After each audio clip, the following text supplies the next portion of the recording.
One. I'll give you a second to please take your seats. And thank you all for being here. Welcome to tonight's City Council meeting.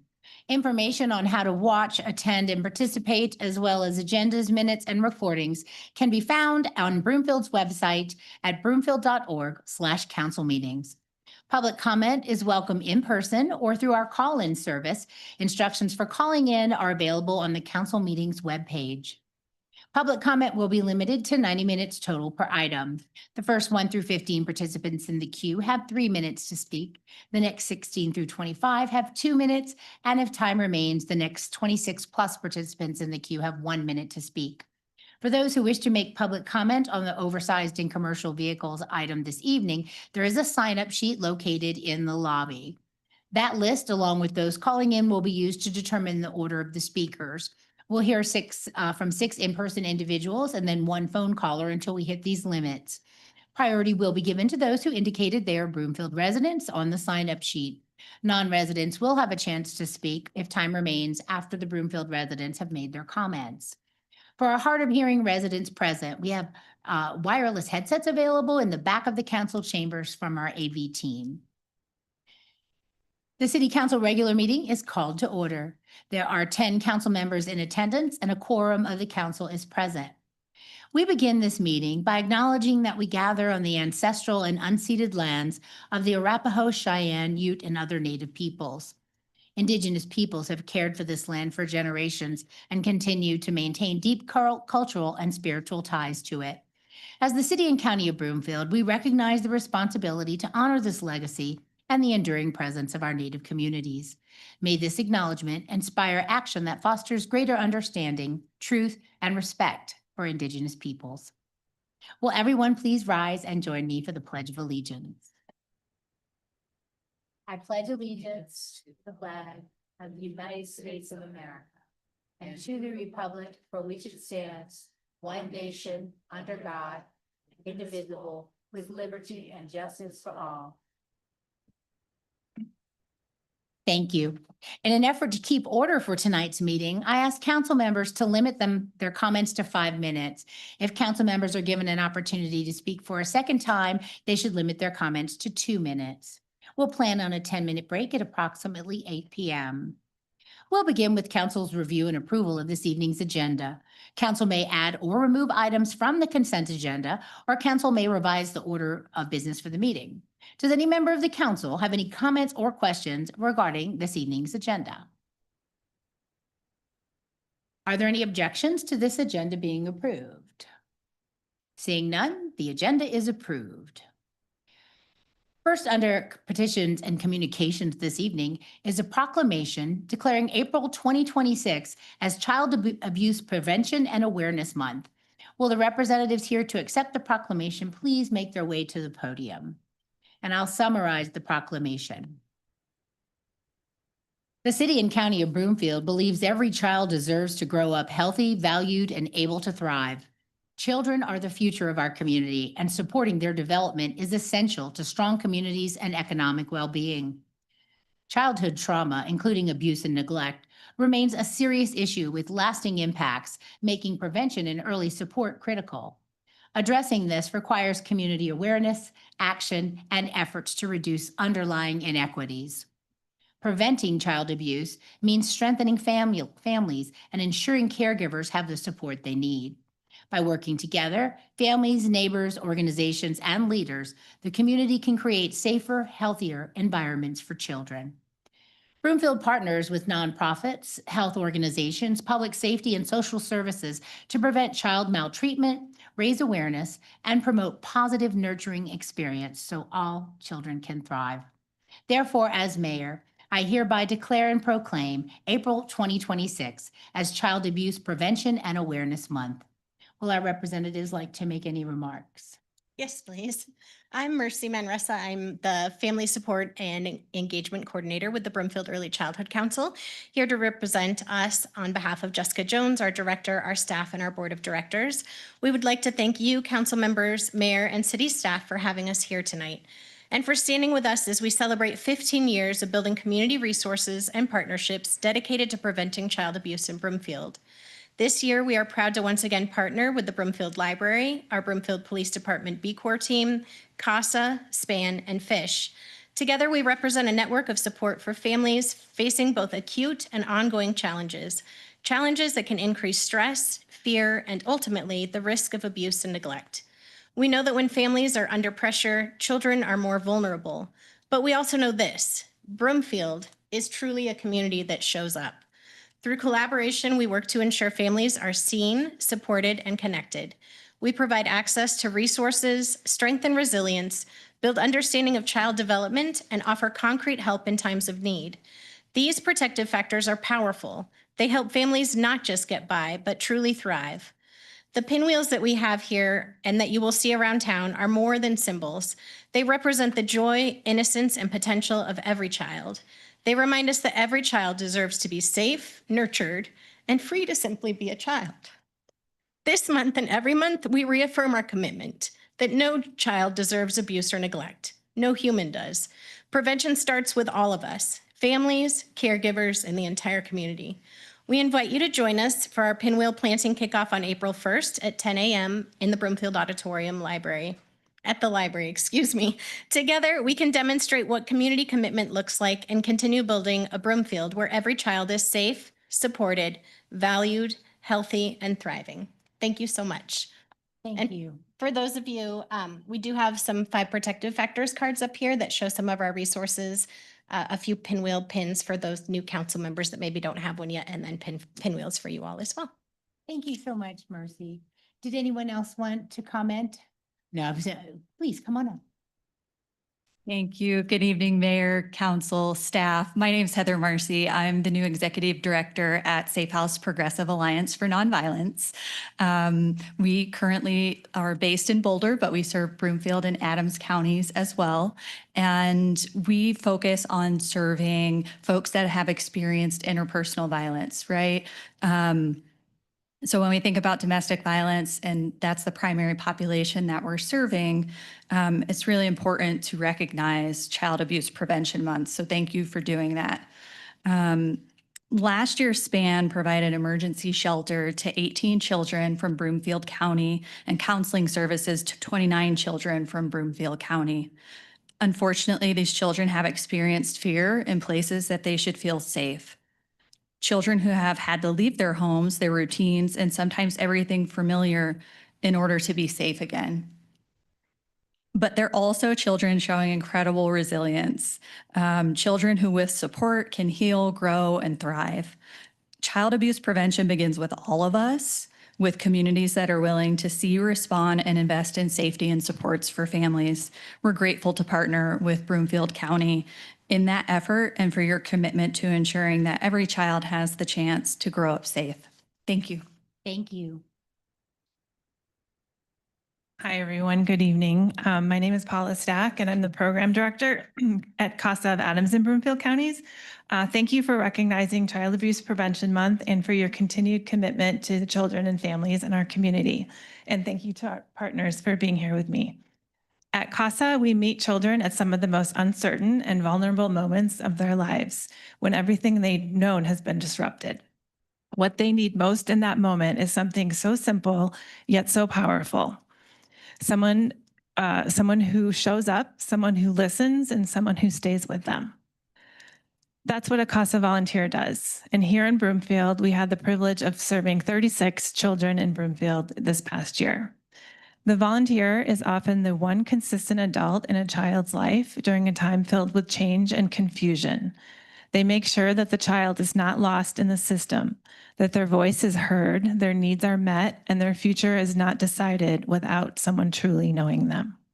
And while we see the impact on each individual child, we also see something bigger. When we support children and strengthen families, we strengthen our entire community.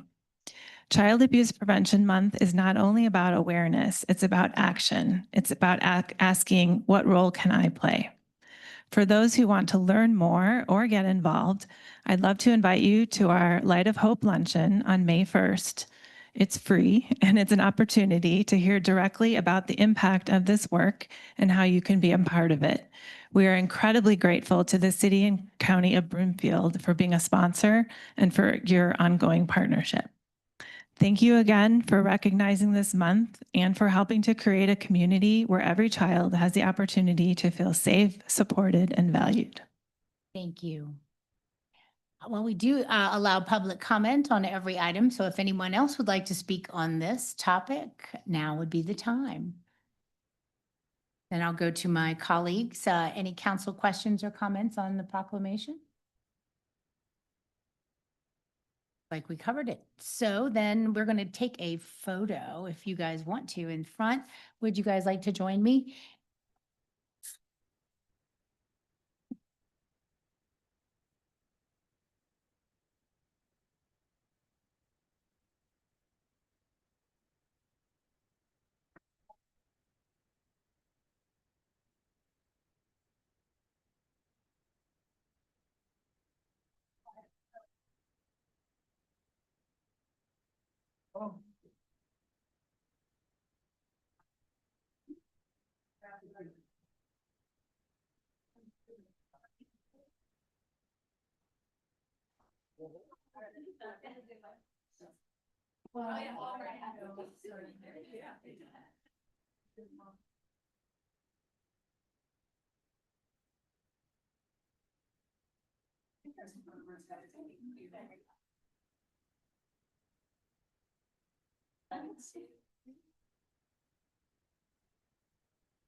All right, next under petitions and communications this evening is a proclamation declaring April 6th through 12th as National Public Health Week.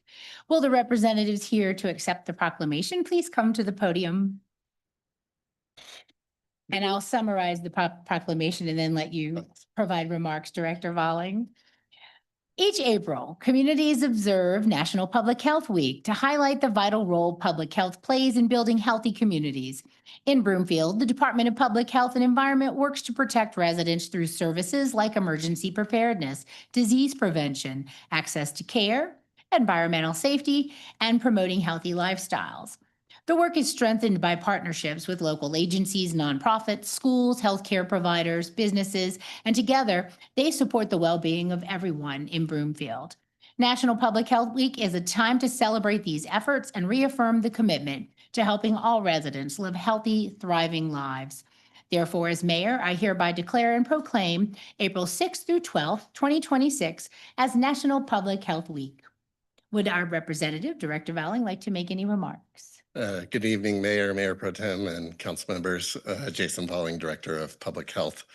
I want to first of all thank you for issuing this proclamation. It means a lot to us as a public health department. But more importantly, I want to thank council for the support we've had over the years and our community. The fact that we have such a strong community involved in health efforts helps protect us, especially as we saw over the last couple weeks with the measles outbreak at Broomfield High School. Lastly, my greatest appreciation goes to our team. I always say this, but I'm blessed to work with the best team in the state of Colorado as far as public health. They continually show up, they're talented, and they deliver. And we saw it again during the measles outbreak, how they came together, and it could have been much worse. But their proactive approach, the countless hours they worked on that, especially after hours, and most importantly, the caring that they gave to those that were impacted, just again, completely amazed me. So I'll let a few of our team members who are here introduce themselves, and we have quite a few team members who are watching online. Wonderful. Thank you, Director Volling. Deputy Director Fettisville. Good evening. Thanks, everyone. I'm Deb Fetterspawn, the Deputy Director of Public Health. She's so modest and humble. That's so her. Good evening. I'm Mike Salter. I'm the Environmental Health Manager. Thank you. Hello, I'm Kathy Meehan and I'm the Administrative Technician for Public Health. So Nice to meet thank you. Well, that was brevity. We do allow public comment. If anyone would like to be heard on this item, feel free to step on up. And what about my council colleagues? Anyone have any comments or questions for our public health team? Well, we don't want to get into that. It's a proclamation, so never mind, I retract that. Well, then I'm going to go ahead and bring you the proclamation.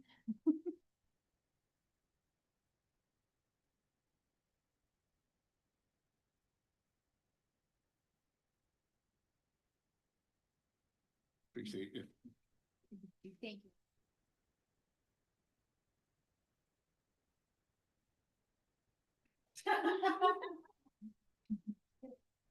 All right. All right, so next on the agenda is the council member report section. So does any member of council have any reports or updates this evening? Councilmember Ward. Thank you, Mayor.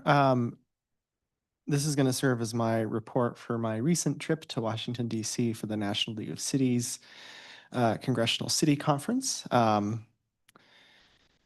First off, I serve on the Transportation Infrastructure Services Committee, and so that took up most of the first day of the conference.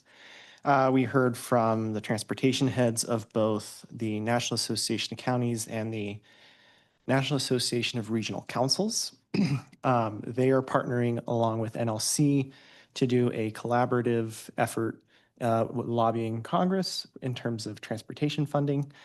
Specifically, we heard more about the Basics Act, which is HR 7437. So currently, we're not looking at any new funding or competitive grants. Instead, it will be predominantly formula funding. STBG, they're hoping for an increase as the overall percentage of the total funding permitted under the House resolution.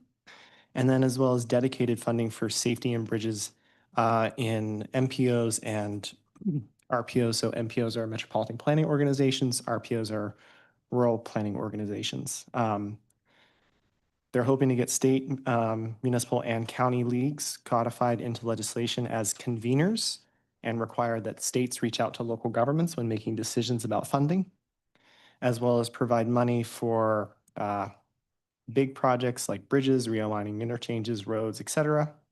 Got a few other updates with HR 7748, which is the Railway Safety Act. They're looking at a permitting reform bill that might come through in the next couple of months, hopefully. And then we had a little bit of a discussion on autonomous vehicles, specifically vehicles that are built from the ground up as autonomous instead of vehicles that currently are retrofitted to be autonomous vehicles. There are some safety concerns about whether they can meet current federal requirements for, like, you have to have a steering wheel, for example. Autonomous vehicles don't necessarily need a steering wheel. Brakes have to be on the vehicle and they must have a brake pedal that travels a certain distance. An autonomous vehicle doesn't necessarily need to have all of that. So how is it going to pass federal safety regulations without that stuff? And then there were a few other smaller sessions that I went to, such as leveraging federal tools to supercharge local economic development, as well as collaborative approaches to community health and safety challenges. I will send council an email with a little bit more information, and that will be attached to the council folder for all of our reports. And then finally, the last day was lobbying on the Hill. We were able to have our lunch with congressional delegation as well as breakfast with the senators. I unfortunately was not allowed to, or not permitted to go to Congresswoman Pedersen's meeting because apparently you can't take a travel suitcase through the x-ray machine. Oh. And I needed to go to the airport right afterwards. So Mayor Pro Tem Lim was the one I had to leave her all alone, unfortunately, but I know she's more than capable of taking care of herself. So hopefully she had a wonderful conversation with the Congresswoman. But that serves as my report, Mayor. Thank you. Thank you very much, Councilmember Ward. Councilmember Cohen. Thank you, Mayor. Just a quick report. Councilmember Braun and I attended the Metro Area County Commissioners last week, where the point of discussion was future policy implications of aging. Dr. Cog was there to report that Colorado has the fastest growing senior population in the country, that within 20 years, 20% of the population will be over 65. And already there are more people over 65 in Colorado than are under 18. And the policy implications that the Metro Area Commissioners want to focus on in the year ahead and beyond is obviously the impacts of that on transportation, healthcare delivery, and particularly housing, in that a lot of seniors are not leaving their current housing and opening that up to younger folks. So more to come on that. Thank you. Thank you. Any other updates from my colleagues? All right, seeing none, we're now going to move on to public comment. This is an opportunity for the public to comment on matters other than the items already listed elsewhere on tonight's agenda. So if there's anyone who would like to be heard on non-agenda topics, please come to the podium and state your name and neighborhood for the record. Limit your comments to 3 minutes, please. Hello, can you folks hear me? I'm Spencer Vore. I live in Ward 1 in Willow Park. I'm here. I wanted to thank you folks for appointing me to the Advisory Committee on Environmental Sustainability. Unfortunately, so I had to file a conflict of interest with my employer, and I was not aware of this. They have a blanket policy. You cannot be appointed to any position in government. So they told me I had to resign. Yeah, I'm very sorry. So, I mean, it's not feasible for me to quit my job right now. Oh, no. So I'm resigning from the position. Happy to try to serve Broomfield in other ways. So. Thank you, Mr. Yep. Vore. Appreciate your effort. And I think that's the first time I've actually encountered that. So I am sorry. Yep, it's what it is. So Hey, thank you. thank you.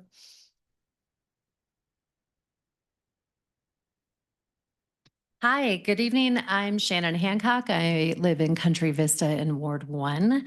And good evening, Mayor, council members, staff. I'm actually representing tonight as Shannon Hancock. I'm the Executive Director of the 5-Star Education Foundation for Adams 12 5-Star Schools. And I can either see you or the paper. So love being this age. So just want to thank you for your continued partnership in supporting students and families across our community. And I'm just here to share a snapshot of the impact of the 5-Star Resource Network and why your support matters deeply. The Resource Network, the 5-Star Resource Network, is located in 33 schools across the Adams 12 5-Star School District. We have 53 schools total, and it has emergency food, clothing, hygiene, and school supplies for our students so that they can be learning ready. It removes barriers to learning because we know that when students' basic needs are met, they show up ready to learn, engaged, and succeed. So over the last year, I just wanted to let you know that the Resource Network has served tens of thousands of students throughout the year. But this past month, it was 11,000 points of service interaction, which is shocking. Absolutely shocking. It's distributed essential resources like food, clothing, hygiene, and school supplies directly through our schools. We partner with local nonprofits, businesses, municipalities, including Broomfield, to maximize that impact. And it stabilizes families facing economic hardship, housing insecurity, and unexpected crisis. So in schools that have access to these robust resource network closets, we see improved attendance because students have what they need to come to school, stronger engagement and behavior outcomes because stressors at home are reduced, and better academic readiness because students can focus on learning instead of survival. For Broomfield specifically, this translates into stronger, more supported students in Adams 12 5-Star schools, students who are more likely to stay on track, graduate, and contribute to the vitality of this community. And it doesn't stop at basic needs. We also do career and technical education support at the 5-Star Education Foundation, especially in STEM and workforce pathways. I won't read through all of it, but we are committed to a future-ready workforce right here in Broomfield. Students who are ready to work, ready to be part of this community and to contribute and fill critical workforce gaps that strengthen this community for years to come. I just want to say thank you. Your support on a community level to the Broomfield Community Foundation and grants that go to us make this possible. The community navigators that support our students are a vital part of this, and we couldn't do this without you. And we look forward to seeing you at the 5-Star Classic on June 4th. Thank you. Thank you very much, Ms. Hancock.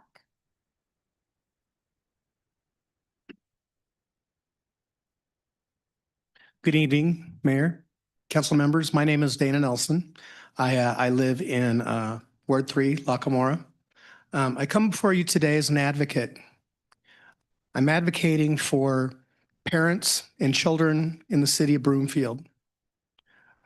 My daughter, who's in 5th grade, I've attempted to get her into summer camp now for 3 years in a row and have failed. In the 3 minutes that you're giving me to speak, 3 minutes is very generous, but once 3 minutes is gone, no parent in the city of Broomfield can register their kids for summer camp. In 3 minutes, that's too much time. This year, for the first time, I logged in early to the portal and I was put into a queue. I sat there in the queue for 7 minutes, 7. It finally let me in and there were no spots available. This problem affects, the median age of a citizen in Broomfield is 37 years old. 50,000 of our residents are non-senior citizen adults. That means they're very likely to be parents and they're very likely to have children. This program only serves, there's only 230 spots. Now, my daughter is never going to be able to go to summer camp. It's too late. The program only lets 30 people who are 5th graders in. This year, they allowed parents who did some other thing at other times in the year to go in early. That removed 1/3 of the 30 spots that are the age of my daughter. That means there was only 20 spots. Out of 80,000 people, 20 residents.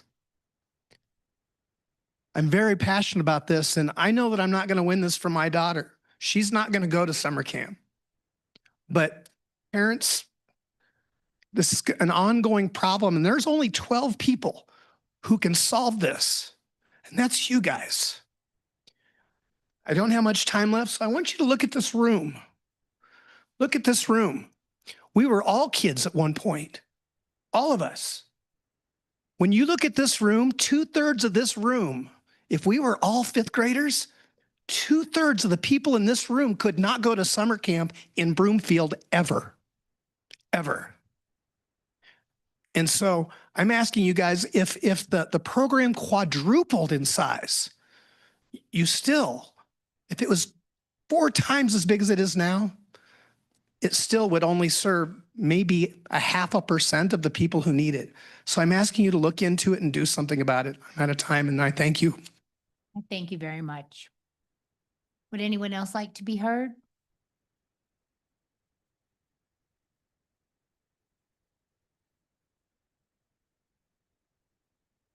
Hello, happy Tuesday. Kathy Knight, Northmore, Mayor Pro Tem, City Council and staff.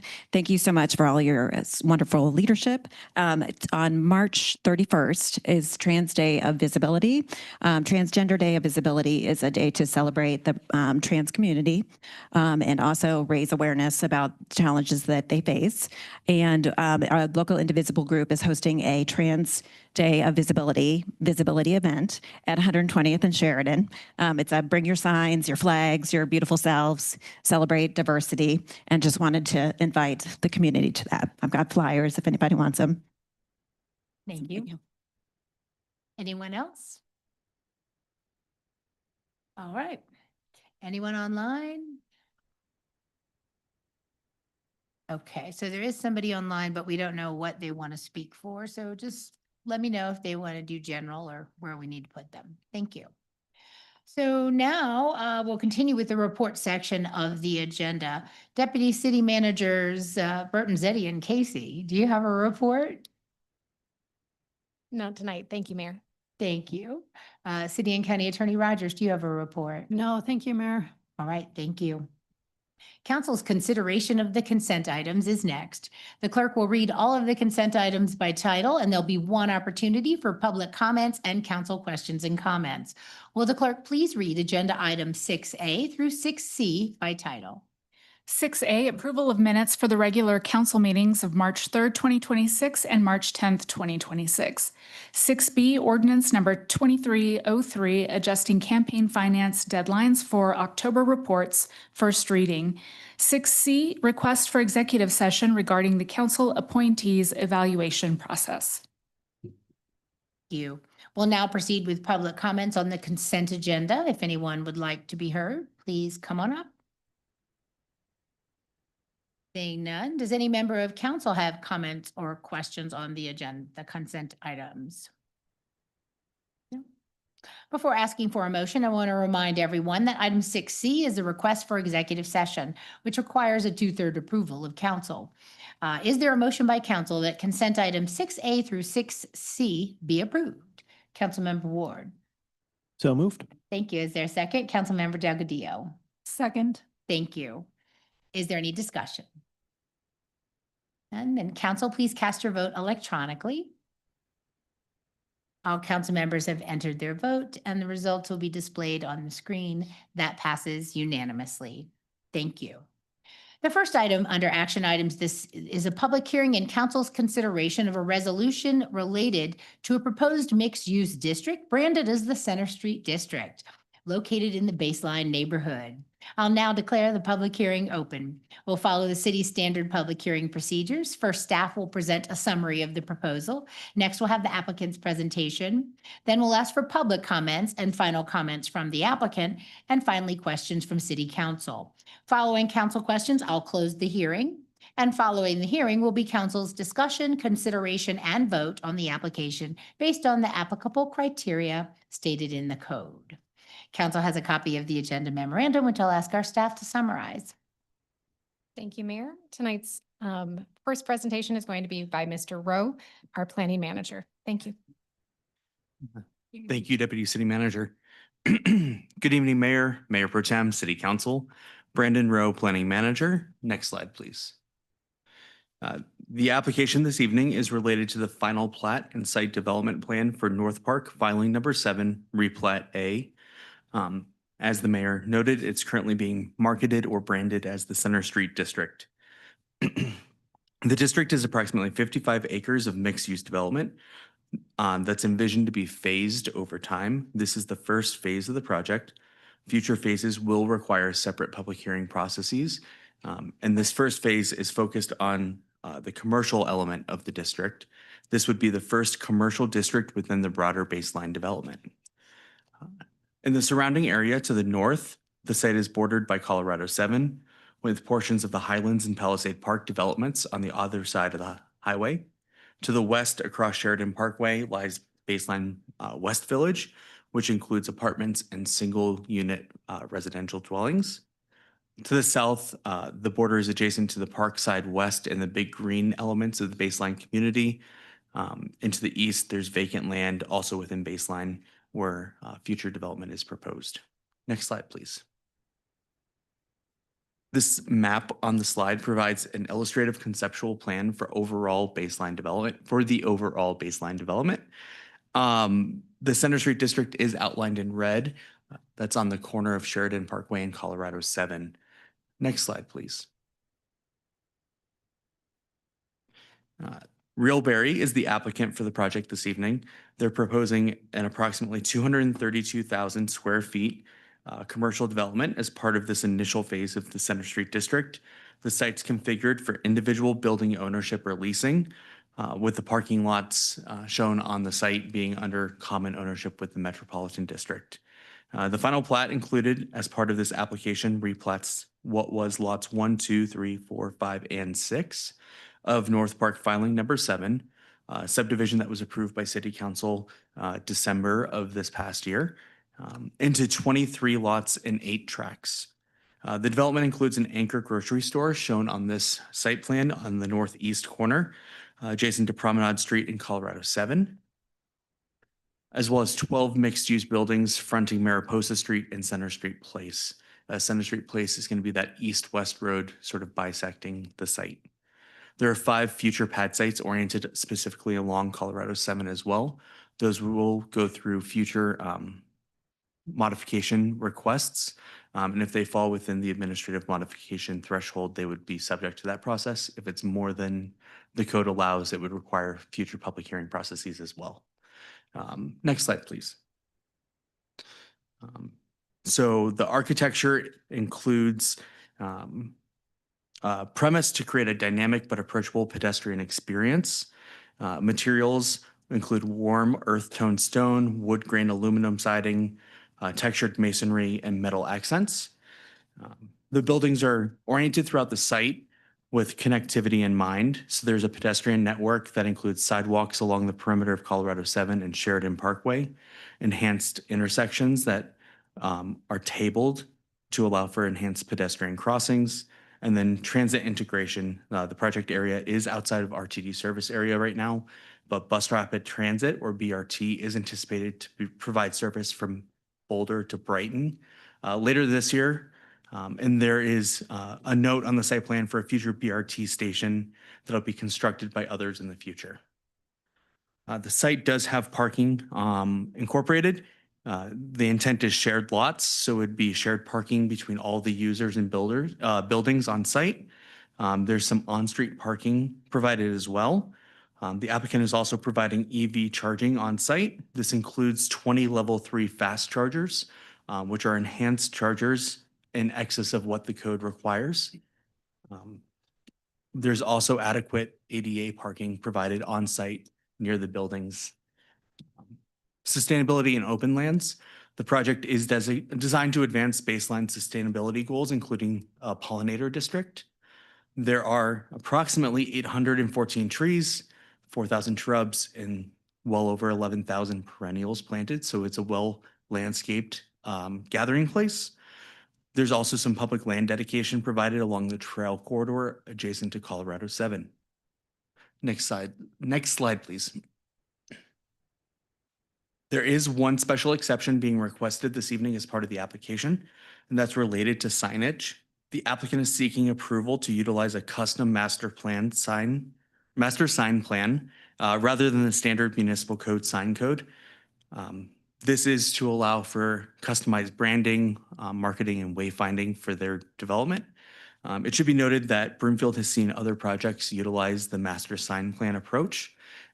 Those include the Flatiron redevelopment project, as well as other portions of Baseline historically and Palisade Park. A couple key notes or elements from that master sign plan. The wayfinding signs include larger than code allowed directional signs, identity monuments, and specialty moment signs like branded seating and educational plaques. Those are things that we don't typically see in projects, so it's unique to the Baseline development. And then regulatory customization. If you look at the slide that's up right now, you can see that the street signs are green as opposed to the Broomfield blue. That was something that Public Works reviewed in conjunction with the application and were supportive of, provided that they are maintained by the developer moving forward. The staff memorandum references that there will be a separate maintenance agreement for the tabled intersections and the regulatory signs that's under work. And then next slide, please. Those are the additional sign types that are included in the master sign plan. Next slide, please. A concept review was held for this project on June 21st of 2022. The concept covered the entire site. And it should be noted that since that original concept review, the applicant has revised their site design, including roadway alignments. A neighborhood meeting was held for this project on January 22nd, 2025. To the best of staff's knowledge, the public notice requirements have been met for the project as well. Next slide, please. Land Use Review Commission held a hearing for this project March 9th of this year. The commission voted 6-0 to recommend approval of the project with no conditions. We have not identified any key issues as part of this proposed development application this evening. And in conclusion, if this resolution is adopted, it would approve the final plat and site development plan, which includes the master sign plan for North Park filing number 7, replat 8. That concludes my presentation. The applicant is here this evening as well. Thank you very much. Next is the applicant presentation. Would the applicant's representative please make their way to the podium and identify themselves for the record? Good evening, Mayor, Mayor Pro Tem, and council members. My name is Amanda Steinley. I work for Realberry, and I'm the VP Development for our commercial mixed use group. I know there are a lot of slides here, but we will zip through them. We wanted to give you guys an idea of the character of the place that we're hoping to develop and some of the graphics I don't think that you guys have seen before.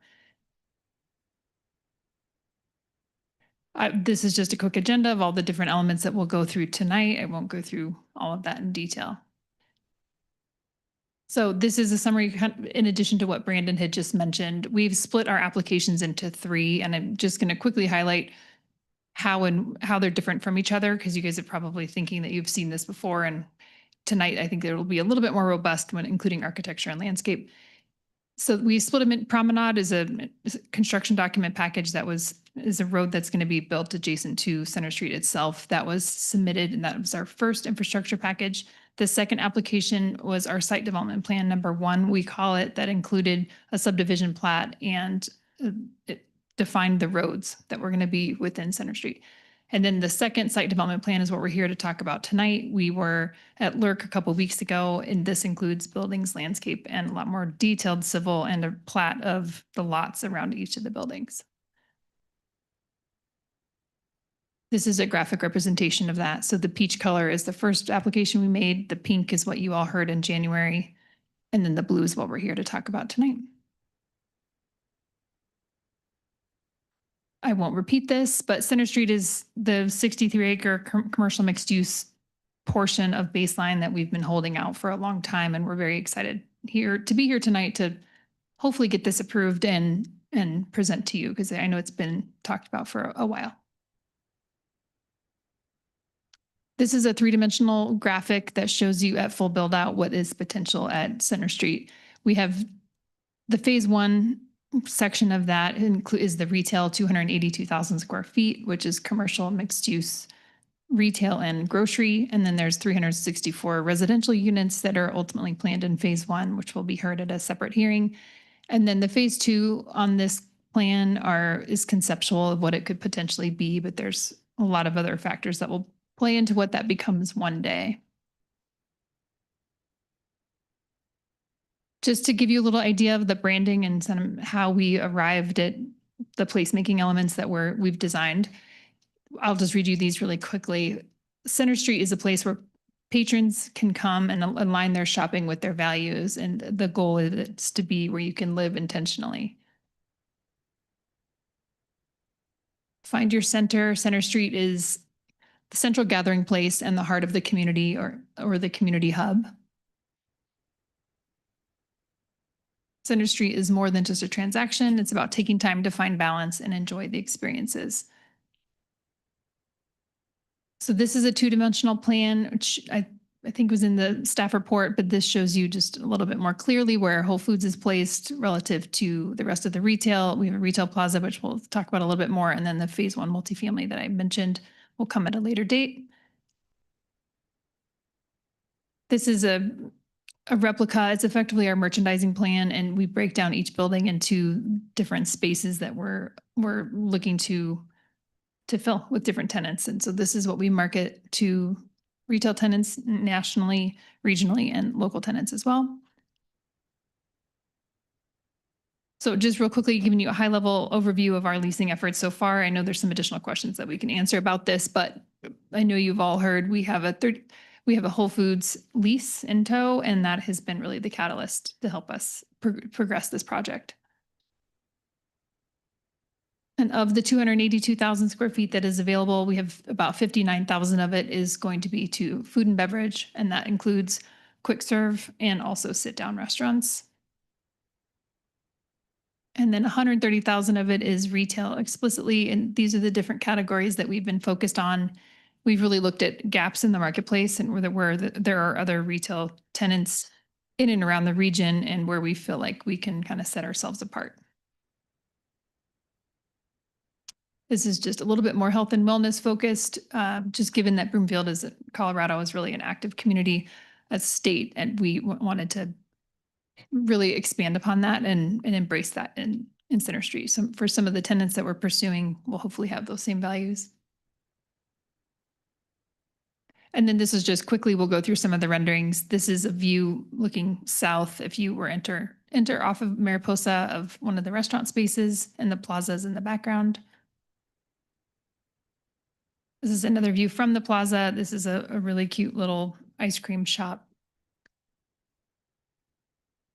And we have two three-story buildings. So we were able to maintain some of the density that we had hoped to achieve here. Second and third floor office spaces are, part of the program. This is the other one, and a sneak peek of the plaza that you'll see more of in a minute. Another view of the illustrative site plan. And I'll turn it over to Mike. Thank you. Good evening, Mike McBride with Realberry. I'm just going to go through the site plan and kind of some of the site plan, features that are going to make Center Street a special place. So really this kind of activated, kind of highly amenitized streetscape is kind of the core of Center Street. If you see the way the roads are lined out, there's a slight twist in them. The intent there is that it makes this place feel a little smaller. It's like kind of a small town. The crossing of two main roads. You have that nucleus in the center, and you get that critical mass of activity right there. Reflective retail on both sides makes it feel village-like, and then really pedestrian streets. So that kind of orange area is this amenitized streetscape, so you can kind of stroll up and down that place and hopefully make another lap. Next slide. So here's a few shots of the streetscape. Again, kind of wide sidewalks, 10 to 12-foot sidewalks. We've got patios along the street. Parallel parking along the street, kind of patios, on each side of the sidewalk. Our famous baseline planting scheme with pollinator plantings and kind of that cascading bloom of perennials. Next slide. Another great shot. You got the 3-story buildings in the background. So when you come down Mariposa, that street kind of turns, and then you've got the 3-story building right there, kind of acts as a landmark. It kind of draws you down the street and brings you into the heart of Center Street. Next slide. And then just the great planting scheme we've got at Baseline, and we're going to continue that at Center Street. Next slide. And just, kind of varied architecture. I think the design team has done a fantastic job of kind of creating a dynamic place that all the buildings kind of look different and draw you down the street and give the retailers a unique look. So next slide. And then we spend a lot of time on these paseos. So you think about as you arrive at Center Street, you probably park in one of the parking lots. These paseos are our first kind of opportunity to greet you. So think of these as kind of high touch finishes, great paving, good landscaping, patios that wrap the corner. You start to hear the speakers kind of planted in the ground, and you kind of feel the elevated finish of Center Street as you enter these paseos and get to the pedestrian street. Next slide. So here's a shot of that. Kind of take a look at how the architecture kind of emphasizes that paseo. You kind of have a architectural terminus at the end. Patios that activate these paseos, and then signage and music and plantings as you arrive here. Next slide. And then our plaza. This is kind of the star of the show, but this is where we want everybody at Baseline to be. We want this to be the gathering spot for all our residents and everybody around the region as kind of a fantastic public space. So next slide. So yeah, I mean, just think about gathering spaces with your friends and neighbors. Fire pits. Like a gathering lawn with a stage.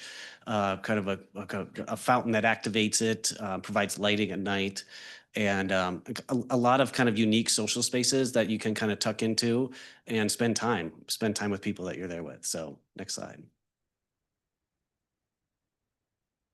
We've got some interactive water elements for children. And then, this is kind of strategically placed near the ice cream stand. And then, like a lot of unique artwork, think about that sculpted boulder. That's a seat. That's a kind of an artistic touch to the space. Next slide. And then again, great kind of intimate gathering spaces with your friends and family, and then a lot of patios that front the space, so you get the activity of people at patios, and then people kind of enjoying the plaza space. Next slide. And then it kind of integrating artwork throughout the landscape, throughout the streetscape, kind of adds that layer of culture to it. Next slide. And then the highway are kind of our Highway 7 corridor. So we continue that 75-foot landscape buffer from the west, kind of what Anthem has. This is our main trail corridor. So next slide. It's got that 12-foot trail for bikes and pedestrians. We're really trying to, obviously in Baseline, we're trying to normalize this Colorado landscape aesthetic. So think of all that as native grasses, which we do pretty good job at establishing at Baseline. And then a lot of trees and shrubs to screen parking, pedestrian lighting that kind of guide you down the corridor. Next slide. Here's another shot of that, just the layers of signage, lighting, landscape, and artwork that'll be along that corridor. Next slide. And then we got a kind of our signature piece of green infrastructure there south of Whole Foods. It's kind of a really great visible spot that we kind of showcase and educate as people enter Baseline. Next slide. So this is like the rendering of that green infrastructure. So think of all that parking lot to the north, draining towards this vegetated swale. We've got our big bike shelter there on the corner, and then kind of artwork. We're hoping for some like environmental artwork, like some metal fish swimming in the grasses or something like that. Like really create a kind of a cool, unique space. Next slide. And then just talking about bike infrastructure throughout Center Street. We're kind of keeping with the scheme we have in Parkside West. So it's cars and bikes share our streets, and kind of everybody slows down. We've got parallel parking on both sides, makes the streets feel narrow, and so you can enter through those streets. And then Promenade continues the on-street bike lane. So that feels like a kind of a bigger travel road as far as on-street bike lanes getting all the way up and down through Baseline. Next slide. And then we've got some big bike parking shelters that bookend both ends of the retail. Like Brandon said, we've got sufficient EV parking kind of in each one of the parking lots, and then we'll have some BRT parking up in that northwest parking lot. And then we have spatially at least kind of tried to accommodate a BRT station there. So the trail kind of dips right down there. We did some planning studies for how we can make sure that our trail works with the future BRT station. Next slide. And this is, so those two big blue dots are those bike shelters. So think of these as like, you kind of ride, you ride to Center Street with your family, you've got a backpack and you've got your helmets. So how can we provide people like a great place to park their bikes, have a little day locker, put their stuff in, have a little station where they could fill up their tires, and then keep their bike safe for their, hopefully they're there for a few hours shopping and getting ice cream. Next slide.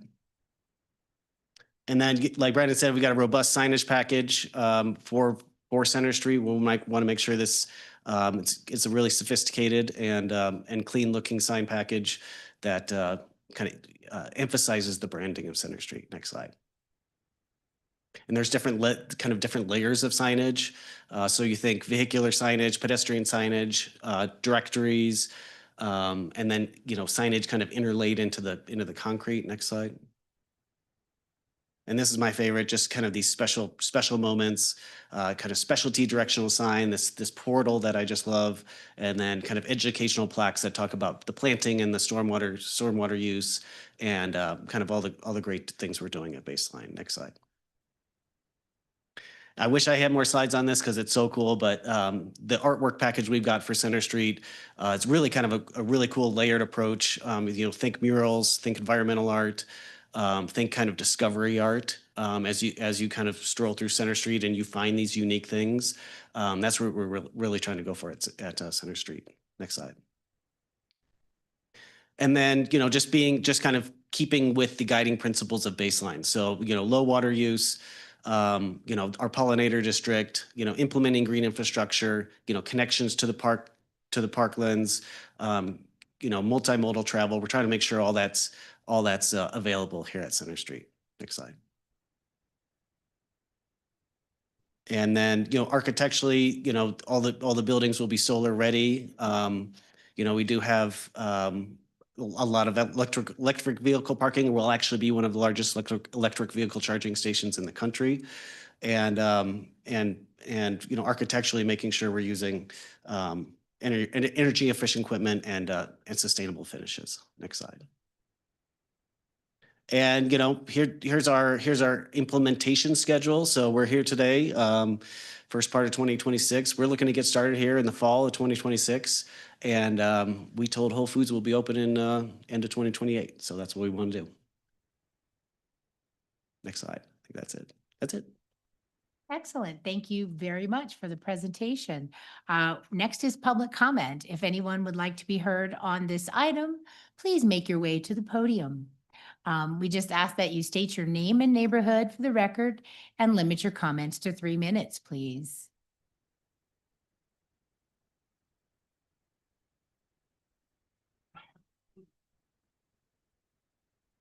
Hi, Council, Mayor, and Mayor Pro Tem.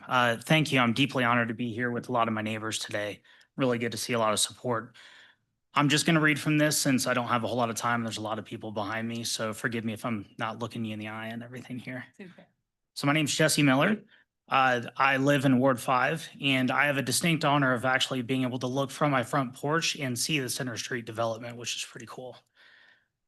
I'm really excited to voice my support for the Center Street development alongside my neighbors and in place of many that I've talked to who couldn't be here present to tell you themselves.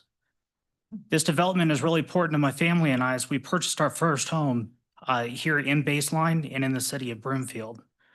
The decision to move forward was a no-brainer as we've reviewed the master plan and became excited about the density, the walkability, the bikeability, and the accessibility of Center Street. It's about 2 blocks from our home. Living at the epicenter of a development like this brings my wife and I back to our early years of our marriage when we were living alongside the Riverwalk in San Antonio, Texas. Now with our young daughter in tow, we can walk or more probably run to the shops, the restaurants, now the ice cream. That's really exciting.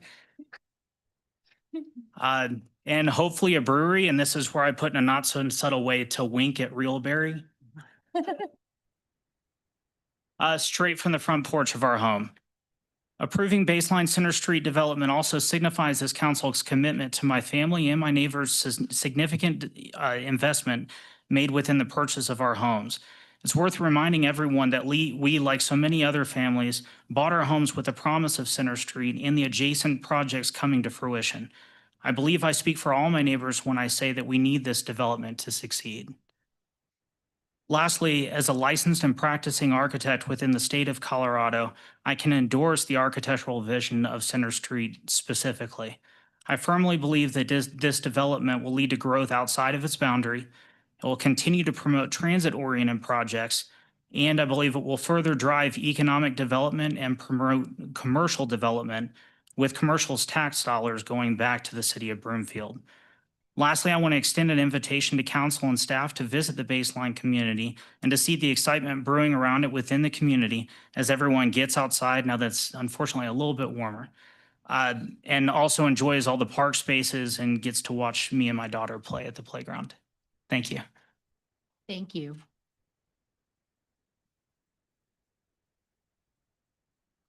Hello.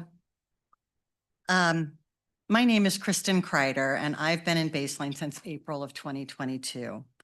I'd like to comment on the Center Street project. Like many of my neighbors, the Center Street vision was the primary reason my family decided to purchase a home in this community. I'm deeply invested in this community's success.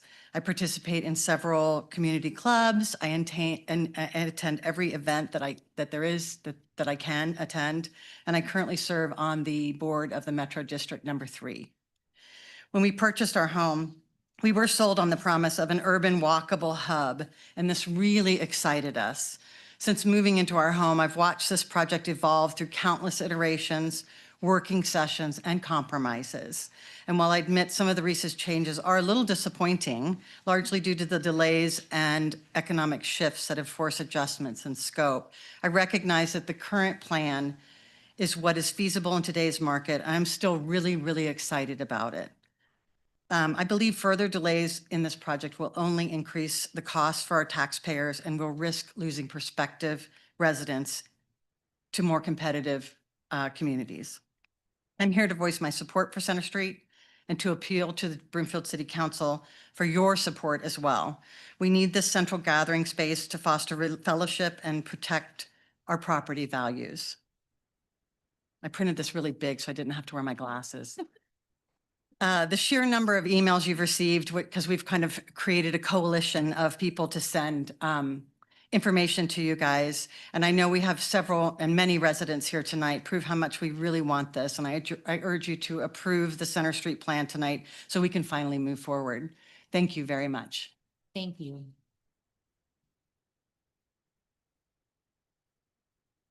Good evening, Madam Mayor, Mayor Pro Tem and Council. My name is Chris Kazian, Baseline, Ward 4. As a resident of Broomfield for almost 3 years, our decision to purchase a home in Baseline was heavily influenced by the plans to build here at Center Street. How exciting is it to see today the vision of where we are, the architectural renderings, the ice cream and brewery, all possibly come into fruition. We really believe that this is a place to gather with our friends, our neighbors, and other Broomfield residents and those from Colorado. The ability to walk to grocery stores, restaurants, and local shopping is what convinced my wife and I this is where we want to build our next home and head into retirement. Well, I've not been engaged in the ins and outs of this project to the details some behind me have. I do believe this project must move forward, give our residents of Baseline the amenities that we have all come to expect, and benefit all the members of Broomfield, the citizens of Broomfield. I respectfully request your approval of this project. We thank you for your consideration in the matter. It's going to be a great addition to Broomfield. Thank you. Thank you.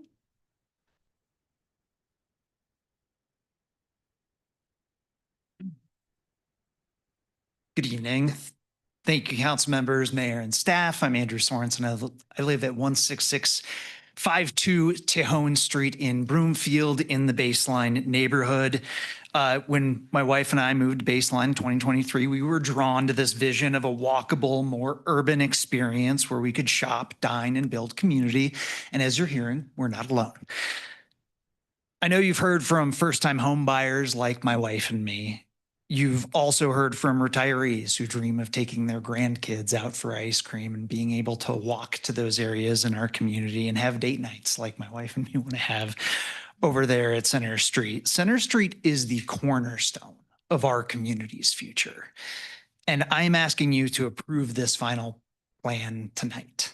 Our neighbors have spent years investing our time, energy, and our finances in this project in the hope that it would become reality. And Reelberry has listened to our feedback on things like parking and pedestrian safety.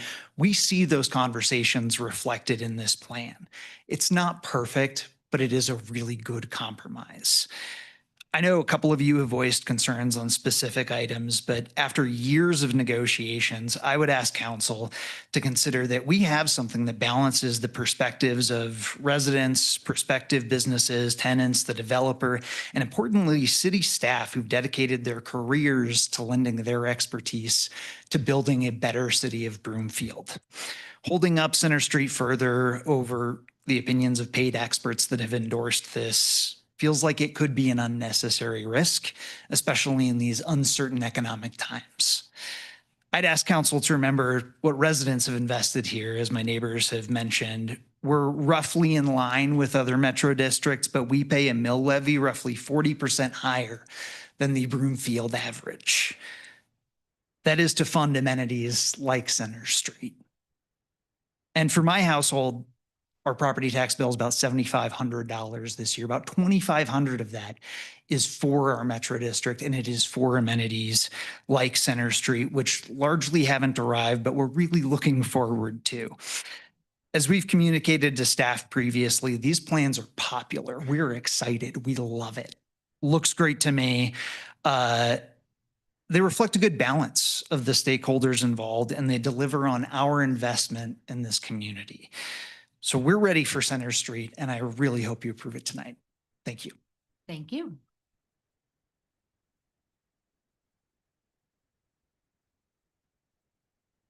Good evening. My name is Chris Pedro. My husband Mark and I moved to Broomfield in 2018 with our 3 sons.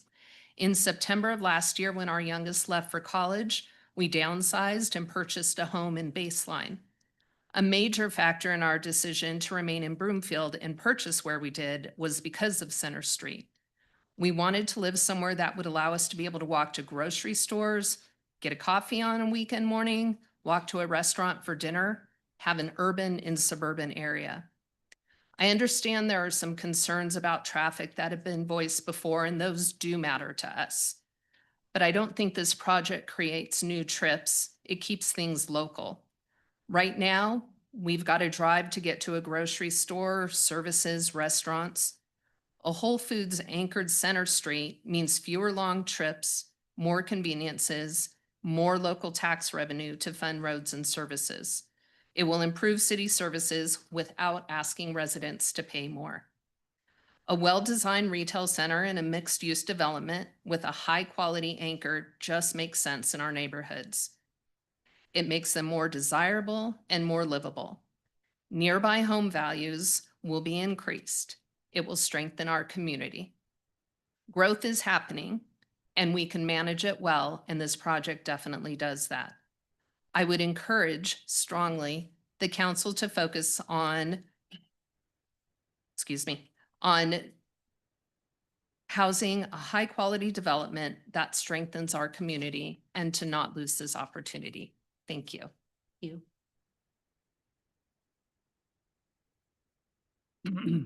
Hey, council, my name is Jasper. I am a Ward 4 resident and Baseline resident as well. Thank you so much for having me speak tonight. I'm just really excited about the Center Street project here today. And I just want to give you some context of what I'm thinking about Center Street. When I think about the Center Street project, I think of it as the energy to our neighborhood and the residential as the roots where we build our lives and we build our families. So I just want to keep my comments short. I just want to say thank you so much, and I urge you all to support the Center Street project today. Thank you. Thank you.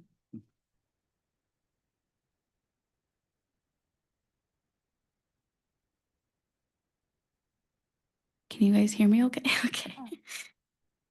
Good evening. My name is Rachel Garn. I reside in the West Village in Ward 4. I'm here today to support the Center Street development. From a neighborhood perspective, this project represents an exciting opportunity to create a true connection point, a web that ties together daily life, community gathering, and a local commerce in a meaningful way. One of the most compelling aspects of this project is the addition of the specialty grocer. This is a real value add for surrounding residents and will significantly improve convenience, reduce the need for longer trips for everyday essentials, and support a more walkable, self-sustaining community. I am especially excited just about how the commercial center will function as a destination rather than just a collection of retail spaces.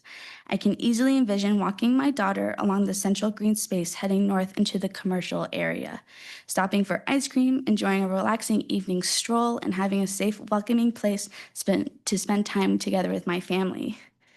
The integration of trails, green space, and active commercial use is exactly the kind of thoughtful planning that strengthens neighborhood identity and encourages everyday use, not just occasional visits. Overall, this development feels like a positive step forward for our community. It brings needed amenities, enhances walkability, and creates a place where neighbors can naturally gather and connect. For these reasons, I fully support and encourage approval of the Center Street development. Thank you. Thank you.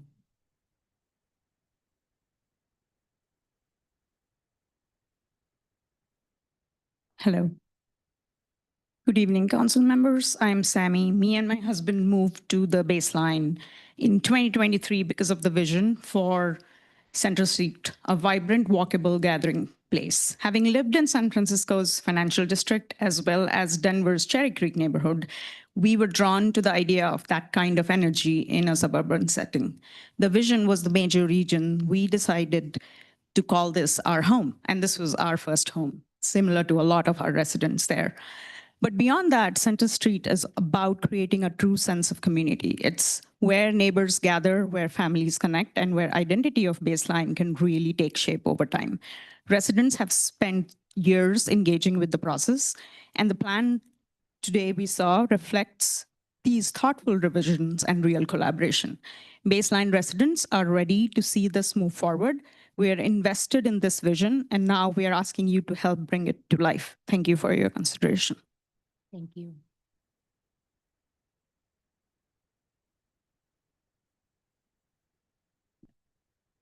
Good evening, everyone. My name's Scott Odell. I live in Ward 4, actually just across Sheridan from the proposed Center Street site. I can see it from my patio. I came to speak in favor of it. I bought my home in November of 2023 in the Baseline neighborhood.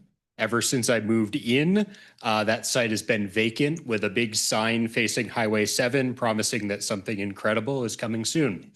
3 years later, almost, I'm ready to see that big, incredible thing. So on behalf of myself and my neighbors, I ask you to please approve the Center Street development. Thank you. Have a good evening. Thank you.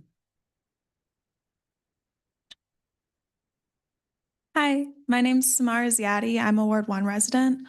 I am not used to doing public comment, so this is sort of kind of just off the top of my head. After seeing that presentation, when I heard about the project, I was in support of it, but especially after seeing the presentation, I'm very excited for this project, and I would really ask for the council's support on it, because coming from a youth in the community, me and my friends are always looking for new areas to hang out, and we've been in Broomfield for like 19 years, so we would really like new experiences. We really like to see new things. Thank you all, Mayor Pro Tem, and the council members. Thank you all for giving us this opportunity to speak, and I really hope you support this project, because this would be a great spot for the youth to hang out and not get into trouble. Thank you. Carolyn Gluckert, Ward 4. Having been through projects like this before, I was looking for something particular, and that is your lighting plan for the parking lot.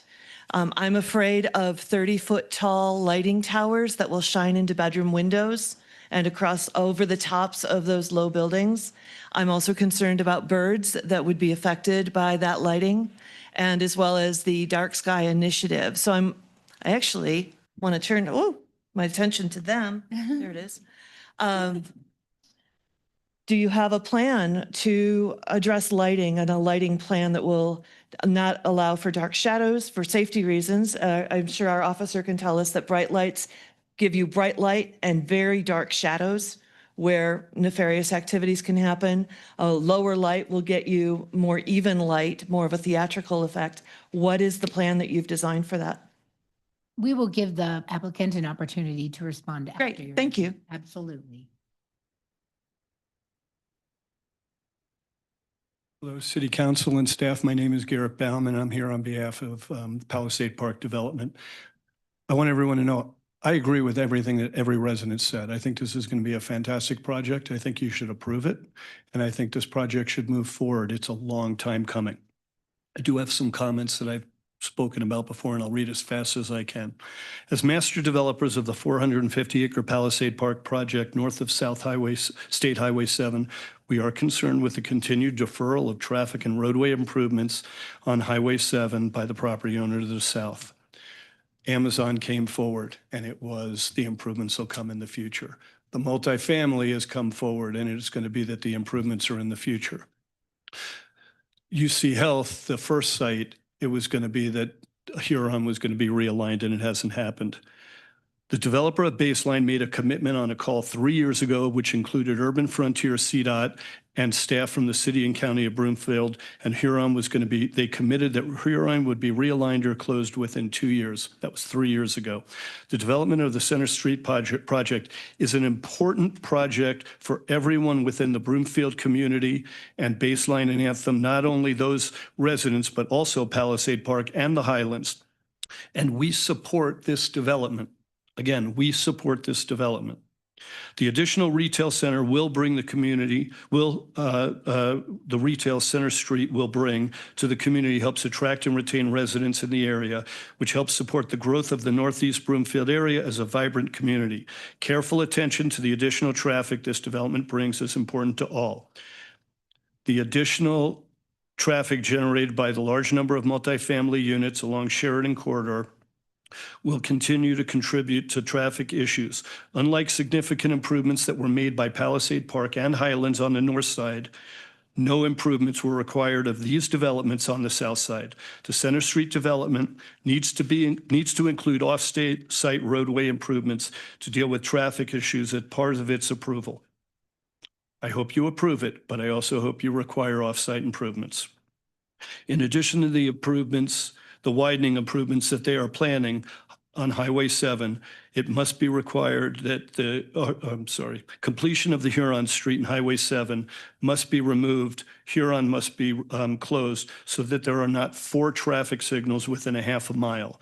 The developer of Baseline has discussed leaving Huron Street as a right-in, right-out, or a 3/4 intersection on a temporary basis. We believe either option to be a safety hazard.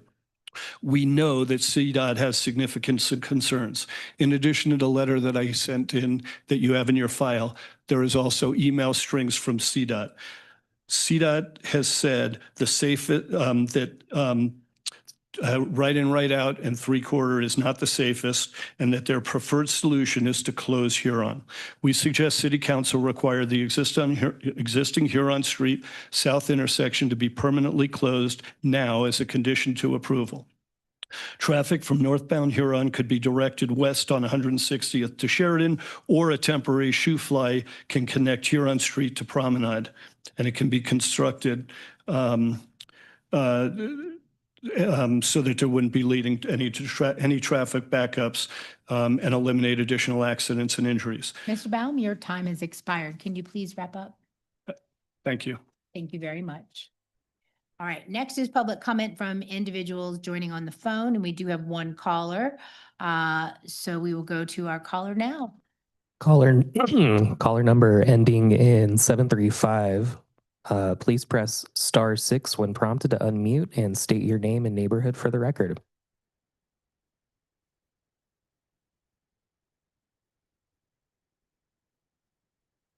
Did they hang up? Are they there? Joining. Hi, am I unmuted? Yes, we can hear you. Perfect. Thank you so much, everybody. My name is Jessica Wooler. My family and I, including my husband Ryan and my 2 children who are 5 and 9, have lived in Baseline community since 2022, I think April or May. First as a renter at Park 40 and now as homeowners since our lease ended in 2023. Center Street has always been a key part of what drew people to Baseline. I think that's evident by all of my neighbors' comments tonight. My family and I are no different. The idea of having restaurants, shared gathering spaces, shops, and opportunities for community events all walkable from our front door has played a huge role in our decision to rent here in the first place and then purchase a home here now. Over the past few years, I've observed and taken part in the process by attending board meetings, probably to some dismay of others, sharing input and talking through plans with neighbors.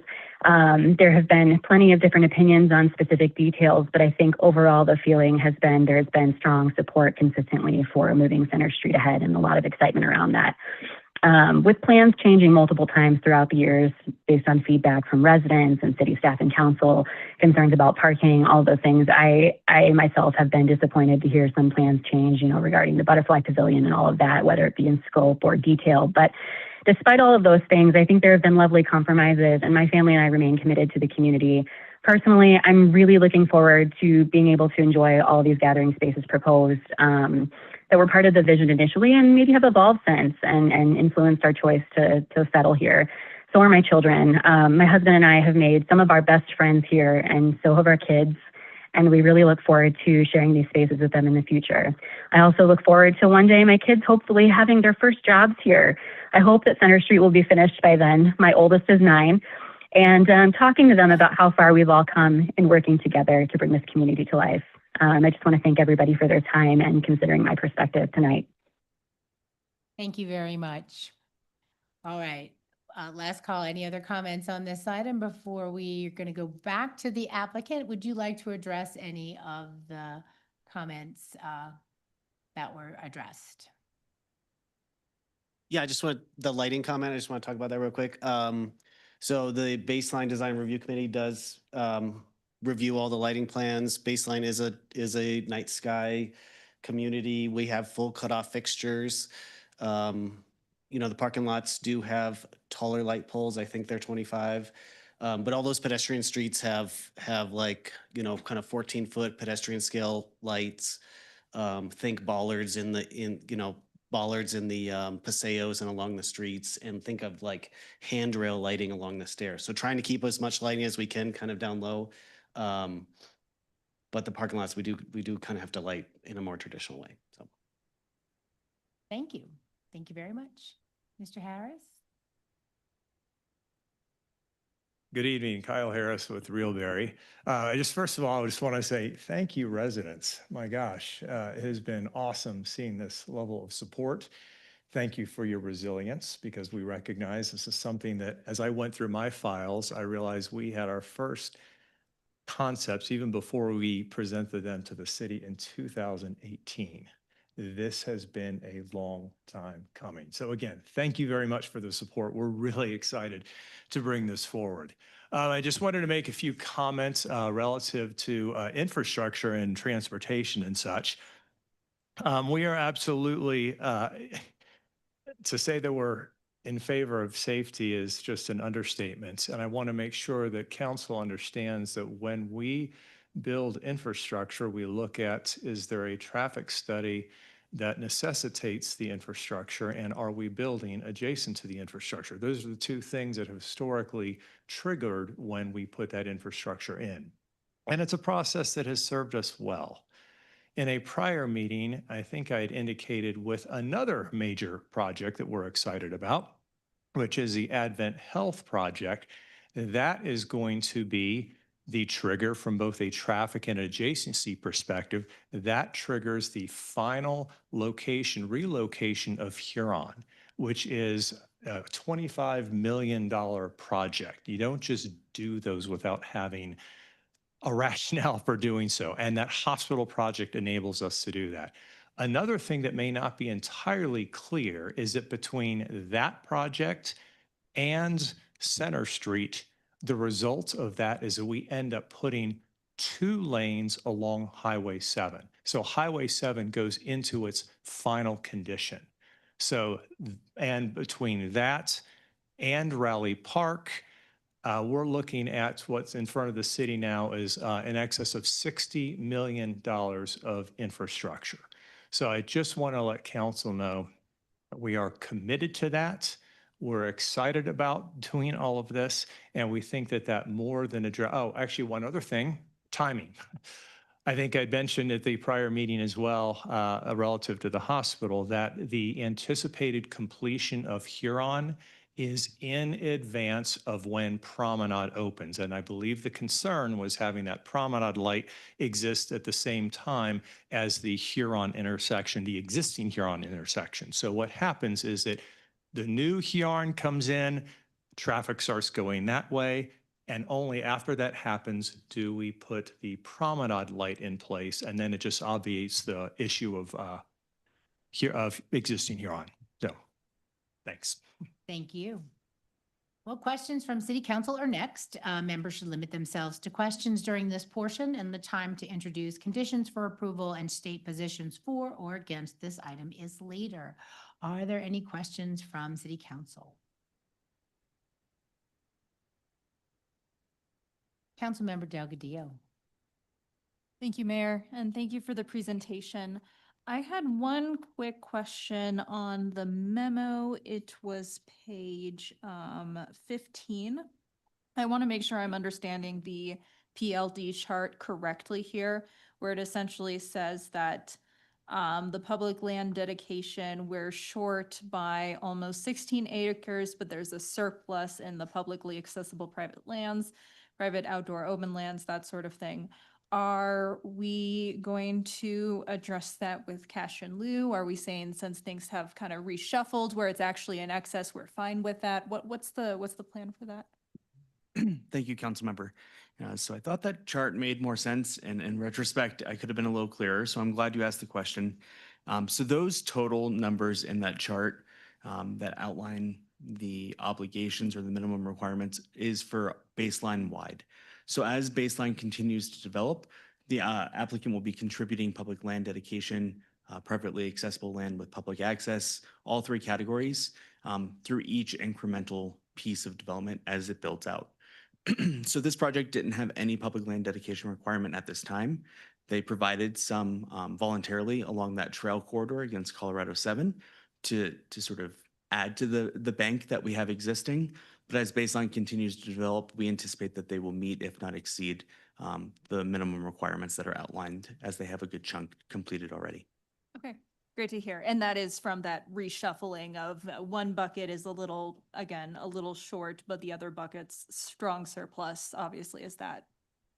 That's correct. And then we may be in surplus for all three at the end of the project. Got it. Okay, very helpful clarification. Thank you for that.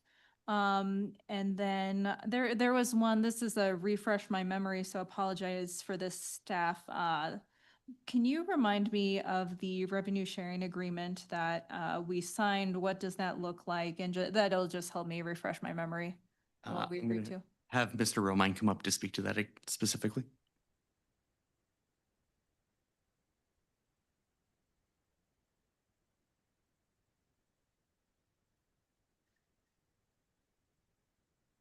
Mayor Pro Tem, council members, thank you very much for the question. So the revenue sharing agreement is part of the MGDA, as it's been referred to. It's the Master Growth Development Agreement. It was passed in 2021 for reference for everyone else so that they understand where we're at.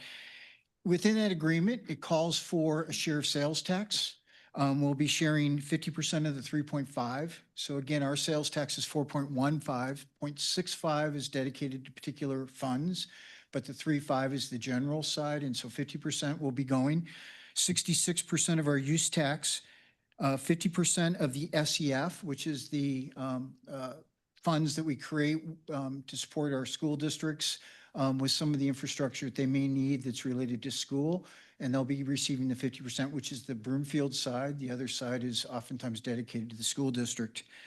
And then finally, there's a property tax. For this particular area, the property tax is at 25% of the city and county and Broomfield's property tax, and it'll be running through 2046. So those are the various buckets, and that'll be coming through. So the property tax applies, obviously, as you can imagine, both to the commercial that's being proposed today in the SDP, but any future phases with the residential as indicated that they may be bringing forward in the future. Obviously, the sales tax is coming primarily just from the commercial side. I think that answers the question. That does. Thank you very much, Mr. Romine. And then one final question for the developer, which is that will this development be done so that a 9-year-old can have their first retail job in Center Street?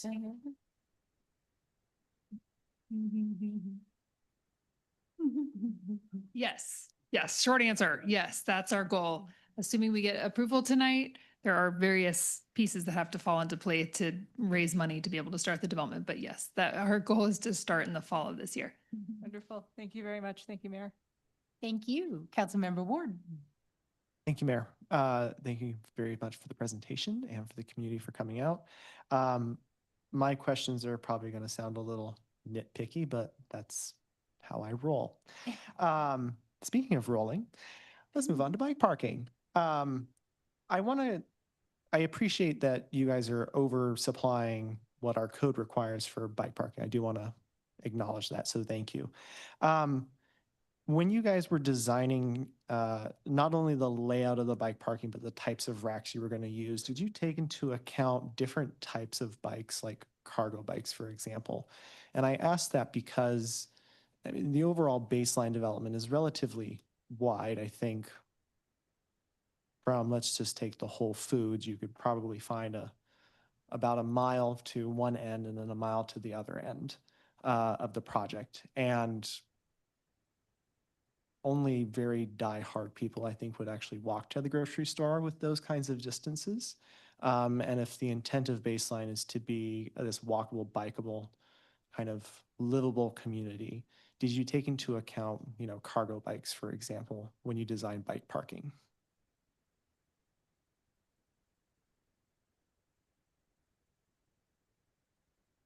We have a few different types of bike parkings. In those bike shelters, we've got like some custom bike racks that are kind of a little cooler. We're looking at this bike keep system, which is, it's kind of got this locking latch, and it's got I think you pay for this, but it's got a little locker in there. So, you could put your keys or something in that. So that's a little different type of lock. And then at those bike parking stations, the intent is that there's some kind of EV rental bikes there. I have been looking around a lot for a vendor to partner with. They are harder than they're harder than it seems, because they want to be in downtown Denver, like in the heart of downtown. But I think baseline wide, we want to find a vendor that will partner with us at all of our mobility station, at the highway, at Center Street, through the park, and kind of all that stuff. So that's the intent there. I haven't specifically looked at how to park a cargo bike, but we will look into that and the best way to do that. Wonderful. I recommend that going forward. My next question, with the bike shelter, that's on slide 40, that image, is that the exact shelter, or is that just a fun concept you put in the presentation to catch our eye? No, that's our concept bike shelter. We have we have custom architects that are doing our shelters in the plaza. So we want there to be a vocabulary of shelters. So like the shelter in the plaza kind of matches the bike shelters. You kind of get you have a family of shelters through Center Street. All right. So the reason I asked that is, to my eye, I'm not sure how well that structure actually protects against most of the elements, particularly like rain or, a light snow for those who do go out in the snow like me, because we have something wrong with our brains. But also the sun. I mean, just beating down on at certain angles, bike seats get hot in the summer.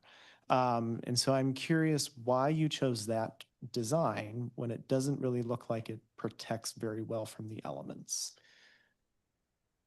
We have some high-paid architects that thought this looked really cool, But I agree. I think even kind of getting the lockers fit in there, getting the bike maintenance station in there, fitting that bike keep system in there, it does need a little refinement. But the intent is we have a large bike shelter that can house kind of a family of bikes for people that are attending Center Street.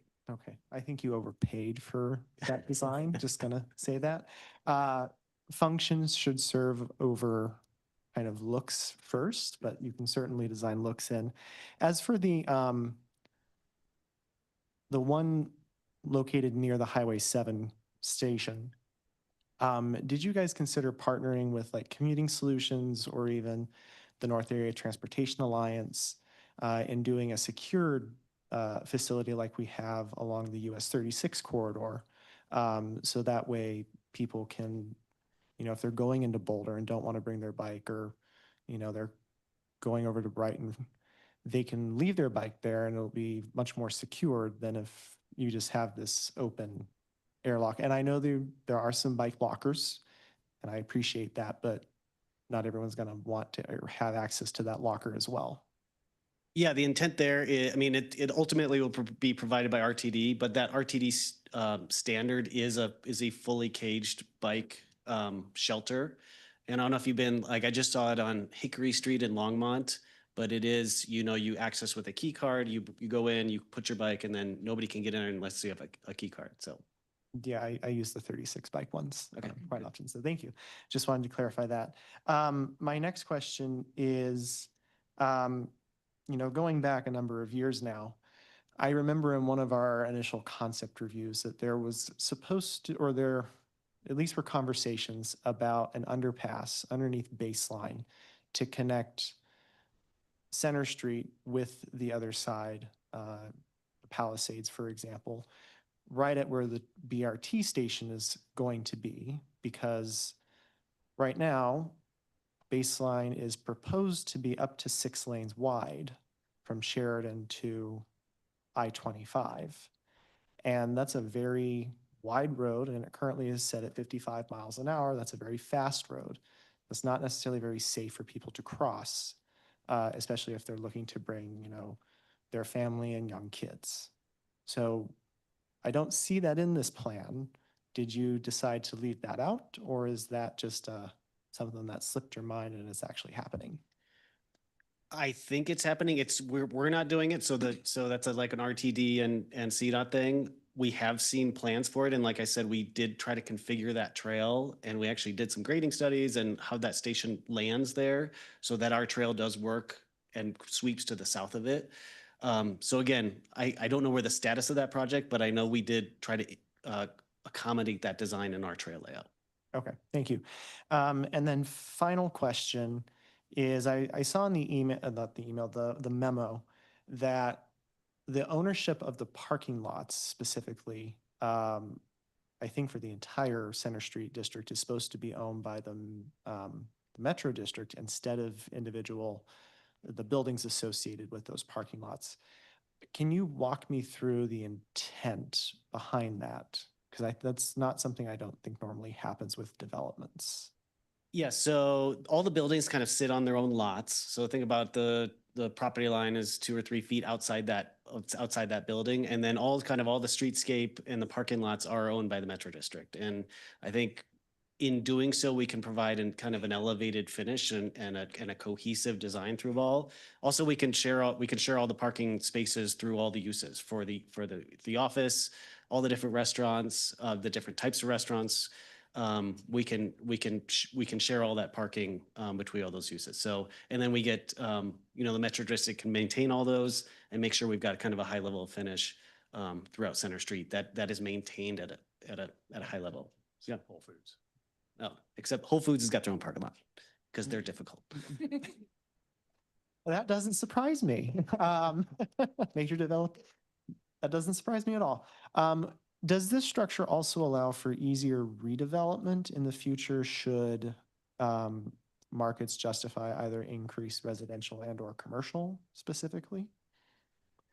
I would think so, since not a specific tenant doesn't own it. I think potentially, yes. Great, thank you. All right, thank you. Councilmember Cohen.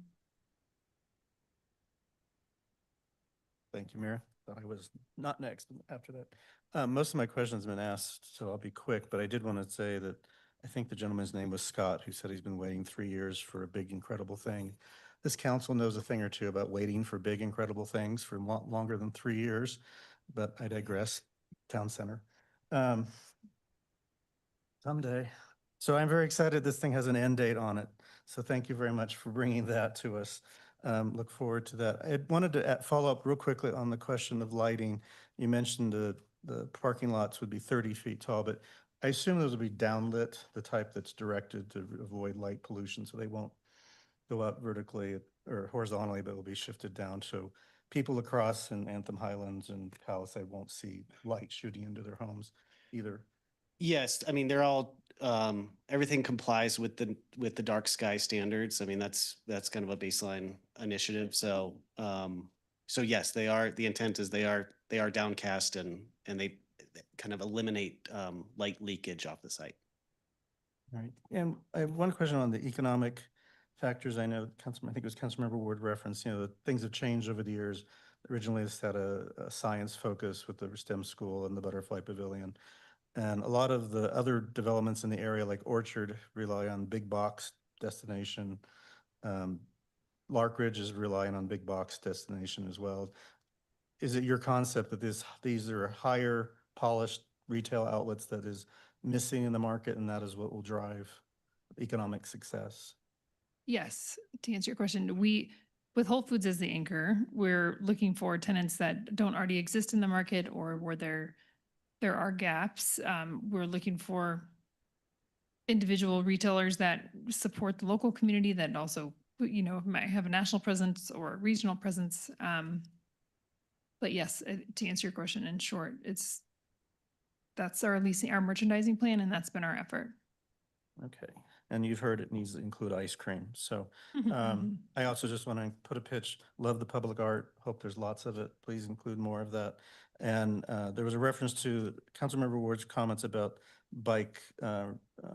protecting the bikes from sun, I think are well stated. I would say the same. If there's anything you can do to encourage as much shade in the parking, we're getting hotter. And it's always frustrating to see these new parking lots come in and cars are just exposed to full sun. So anything you can do to increase shade would be great. Thank you. All right, thank you very much. Next, we have Councilmember McKenzie. Thank you, Mayor. First question is on the lighting. Is it possible for these to be dimmed or reduced during specific hours at night? I think we can look into that. There is kind of motion controlled stuff. You also, you do want it to look like an active site. You do want to look, so if you want it to be inviting as well. So we want to make sure it looks like it's open, but, and safe, but, we can look into like a dimming system or a motion control system that, maybe after a certain hour or something like that. Thanks. Could you elaborate on the placement and safety considerations of their fire features and interactive water elements? Yeah, so there was like we got a little splash pad and a fountain in there. Of course, we'll have, qualified consultants and contractors to build those things. So they'll review all those designs.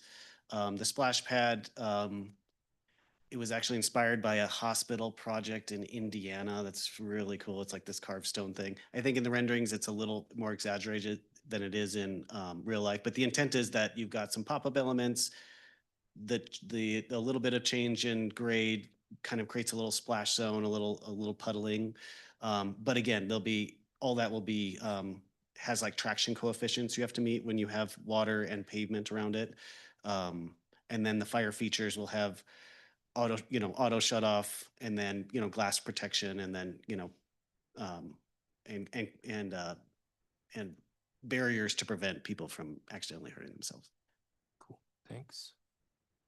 Only lot 1 Whole Foods was explicitly identified, and in the visuals 79 through 83 of the SDP, there are other tenants. Are those committed or illustrative? I had the pleasure of looking up each one. Oh, you did?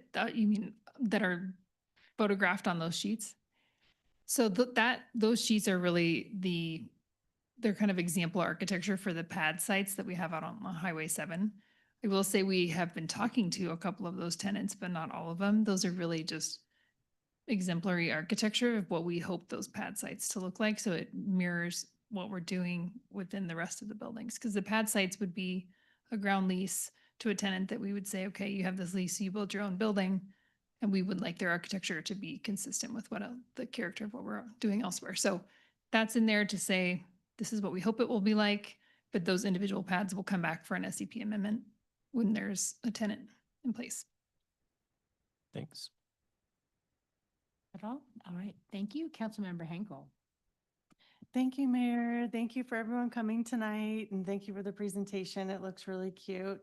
There's only one thing that gives me anxiety right now. Well, there's two things, but the first thing is the grass and the fish. My kids will run through that and cause a lot of sharp objects to their bodies, so I'm just half joking. I have a very clumsy daughter that would probably run into that, but it does look really cute. And I think for thank you for all the artwork and everything that's going into it. I think that that really is something that we need in Broomfield. Like Councilmember Cohen said, there's another place in Broomfield that we wish would also move forward. We know that the areas in Colorado and everywhere too are stagnant. So I did want to ask one, I don't know if this is a staff question or whatnot. Is there anything on our end that has delayed this? Can staff answer that? Has there been anything on our end that has delayed this? Thank you, Councilmember.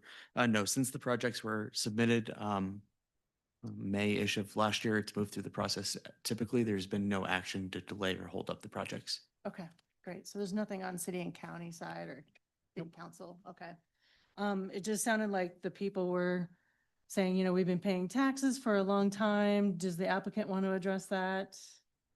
How long has this been in the planning and what's, yeah. So development is hard. There are many, many elements that all have to come into alignment for it to really be successful and for it to happen. And that's market conditions, so interest rates, hard costs for construction. There has to be a demand. There has to be absorption for whether it's retail space or residential or office space that can then be rented and then obviously help pay for all the costs that are put into the development.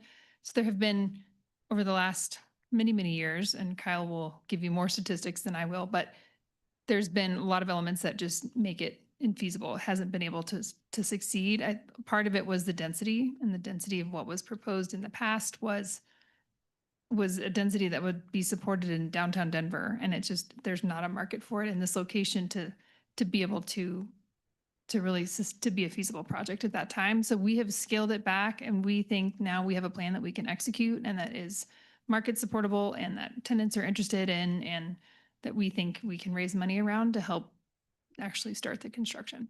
So. Okay. And then, so will this be part of a metro district that already exists? Is that correct? And then who serves on that metro district? This will be part of a metro district that exists in its the service plans exist, but it's not an activated metro district. There will be a district, I think I'm saying that right. Yeah, it's a district that will be activated, and once it's activated, then it will be populated with board members. And if I can go back just to that question that you'd asked about staff, I just want to be very clear that staff has in no way delayed the project. Staff has been excellent to work with, and as a matter of fact, in some instances have turned things around faster than we anticipated. So I just wanted to make sure that was clear. Okay. Yeah. Yep. And nothing on council has delayed this either. And Just wanna make sure. absolutely nothing on council has delayed the project. Getting emails and I was like, I'm pretty sure I didn't vote no on any of this. So, great. Thank you. So if we're having a metro district, you know, I don't know if you listen to all my hearings and Garrett knows too. I do ask about metro districts and who serves on them. So would businesses serve on that metro district, or who do you guys envision serving on that metro district? It would be folks who own property in the district, which is a requirement. But to be clear, that is most likely going to be representatives of the developer or perhaps some representatives of the commercial community. It just honestly hasn't been determined yet. Okay. As always, you know, my thoughts on metro districts, I like representation and making sure that we have taxation with representation. Yes. Mayor Pro Tem, council members, I just want, just to add some clarity to that. So business owners in the property in that district could be owning business personal property. It's not just real property. So virtually any business that be operating would be a qualified elector in that district. Okay, perfect. Thank you. And then the last question I just want to ask, what happens if Advent Hospital doesn't move forward and then we don't have that realignment? What can we promise our neighbors to the north? Because there is concerns about safety. Highway 7 is super dangerous. It's not, you know, it's always on our radar. So I want to make sure that we are being good neighbors to the north as well. That's also in our ward. I appreciate that. The good news is I can think of no reason why the hospital is not going to move forward. So we're very optimistic, but in answer to your question, if for some reason something unforeseen comes up and the hospital does not happen, we have plenty of time to determine what the alternative could be. And our pledge to you and to our neighbors to the north is that we will work in good faith to make sure that the right solution happens. And so there are solutions out there for sure. I would like to see, I'll give my input later. Thank you. Councilmember Peterson. Thank you for your presentation, and it looks amazing. I appreciate all the clarification, and I just have a question about the parking. It seems like in the future, there is likely to be more residential around what you have planned so far, and will those residences have their own separate parking? And do you plan to have EV car charging stations as well? I didn't see those on here. Well, I'll turn it over to Mike for the specifics about the EV charging. I will say, yes, 100% residential has to self-park itself. And it's similarly, our phase 2 developments, whatever those become, will have to park themselves. So we're only tonight reviewing the parking for what you see on that plan. And then the EV, we have 3 different categories. We have a handful that are installed, ready, and capable. Yep. And Mike or Michaela could tell you the quantity of each of those, but yeah, there's different classifications. That all? Thank you. Mayor Pro Tem Lim. Thank you. On the sustainability element, there's some aspects of like the inclusionary housing in that where Baseline has its own parameters within their master development plan. Do they have their own guidelines for building an energy code in any way, or does this development going forward need to be in line with our recent code adoption that included the 2024 International Code Package and the Colorado Low Energy and Carbon Code? Thank you, Mayor Pro Tem. So this development will need to meet and comply with the recently updated codes that Tim Pate, the chief building official, brought through. But I will note that there is the design review committee that may have additional, more strict standards, but they would still have to meet the minimum standards of Broomfield or through the PUD. But yes, they have to meet the new codes. Okay, that's great. Thank you. To the applicant, there's a note that there will be solar-ready infrastructure in the buildings, but it will be up to the tenant as to whether they actually implement any solar panels on those buildings. Is that correct? Did I understand that correctly?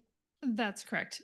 Right now, we're designing the buildings for some future date if there's ever a need or a desire or demand for solar-ready infrastructure, solar-ready exposure and photovoltaic pieces on the roof that will help power the buildings. Yes.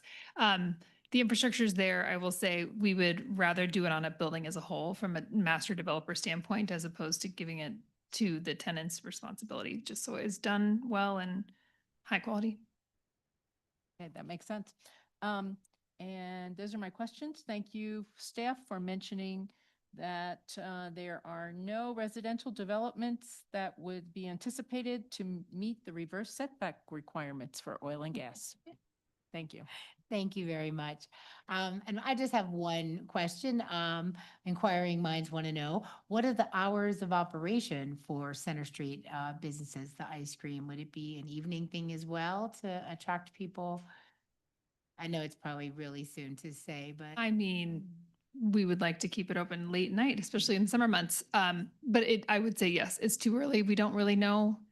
I imagine that it'll reflect similar business hours to other retail centers. So, Monday through Saturday would be different, or Saturday might be a little bit earlier. Sunday might be closed a little earlier. I don't have a good answer right now. Yeah, exactly. All right. Well, thank you all very much. Thanks for the questions too, Council. So Are there any other questions before we move on? Last call. There being no further questions, the public hearing is closed. Next is council's consideration of proposed resolution number 2026-35. Will the clerk please read the proposed resolution by title? Resolution number 2026-35, approving North Park filing number 7, replat A, final plat, site development plan, and master sign plan. Thank you. Is there a motion to approve the resolution? Councilmember Cohen. So moved. Thank you. Is there a second? Councilmember McKenzie. Seconded. Thank you. Is there any discussion? Seeing no discussion, oh, Councilmember Henkel. Yes, I just want to make sure that with the timing of with Huron, that we are being cognizant of safety in that area. And if that hospital does not move forward, I would like to have some sort of email or security, knowing that you guys are planning some safety in that regard. So I just want to make sure that everyone is getting along nicely, but also making sure that we have everything planned well. And if you have something that says it's going to cost this much, I would love to see that too. So I'm hearing different cost estimates from different people, and I want to make sure that, we have those cost estimates out there. Thank you, and I'm excited about it. Thank you. Thank you. Councilmember Anderson. I actually had no questions tonight. This has been a long time in the making, and I am grateful that this has all come together in a way that was palatable to the community, and appreciate the showing of support from the community tonight to help us understand that even though it has been scaled back over time, that this does still meet the needs and anticipation that they have. And hopefully the next steps go very well. Thank you. Thank you. Any other discussion? Well, I just want to echo my gratitude. We received so many emails, all in support of this project and all of you showing up here. I just want to thank you for being engaged and being part of the community. So seeing no further discussion, we'll move forward to the vote on resolution number 2026-35. Council, please cast your vote electronically. All council members have entered their vote, and the results will be displayed on the screen. That passes unanimously. Center Street's a go.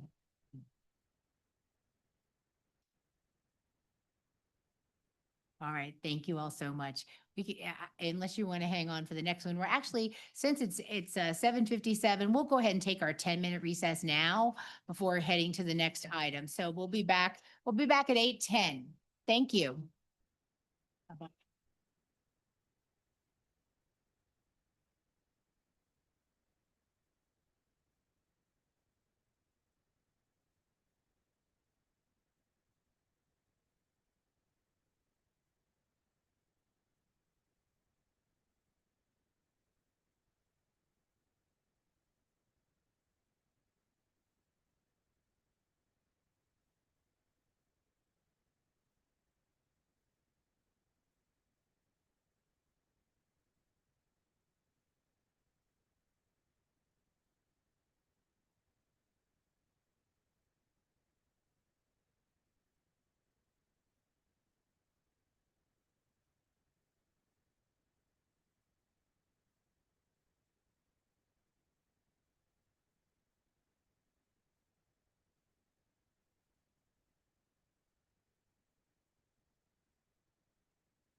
Welcome back, everyone.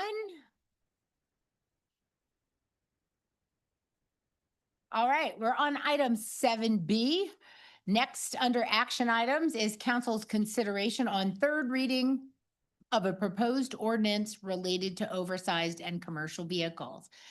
As a reminder for council and the public, 2 amendments were approved by council during second reading. These 2 amendments added a visitor pass and pre-towing humanitarian outreach to the proposed ordinance. A third amendment for a temporary compliance permit or green pass was introduced by Councilmember McKenzie and tabled during second reading. All 3 amendments were published with the staff memo and proposed ordinance.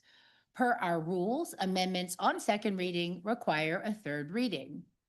Attorney Rogers, can you please walk us through the voting process for tonight? Yes, thank you, Mayor, and thank you for the public here for this item.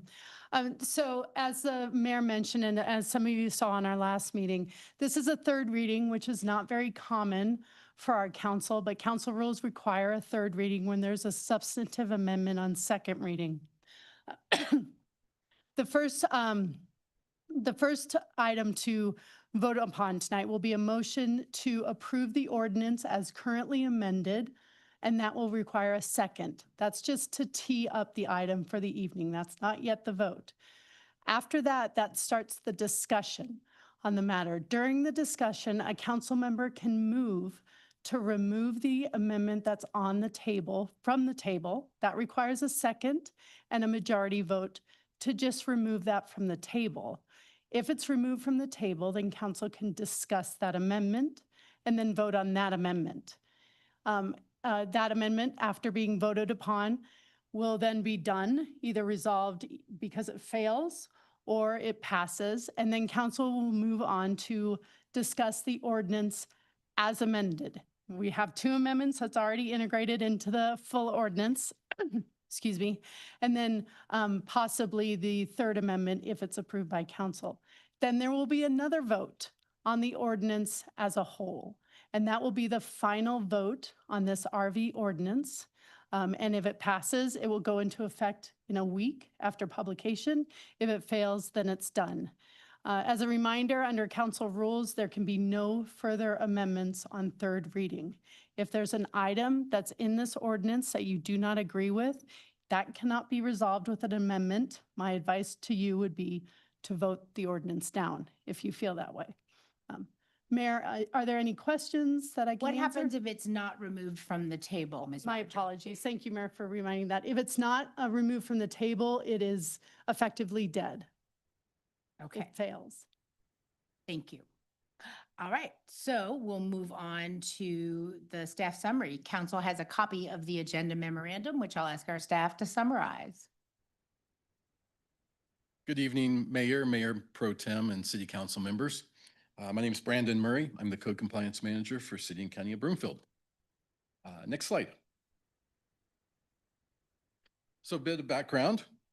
In August 2024, Council requested future action regarding RVs and the complaints related to RVs being received.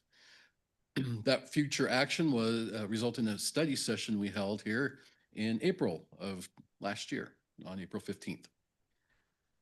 At the conclusion of that study session, council voted to have staff bring forward an ordinance, a parking ordinance, limiting the amount of time an RV can be parked on a public street in Broomfield. We held the first reading of that ordinance on January 13th, second reading on February 10th, and here we are this evening on the 24th for the third reading. Next slide.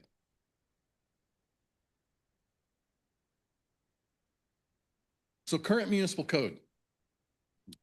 Ordinances are related to recreational and oversized vehicles. Oversized vehicle, basically those that are over 6 feet in height, must be parked 10 feet from a driveway or 30 feet from an intersection or crosswalk. We do have an ordinance that requires all trailers that are on or parked on our public streets to remain attached to a towing vehicle. We also currently have an ordinance titled Prohibited Uses that states you cannot live or sleep in an RV and is parked on a public right-of-way. Next slide. This is just a quick breakdown of the complaints that we have received from dating back to 24. In 24, we received 91 complaints related to RVs with a total of 102 violations. Let's see, 3 tickets were issued and 4 RVs were towed. For 2025, we received 121 complaints. So our complaints went up from 91 the year before to 121. And we had 99 total violations with 3 tickets issued as well in 2025, 1 RV being towed. Next slide. Summarizing the public concerns, prolonged RV and trailer parking in neighborhoods, safety hazards and visual obstructions for our drivers, cyclists, and pedestrians, the aesthetic and neighborhood character impacts, non-resident using public streets for long-term parking, and hazards from cords and debris across sidewalks. Next slide.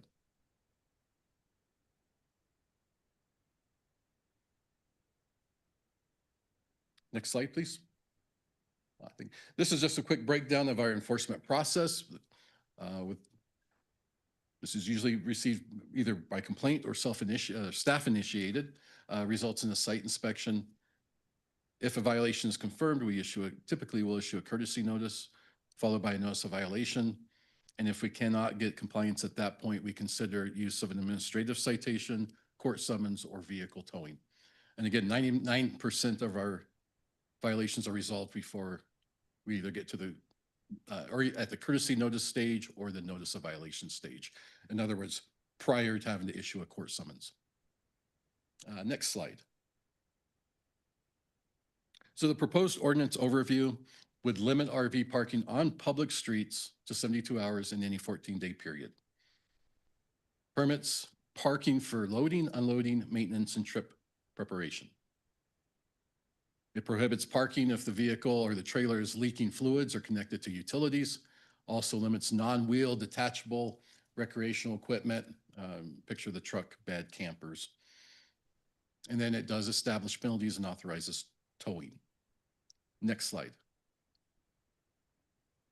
Primary enforcement would be through the code compliance unit of the Broomfield Police Department, but not limited just to us. This would also possibly involve the police department. Focus on education, voluntary compliance. That's our mission with just about anything we enforce. We always provide that education and work towards voluntary compliance and provide that time necessary to help residents comply rather than just going out handing out tickets. It would be subject to our administrative citation under Chapter 113 of the code of our Broomfield Municipal Code, and we would be authorized to tow those vehicles for repeated or serious violations, or if the owner is not responsive. Next slide. Just a quick comparison with other jurisdictions. Many cities regulate RVs. Arvada, for instance, 72 hours in a 7-day period. They don't allow living or sleeping inside those RVs. Lakewood is 48 hours or less for loading, unloading only. Westminster, 72 hours in a 7-day period. Again, no living or sleeping inside those vehicles.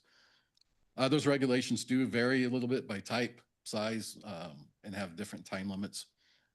But our proposed ordinance does align with regional practices. This data that was contained in the chart in the memo and here on the slide has been reviewed recently for accuracy as well. Next slide. So getting into the amendments that we discussed last second reading, visitor pass that passed during second reading back on February 10th. It's a 7-day permit available to residents to allow a visitor to park their RV at their house. It must be adjacent to the resident of the permit holder. Again, they still cannot use it for living or sleeping in it while it's parked there. And then there'd be no more than 4 visitor passes issued for any one vehicle in a 12-month period. The implementation of this, community development has identified a process that would facilitate this visitor pass. Code compliance would be the field enforcement end of that. We would need to respond to complaints and determine permit status. This is not something that can easily be done in the office. We have to go out and visually inspect that vehicle. And staff would work to balance these new expectations with our existing demands. Next slide. We estimate that the implementation time will take about 6 months to develop that application form, to integrate that system in with existing permit systems, possibly add new software because we'll have to track the number of permits that are associated to the specific vehicle. And a reminder, my unit, the police department, does not issue building or any kind of permit currently. So we're relying on the community development department to use their existing system to help facilitate this. Staff does intend to propose a fee for this pass, but that would be a different, part of a different ordinance. But that would be intended to offset that administrative effort.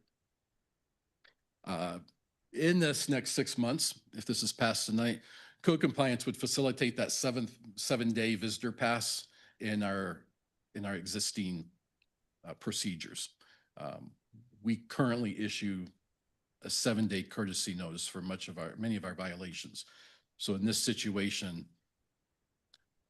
we would just issue a 7-day courtesy notice, allow that vehicle to remain there for 7 days and come back and check after that time period is up.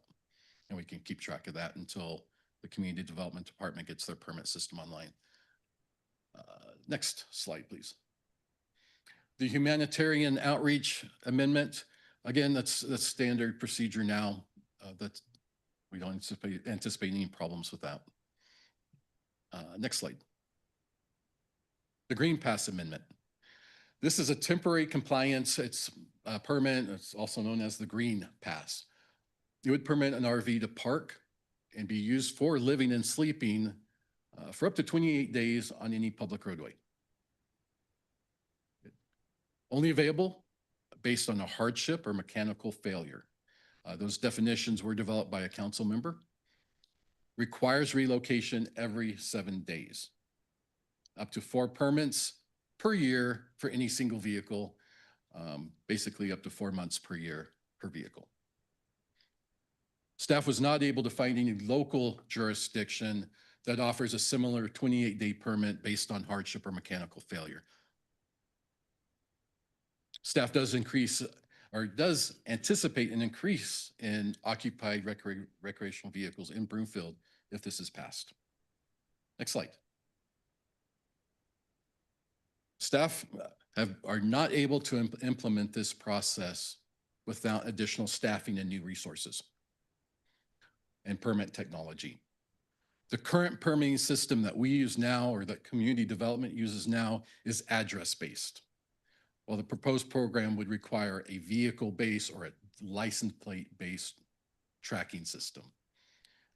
So as a result, staff resources and funding would be necessary to research, procure, and implement a new permitting solution capable of tracking these vehicles, their locations, the duration of those stays in those locations, and permit issuance over that rolling 12-month period. Next slide. Thank you. The proposed program does present a significant enforcement challenge to us, and will require additional staffing resources.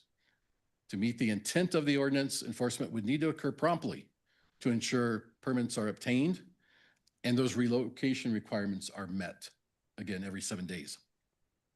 This would limit staff's ability to rely on warning-based compliance approaches like we use now. It will require multiple contacts with each permit holder to monitor compliance with relocation requirements, including at least 4 contacts within each 28-day permit period. Next slide, please.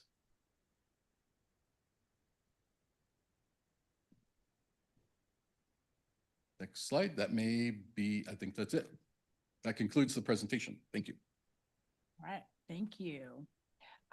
We will now proceed with public comments, which will be limited to 90 minutes total for this item. We had a sign-up sheet in the lobby, however, it's not required to speak. I do have 3 people that signed up that I will call in first, but anybody else that would like to be heard is welcome to step on up to the podium afterwards. I have Ralph Ramsey, Bob Huckabee, and Karen Torp first.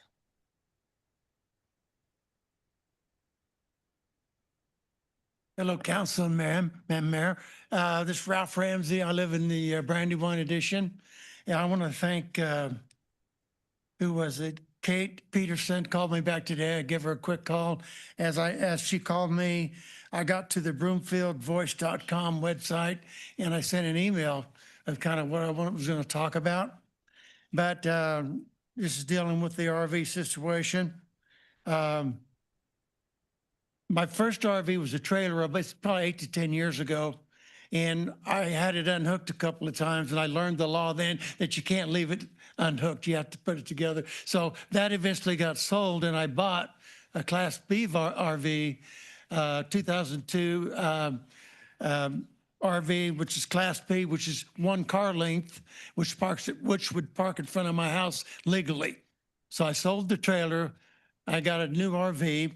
So I guess my main concern is when I bought that trailer, after I had a warning ticket, I went ahead and got myself a parking place, paid a monthly fee. With now there, no monthly fee for storage. That's going to change. I have to go out and find a storage place.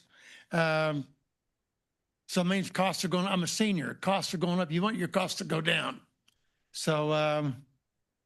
You know, I'm a teacher and a coach for like 50 some years and I moved out from Kansas. I'm a little hick from the sticks, got to the big city, just want to be somebody and I like to camp. So I got me something I could legally park in front of my house. And then my son told me I was back on a trip, visiting my sisters in Kansas and Missouri. He said, Broomfield's going to change the law. I said, oh, well, why are they changing the law? So I hope you don't. But a couple of years ago, a couple of city workers were out in the community and they were measuring the trailer, where I was and where it was parked. They told me you need to park 30 feet away from the corner and 7 feet away from the driveway. So that's what I've done. I saw something on the news before I came down here that there's been some accidents. There hasn't been any accidents in 30 years where I live because of any RVs or anything else. So my concern is I'm now going to have an expense that I didn't think I would have. You're changing the rules. I don't understand why. Maybe you should just teach people how to park them. So that's my question. So, and thank you for your time. I appreciate it. Thank you, Kate. Thank you very much. Mr. Huckabee? Why don't you call me Bob? Okay, Bob. Thank you for this opportunity to addressing this matter. And the first I heard of this, can you hear me? Yeah. The first I heard of this was a month ago in the Enterprise. I had no idea this is going on. And I reached out to my Ward 3 council people who promptly answered me. I appreciate that. So my concern is, a number of years ago, not too long ago, my wife had decided that a camper was just too much. I'm 82 years of age, and I don't want to be hauling propane tanks and jumping down and disengaging trailer hitch. And we got this little Class B, you know, those are the smallest ones of the RVs. And why am I concerned? Well, I live in an HOA. The van will not fit in the garage. The HOA will not allow me to park it anywhere on HOA property. So I now must park on a public street. So I park it on a public street, but it's not a main thoroughfare. It's a byway. It happens to be a very wide one. You can park 2 vehicles and 2 vehicles can pass all at the same time. There are no obstructions. I know not to park where it obstructs a sign or an intersection. And it in no way obstructs anyone's view of your tiny little view of the foothills you can see from there. So I kind of see it as 3 things. There's the live-in business. You may have to be dealing with that another way. I don't know how you're going to do that. That's another dog you got on. The other is a safety issue. And The third is a classification of about a vehicle. What are the contents of a vehicle makes it improper to park? Now, you've covered that. You can't live in it. But just it has accommodations that now it is a hazard or is prohibited. Oh, shoot, I gotta hurry up. Okay. Okay, here's the thing. I put it to you. The question is, if it doesn't violate safety and it's not going to be lived in and it doesn't obstruct people's view, where's the harm? And the second thing I'm a little bit confused about, I assume you're going to vote on it today and you may pass it. When is it going to be the action? I kind of missed it. When is going to be the, when it becomes effective? We will get that question answered for you, Bob. Your Okay, time has thank you. expired. And thank you for your time. Thank you. Karen Torp?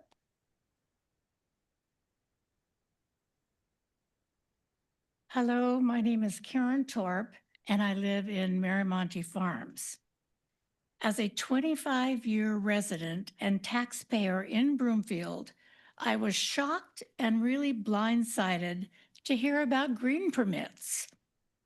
A green permit basically says that any city ordinance that every resident in Broomfield must follow does not apply if you are experiencing homelessness or financial difficulties.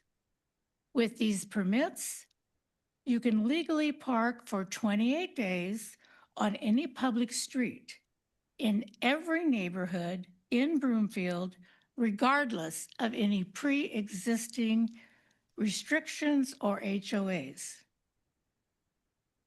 This includes city parks, near schools, open spaces, near businesses, or right in front of your front door. The vehicle must be moved every 7 days to another neighborhood. Well, what constitutes a neighborhood? Is it the end of the next block, or is it 2 streets over? Or is it perhaps if you move your vehicle from, say, Redfin to the Broadlands? This would be a compliance nightmare. No other community in this area has such a permit. Not Louisville, not Lafayette, not Westminster, not even Boulder. In fact, no community in this country, or no community or city in the entire country has such a permit. So one might ask, why is it such a good idea for Broomfield? And I'm sure the city council felt that whoever spearheaded this idea to slide this green permit into an amendment 2293 that dealt with oversized vehicles in the street had only the best intentions. But this could cause a disaster for Broomfield for the following reasons. Our homeless population, number one, would increase. Once you allow it, they will come. And what type of actions does the city have in mind when that happens? Also, an increase in crime and health issues in your neighborhood where your kids play and where you walk your dogs. The property values will decrease, and therefore tax dollars decrease. And there'll be less money to finance the city debt, as well as popular community projects such as the town center that we're all looking forward to. Also, and most importantly, for most residents, your home is the biggest security you have for your retirement and making financial plans. You may downsize. You may upgrade depending on where you are in the community. It's a very important part of your financial future. It would be a nightmare to try to sell your house if you have a homeless vehicle parked right in front of it. And the real estate, it would have to be disclosed to any future buyer. Also, businesses would choose to relocate to another location. Ms. Torp, could you wrap up your final thoughts, please? Your time has expired. Okay, what I would like to say mostly is that if the council feels that their wards would really support green permits, then why don't you put it on the ballot? Research it, ask your constituents if they would support this. And I do think that it should be struck out of this amendment and debated on its own merit. Thank you. Thank you very much. Anyone else? Please come on up. Hi, my name is Lori Weimer. I live in Anthem Highlands, and I would like to speak against the Green Pass Amendment, particularly the hardship clause. You know, we all just sat here and we saw those beautiful renderings of what Center Street is going to look like. Really an amazing place to hang out. Now, just imagine all those streets lined with RVs, a cycle of RVs coming in and out every week or so, different people. I mean, that's not what the investors, the developers, that the people who are going to come and hang out there, that's not what they want.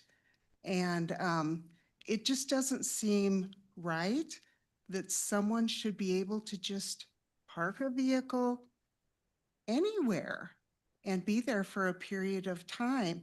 If the city really has this concern, you know, maybe there could be some parking space built for this need in a dedicated location. And then maybe social services could come by and actually help these people who are struggling with different issues rather than have them just floating around the community, parking here and there and interrupting people's home life and these businesses. So thank you. Thank you.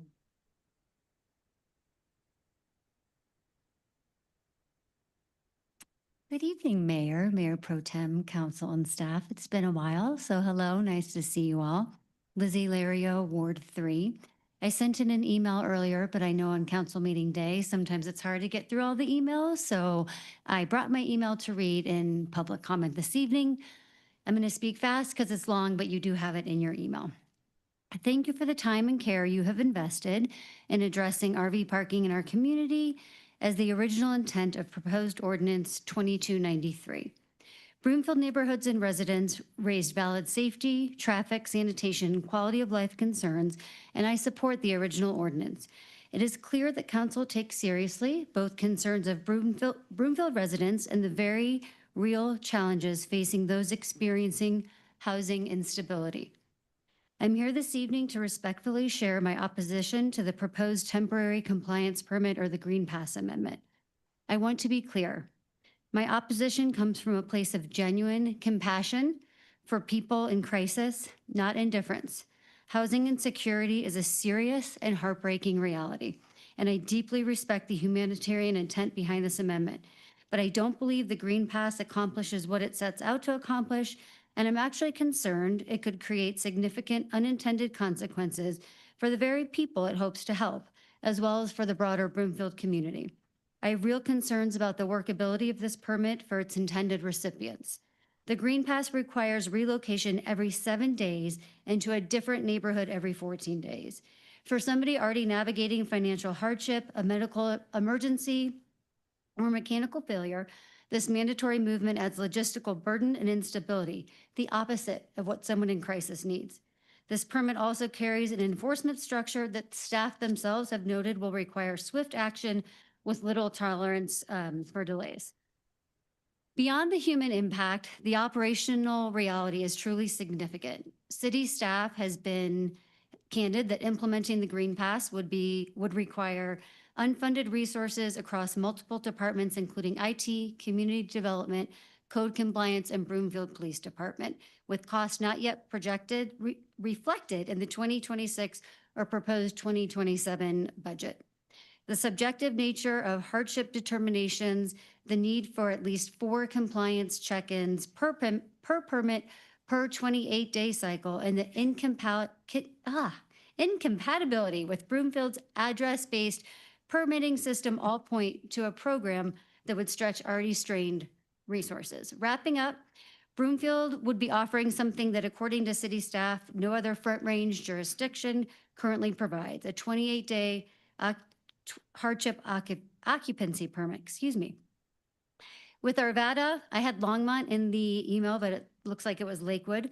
Thornton and Westminster all limiting RV parking to loading and unloading only, or short 72-hour windows. Broomfield risks becoming a regional destination for occupied RVs. This would work directly against the goals that originally prompted Ordinance 2293 and would disproportionately impact Broomfield neighborhoods and residents who have already raised valid safety, sanitation, and quality of life concerns. Thank you for your service to the community and for considering my perspective, and I apologize. I need progressives. I cannot read. I can't see you well if I take my glasses off, but I can't read my my email. So time for progressives. Thank you guys so much. Thank you, Ms. Lario. Well, I have big print and glasses. But good evening, Mayor Pro Tem, council members and staff. I'm Kathy Escobar, co-founder of The Refuge, a community hub serving in Broomfield for 20 years next month. At The Refuge, we have a high value on advocacy and coming alongside folks to support not only personal transformation and healing, but also change in systems. And I want to start by saying how grateful I am to City Council for wrestling with this ordinance, especially since its first reading. There have been so many thoughtful questions, outreach, and processing, and we greatly appreciate that care. Tonight, my role is to advocate not for the Green Pass as an end-all solution that meets the true needs of the moment, but it's at least a protection and buffer that's in place that provides a provision for Broomfield's most vulnerable residents. I am well aware there's a lot of pushback on the staff impact and also from wider community members. But for those who are on the verge of possibly losing their only shelter while they are trying to access local resources, and any kind of lifeline for support matters. And it's what communities do to take care of its members.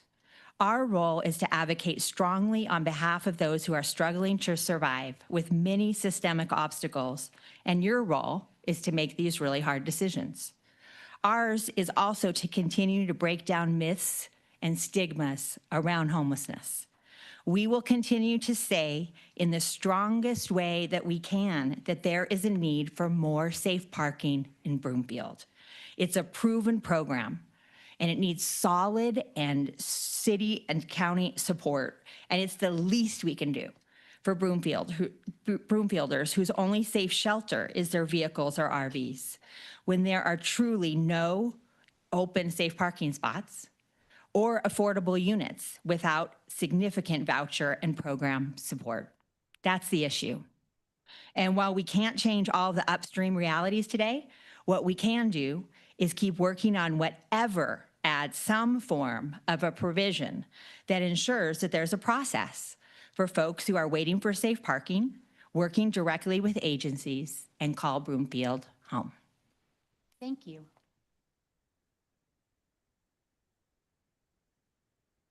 I'm not wearing glasses. My text is really small, and I like to improvise. So just start with that. Hi, Mayor Pro Tem, Council, City staff. My name is Dana Scott. I am a resident of Ward 3, and I also am the executive director at Broomfield Fish, the Food and Family Resource Center here in Broomfield. And I've been hearing a lot of fear, and I think it's actually illustrative of our times right now, right? And what I love about Broomfield and what I love about this room is the civil discourse. I'm listening to folks, and even if I disagree on specific points or with some things, I'm like, oh, I hadn't thought of it that way. That's interesting. I'm curious. And I love that you as council are curious and that you've worked so hard to try and refine this and balance the needs of all of our residents in order to create a safe and healthy community. It's what we all want. For many years, we had no ordinance, and our streets are not currently overflowing with people living in RVs. My hope is that with a new ordinance, we will be able to better assess the data, track it, and understand what the true situation is. I can tell you at Fish that we have seen a skyrocketing need among our residents. We've seen over almost 16,000 unduplicated residents last year came to Fish for some kind of help.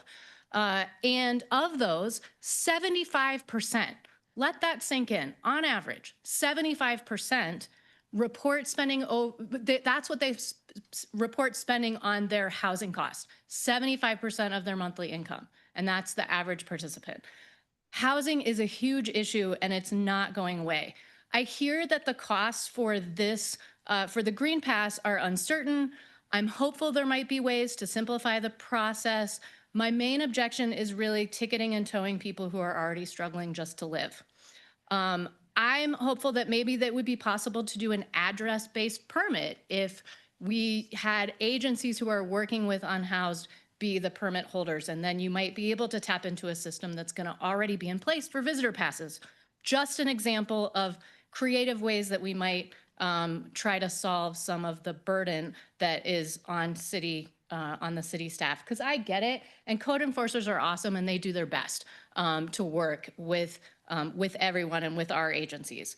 This is part of a bigger issue. We do need to work together to address the housing crisis. The issue is not going to go away. It's only going to get worse. But let's invite everyone to be part of the solution. And anyone who came tonight or wrote a letter, I would invite you to learn more about the Broomfield Housing Solutions Forum. And you can find them all at broomfieldhousingforall.org. Thank you. Thank you.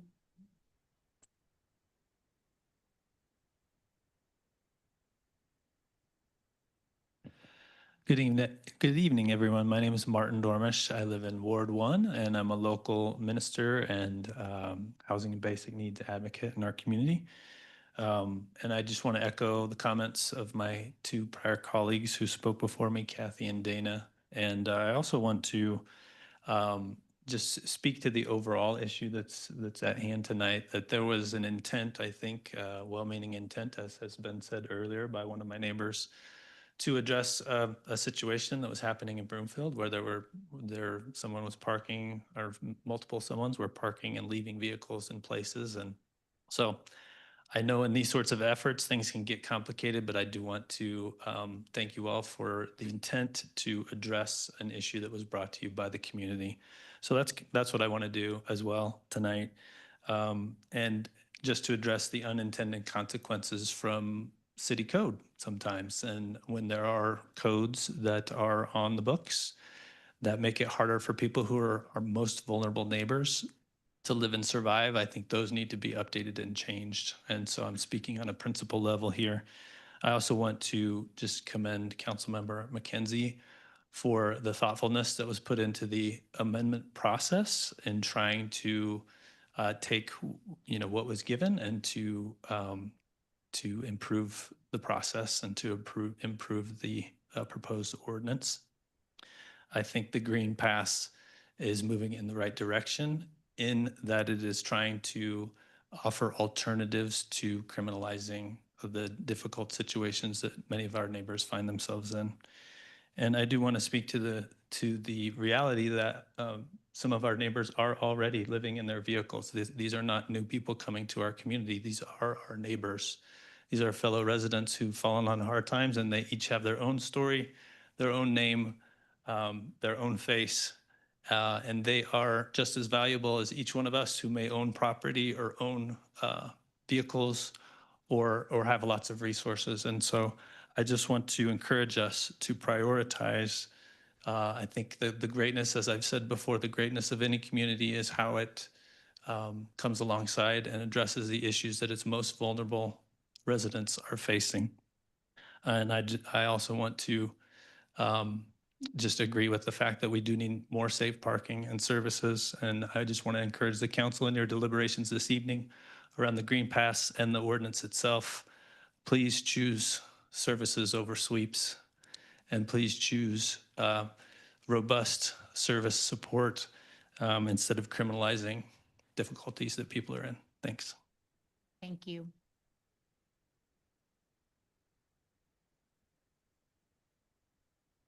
Good evening, Mayor, Mayor Pro Tem, and City Council. My name is Levon Wilson. I live in Ward 3. I have some issues or concerns with the Green Pass. Some of it may be just language that's not written, but maybe you all have it in your head. But there's no definition of hardship. Is there do you have some parameters that will fall under to help us to understand what that means? Also, there was no estimate of how much cost to the city, although it's been stated that there would be a significant cost, and where would those funds come from? I have some safety concerns, and this comes from watching what happened in my daughter's neighborhood in the San Jose area of California, where they have nothing that makes this illegal. For a 1 week, I watched a very dilapidated RV manually pushed from another 10 feet to 20 feet around the corner. I don't know that the engine even started. I watched human waste dumped from their holding tank or whatever you call it, dirty water from basins dumped into the gutters. It does happen. I've seen it. So this person moved their vehicle so that the neighbors that they were parked across the street from to lessen the neighbor's ire. I think those things have to be addressed. They do happen. I hope the city council will continue to maybe look at this. Maybe there's an answer. I don't have the answer, but there does need to be more clarification if you go forward on this with the safety, tracking, cost, etc. Thank you for your time. Thank you.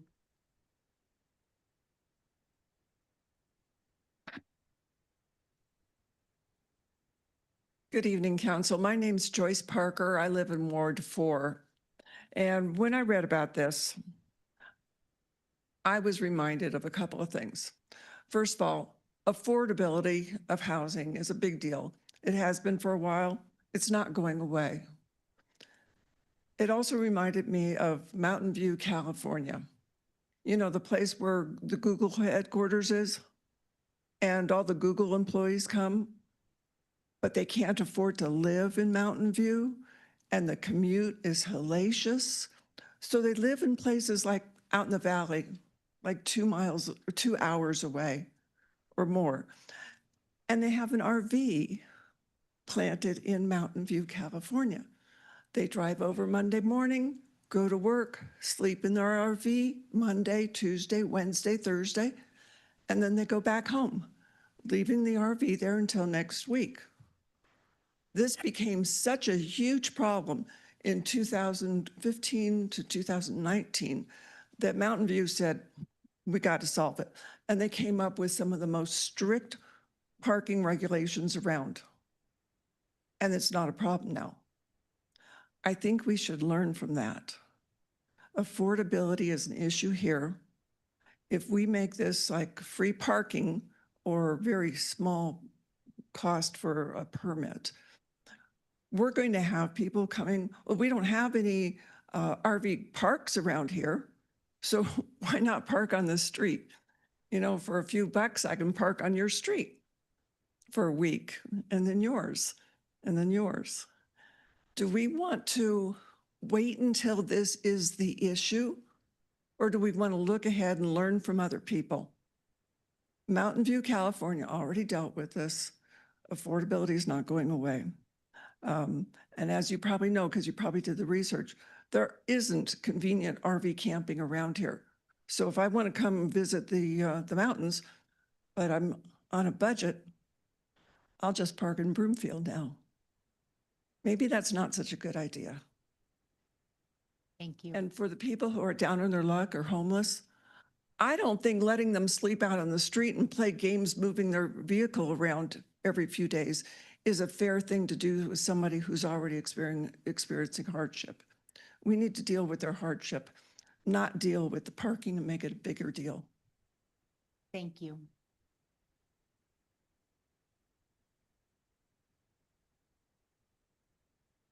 Good evening, Mayor, Mayor Pro Tem, council, staff.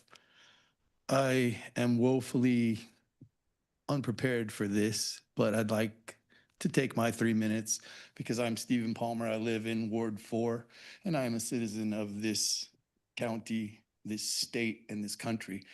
And I feel that those of us who live together as a community should be attentive to the comfort, the quality of life, and the convenience of all residents who live within this community. There are gentlemen here who are concerned about moving their equipment around so that they can continue to enjoy what they've paid for and what they want to understand how they can keep near them while living in Broomfield.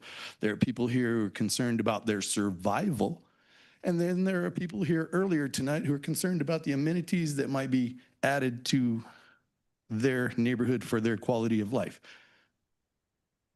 There's no easy solution to this. I'm certain that this ordinance will pass. I'd like to see it revisited later with more attention to each need that it affects. Some people are in danger because of this. Some people are going to be inconvenienced because of this. This green pass, it may not be the optimal solution, but as has been spoken, it is an attempt to be humanitarian in the execution of this plan. We need safe parking, we need services, we need attention to affordability. I live in a very small apartment here, and it's very expensive.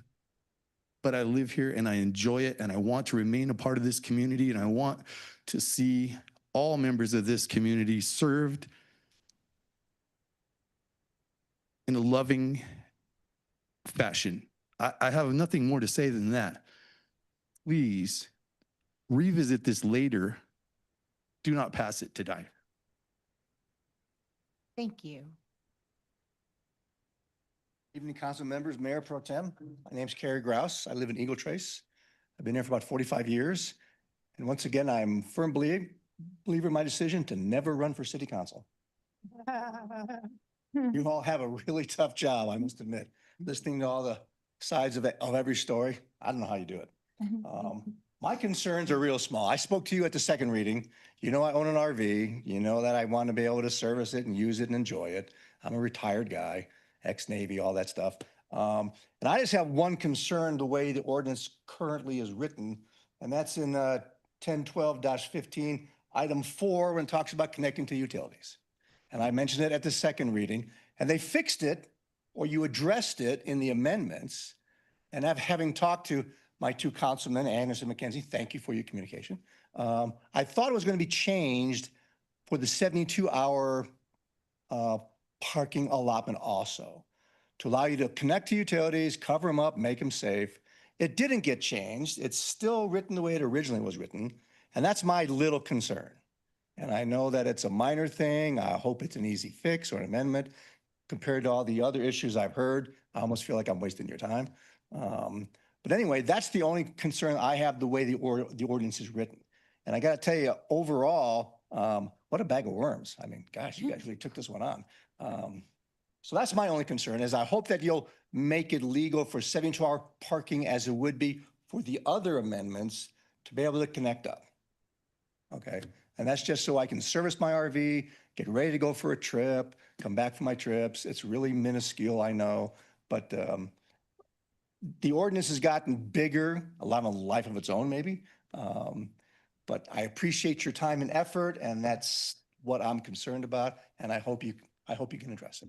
Thank you. We will. Thank you very much.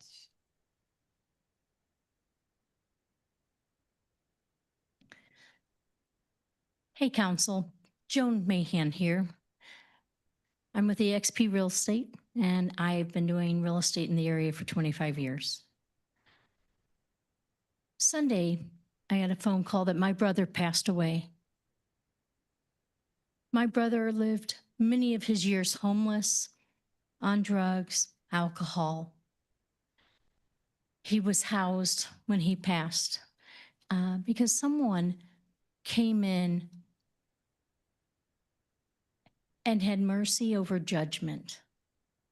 So this is a very tender place in my heart.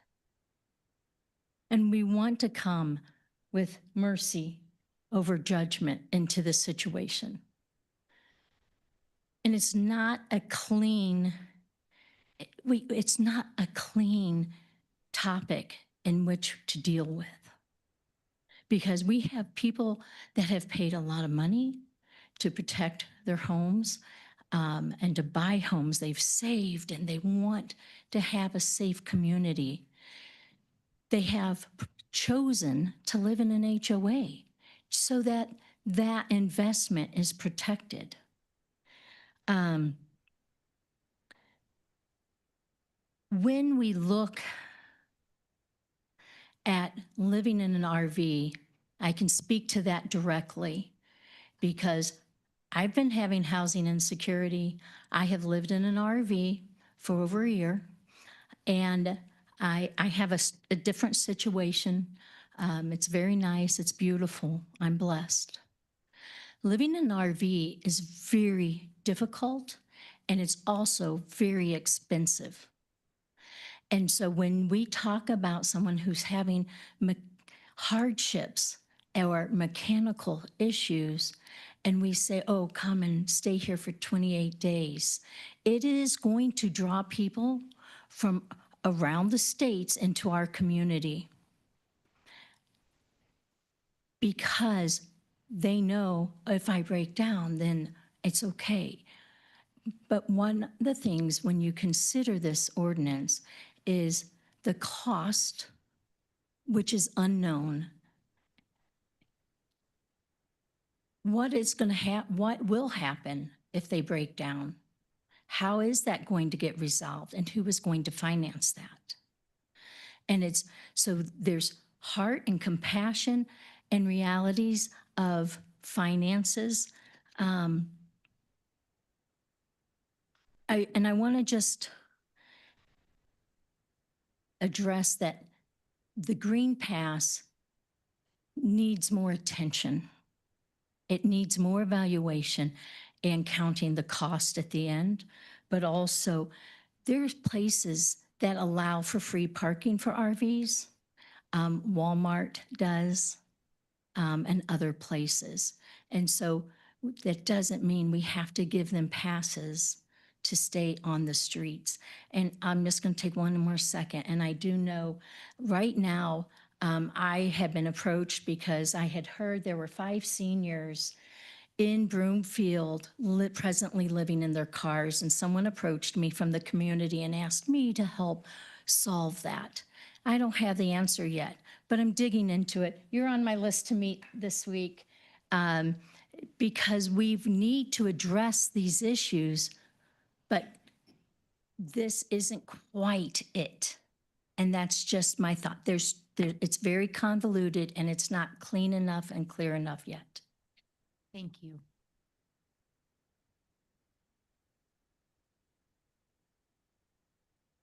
Good evening, Mayor, Mayor Pro Tem, Council, City Leadership. Thank you for your time. Thank you for your service too. As I sat at home watching the earlier session, thinking to myself, Center Street looks beautiful, but they missed those old rundown RVs and those Sprinter vans that are going to be parked there in the future in the drawings. I say that in jest. I'm here and I've been here because unfortunately myself and my neighbors on Court Street are uniquely informed on this topic. I appreciate all the people that are here and the work that y'all are doing. If you haven't had people living in an RV in front of or behind your house, this is all just theoretical. It's a practical problem for us. The proposed solution takes this problem and distributes it across the community. That's insanity. If the solution was, let's offer more safe parking, I'd get behind it in a heartbeat. I am not getting behind, let's permit no limits, no responsibility for association to Broomfield, come one, come all. Staff is opposed, can't support it. They're estimating 4 contacts per 28-day period. I can tell you from personal experience, the number is more like 20 because nobody knows this is going on. So they're going to be surprised this happened. They're going to call the police. The police are going to come out. Their neighbors are going to call the police. This is the reality of what has been proposed, the way it has been proposed. I don't know if you all saw Colorado Springs earlier this month. Council voted 7-2, if my numbers are correct, to ban vehicle camping because they'd had too much of a problem in their community. So I would ask, what have we learned that's different than what they have learned if we're pursuing this? It's a problem. I'm not suggesting it's not a problem. What we have is not the right solution. And residents who are just starting to hear about this have started to speak. When I looked today on the Google Drive at 4:46, I did my best to count up for and against. And what I saw within the past 36 hours was 30 against and 3 for. You are here to support the residents who create the community, not the other way around. The folks who pay their taxes, the folks who vote for you and your representation on council. Please, let's work together to solve this problem. This solution ain't it. Thanks for your time. Have a wonderful evening. Thank you. Well, we do have a caller online who would like to speak, so we're going to go over to our caller next. Caller number ending in 680. Please press *6 when prompted to unmute and state your name and neighborhood for the record.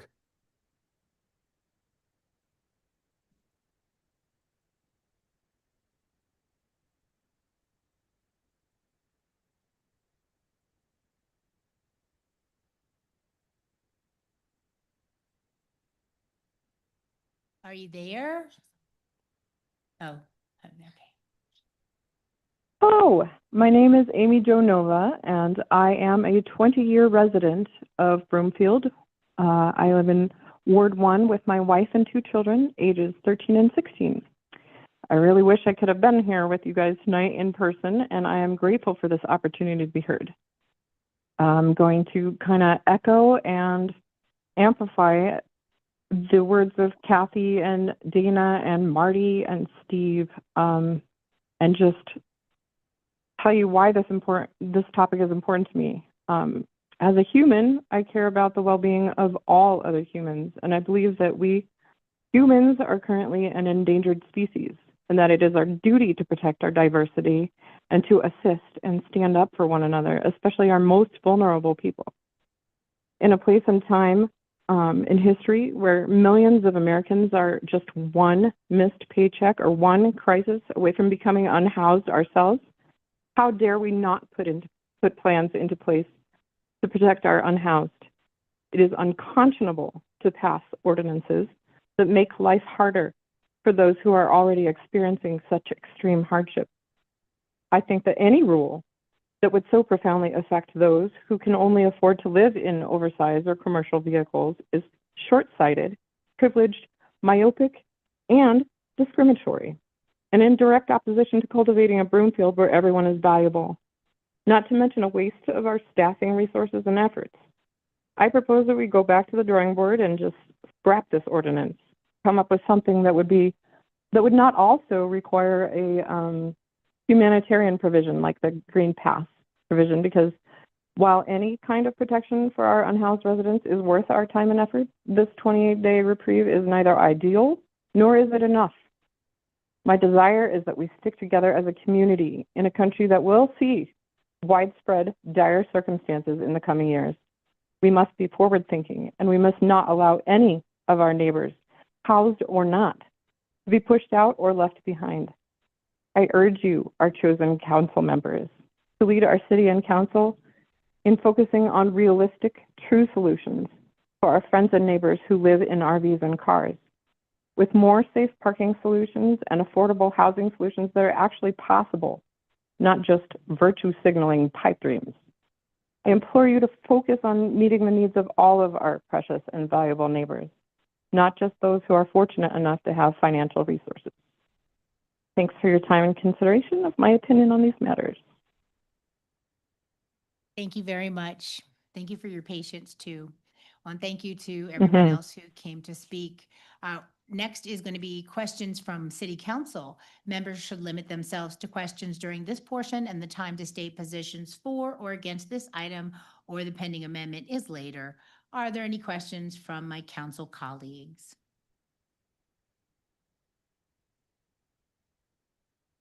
Councilmember Anderson.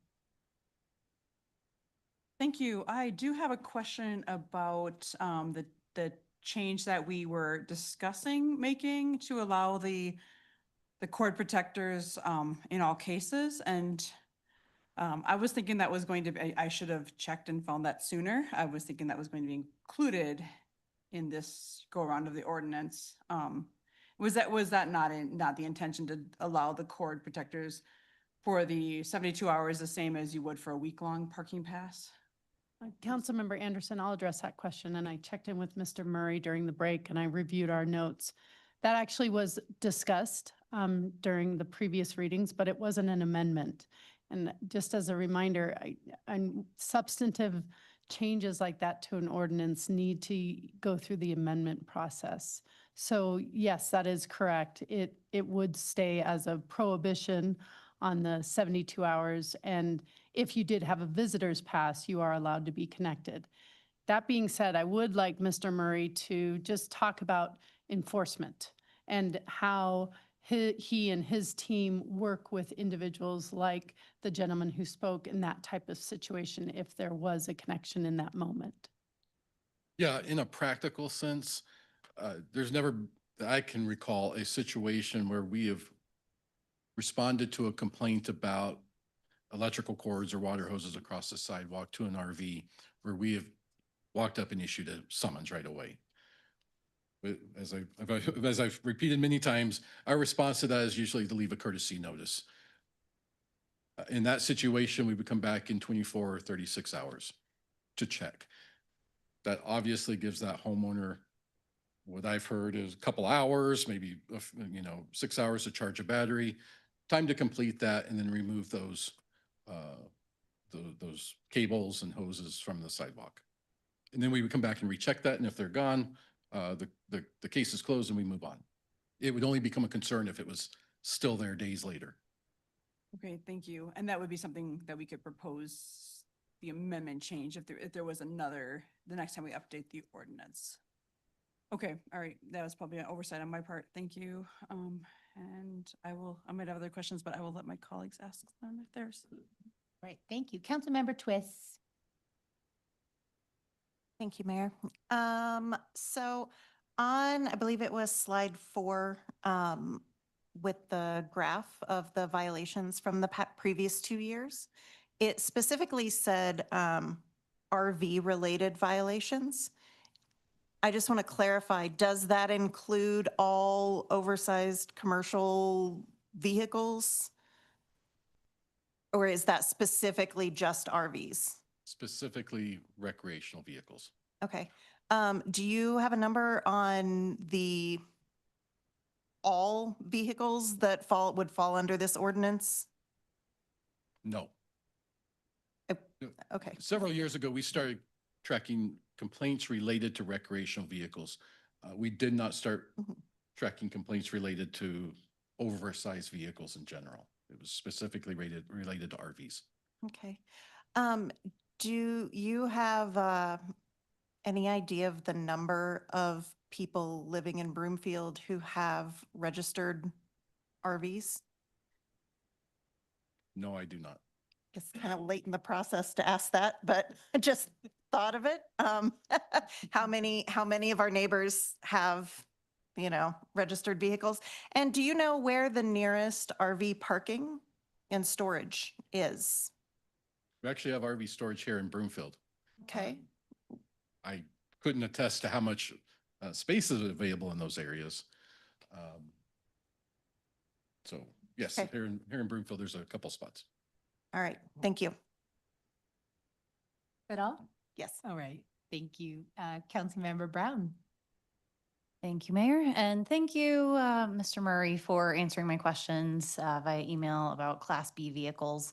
As you've heard tonight, we have a number of residents who are going to be impacted by this that are currently parking their own personal vehicles in front of their house or adjacent to their property. I am curious if you could just speak a little more about how you proceed with enforcement around this, acknowledging the comments that were made about, you know, they're not harming anything. They're on back areas of the streets, and I mean, Sure. could speak to that. Thank you. Yes, thank you. Again, in a practical sense, most of our enforcement associated with this chapter is by complaint. I can attest that most complaints are associated with your traditional recreational vehicles, large trailers, large motor homes. I do not recall, I would say, a significant number of vehicles or complaints related to your Class B, the Sprinter vans, things like that. There have been a few, but the far majority has been related to those larger RVs. Because of enforcement being primarily complaint-based, enforcement's primarily going to revolve around those larger traditional RVs and not include those Class B as often. I mostly wanted to, our folks here to hear that from you and kind of understand what we might be looking at if the ordinance passes tonight. The other question that I had pertains to the comments or the content that was in the presentation. I'm curious about the 14-day limit for the visitor pass as opposed to the surrounding communities that have 7-day cycles. Specifically, I've heard from residents that go on week-long trips and they want to be able to go on a trip and prep their RV and come back and prep it, and that would be in less than a 14-day period. I guess, can you speak a little bit to how folks may experience a violation in that case if they were to try to park it again the following weekend? And I guess I'm trying to think through also if this is something that is going to be worth coming back for an amendment for if it becomes problematic. So if 14 days tends to be too long and we start noticing a lot of violations, your thoughts on, if it's feasible to move to a 7-day in the future. Thank you. I guess I would start with that last question. Sure, it'd be feasible. I mean, if there are problems or unintended consequences identified, 6 months, a year from now, yeah, those could be addressed. And I mean, I think those timeframes, many of which could be feasible. The enforcement piece of that, again, primarily complaint-based. Typically, complaints are associated with RVs that have been left or parked for much longer than 72 hours, weeks, months. In those cases where residents pulling in for a couple of days and parking, getting ready for the trip, and then they return in the same week and then go to back-to-back trips, or then they may be pushing that 72-hour limit in that 2-week period. Yeah, those situations, by definition, could be in violation of the code. And in that particular situation, we'd come out and issue that courtesy notice and have that discussion with the property owner or the RV owner. So yeah, hearing some feedback, yeah, I mean, it could be that people going on back-to-back trips might push that 72-hour limit some. Thank you. Those are my questions. All right, thank you. Councilmember Ward. Thank you, Mayor. My first question is going to be going back to the question that Councilmember Anderson asked about the amendment that slipped through the cracks. So either for Deputy City and County Manager Burton Zeddy or City Attorney Rogers, since staff has to come back with a different ordinance in order to implement the fee for the visitor pass, should this entire ordinance pass, would that be the appropriate time to add an amendment to this particular ordinance, or would a Section 8 request be needed in order to make an amendment? I just want to be clear about the process for this so that my colleagues are aware. Thank you, Mayor, council members.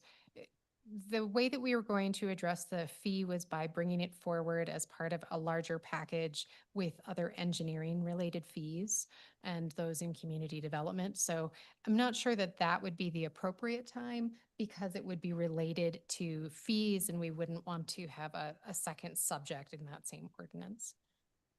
Okay. I just wanted to be clear about what that process would look like if we wanted to add that amendment, since we can't add an amendment tonight.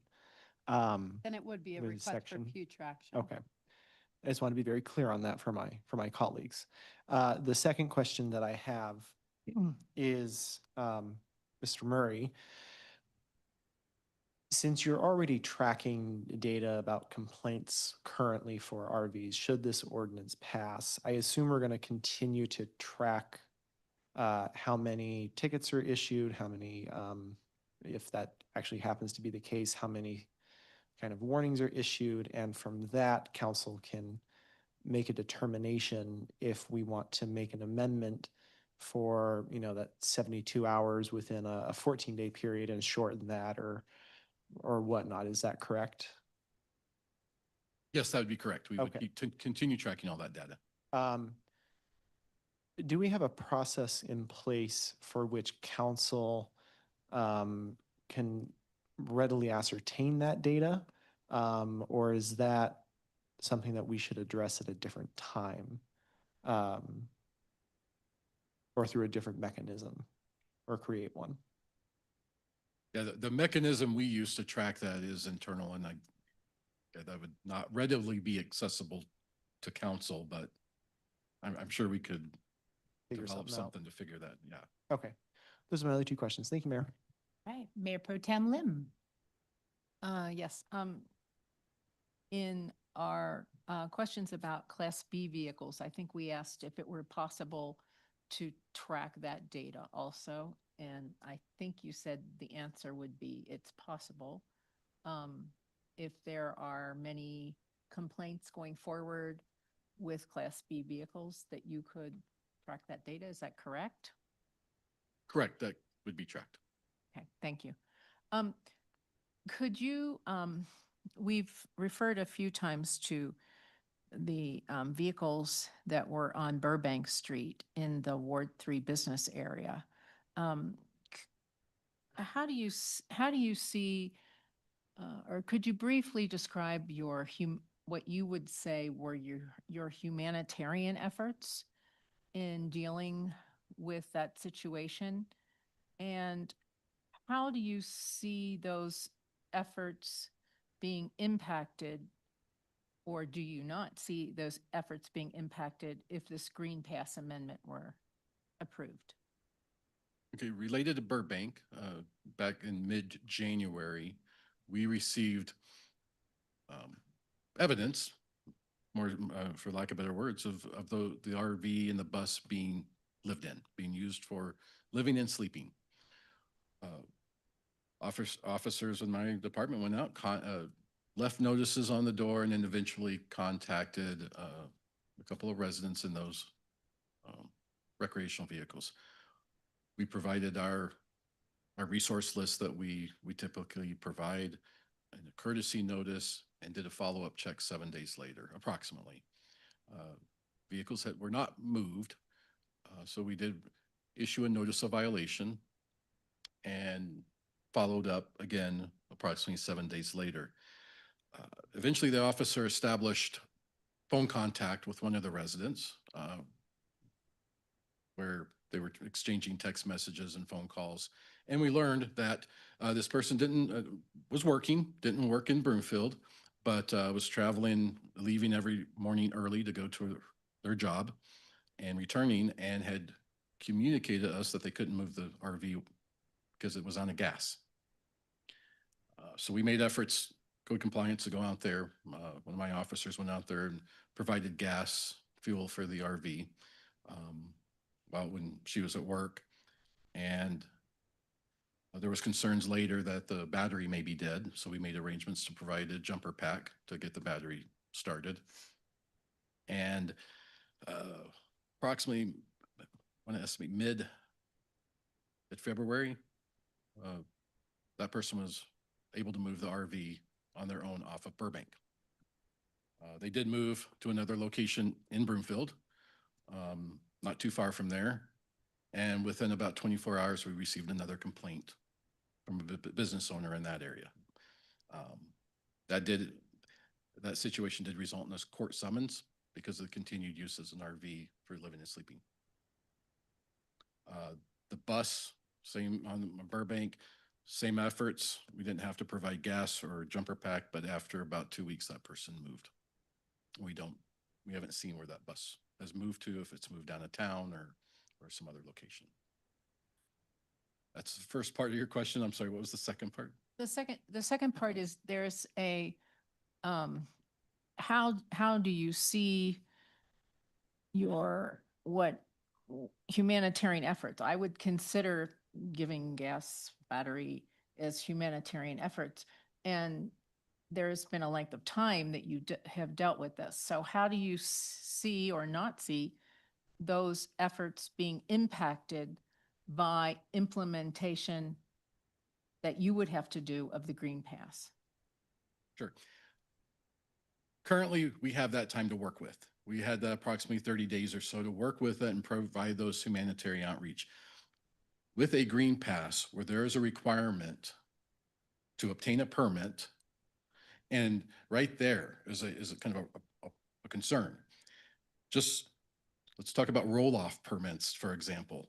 There's less than 10, 20% compliance rate with roll-off permits.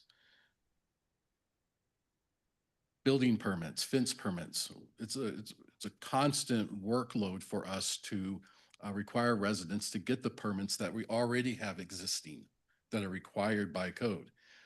So my point is a lot of people won't just voluntarily come get these permits. It will take our efforts to go out and require that they either come into City Hall or get on the internet and obtain that permit.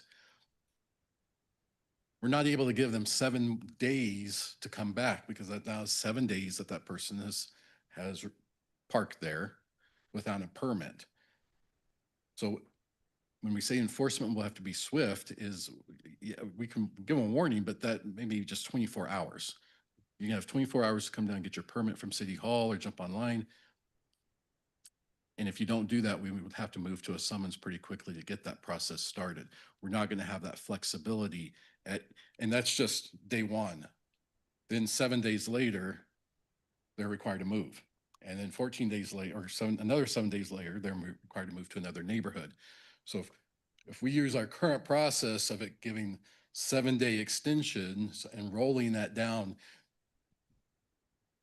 our concern would be that RV would end up in one location for 30 days or longer. Meanwhile, we're getting those calls from business owners and residents that, what are you doing? This person has been parked in front of my business for 3 weeks and your code says it can be only parked here for 7 days. So because of those checkpoints along the way, every 7 days, we're going to have to be quick and swift in requiring that that permits obtained quickly and those relocation requirements are met, because our residents are going to know of those permit requirements, and they're going to expect that. Okay, thank you. All right, thank you. Councilmember Peterson. Thank you, Mr. Murray, for that clarification, and I appreciate the humanitarian efforts that you've put in.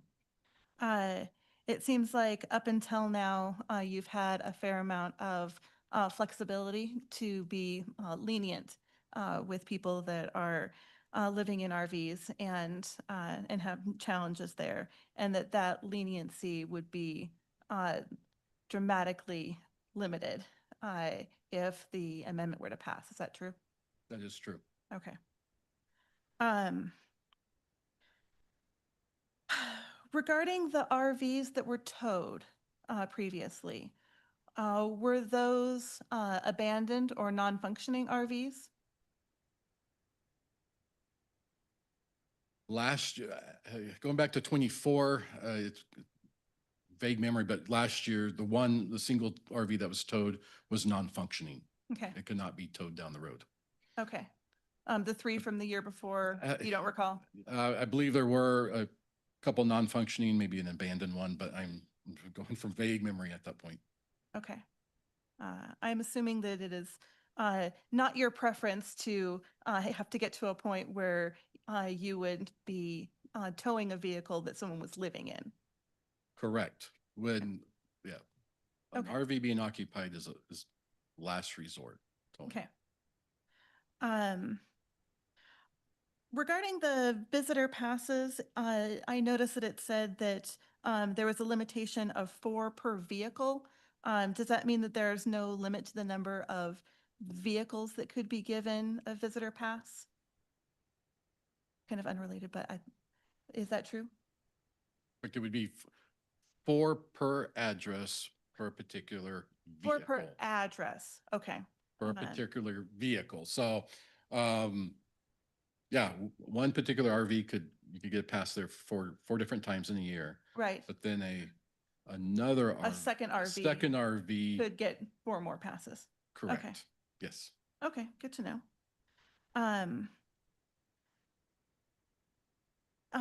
If this ordinance passes, how will RV owners be notified? Well, obviously, we've got several avenues to reach out to our community members. First would be our Broomfield Police social media pages. We can put information out on that, on the code compliance website. We can put information there. But I think most of that outreach, as I heard here tonight, some people just hearing this for the first time, a lot of that's going to be that face-to-face contact with our staff. And again, through issuance of those courtesy notices, and in those situations where people hadn't heard of this at all and need time to get their vehicle into storage or make other arrangements, we would accommodate that. Okay. If it were to pass, would you continue to be complaint driven, or would code compliance be out looking for RVs that are in the same location for over a week? Again, I say primarily complaint driven. There would be, our officers are expected to be self-initiative too when they're out in their neighborhoods. So there would be some self-initiated activity as well related to this ordinance. It wouldn't be 100% complaint driven. But in that case, if the owner had not been aware that any of this was going on, there would be a notification first. Correct.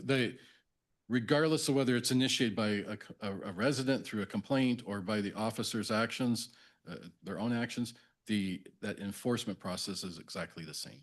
Okay. Those are all my questions. Thank you. All right, thank you. Councilmember Cohen. Thank you, Mayor. Just have a couple quick clarifications. And I appreciate the compassion that you already exhibit. I think Broomfield demonstrates that every time with providing assistance to folks who need it. The intent of the visitor's permit was really viewed, I think, that people who have guests who come and need to stay, but I guess it would be permissible also for someone who wants to work on their own RV, perhaps for more than 3 days, that they could get a permit for their own vehicle to stay at that in front of their own house for 7 days. Correct. Correct. And the cords could cross and for that period of time. And the cords are only, the reason for the cord is just the risk of someone tripping and injuring themselves and then the liabilities on the homeowner.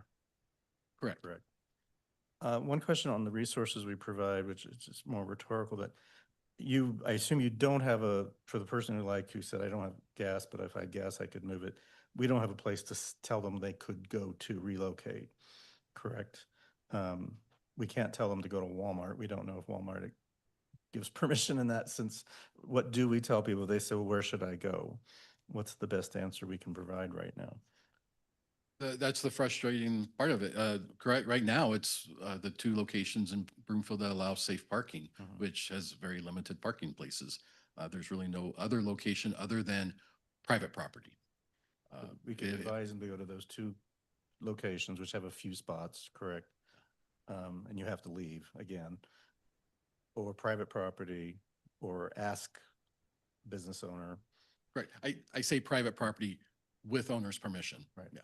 Do you hear from your counterparts in other cities who are with the same regulations, what they're telling people to go? Are there other parking spaces available in Westminster, Louisville, Thornton, our surrounding communities?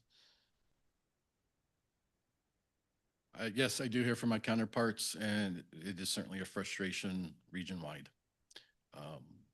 I received a call from a code and compliance manager in Denver just a couple of days ago, seeking some questions and solutions with RV parking down there. Much of what we're dealing with tonight. All right, thank you. And we keep using the term RV, but it's really oversized vehicles. Correct. A bus or anything that's outfitted. True. Okay, thank you. All right, thank you. Any other questions from council? Anyone who hasn't gone first? Or has everybody already spoken once? Anybody, any other first round before we go to second round?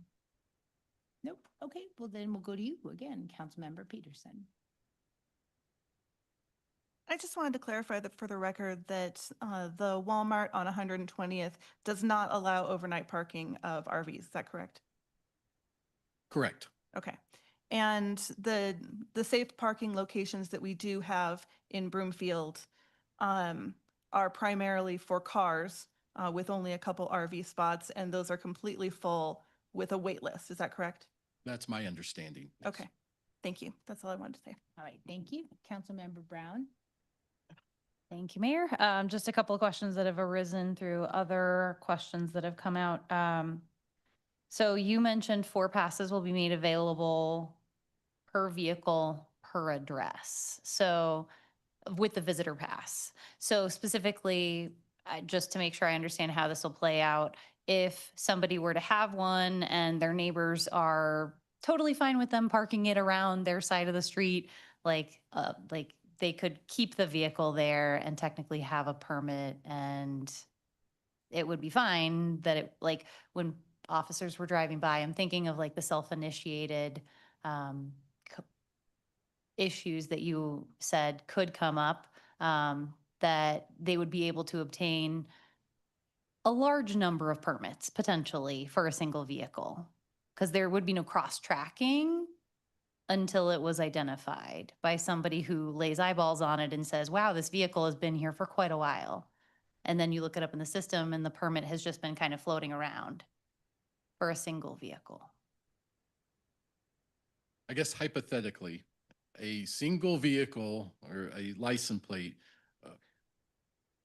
if you had 6 neighbors, I guess they could each register and obtain a permit 4 times for that vehicle and, move it down the street to 6 different addresses.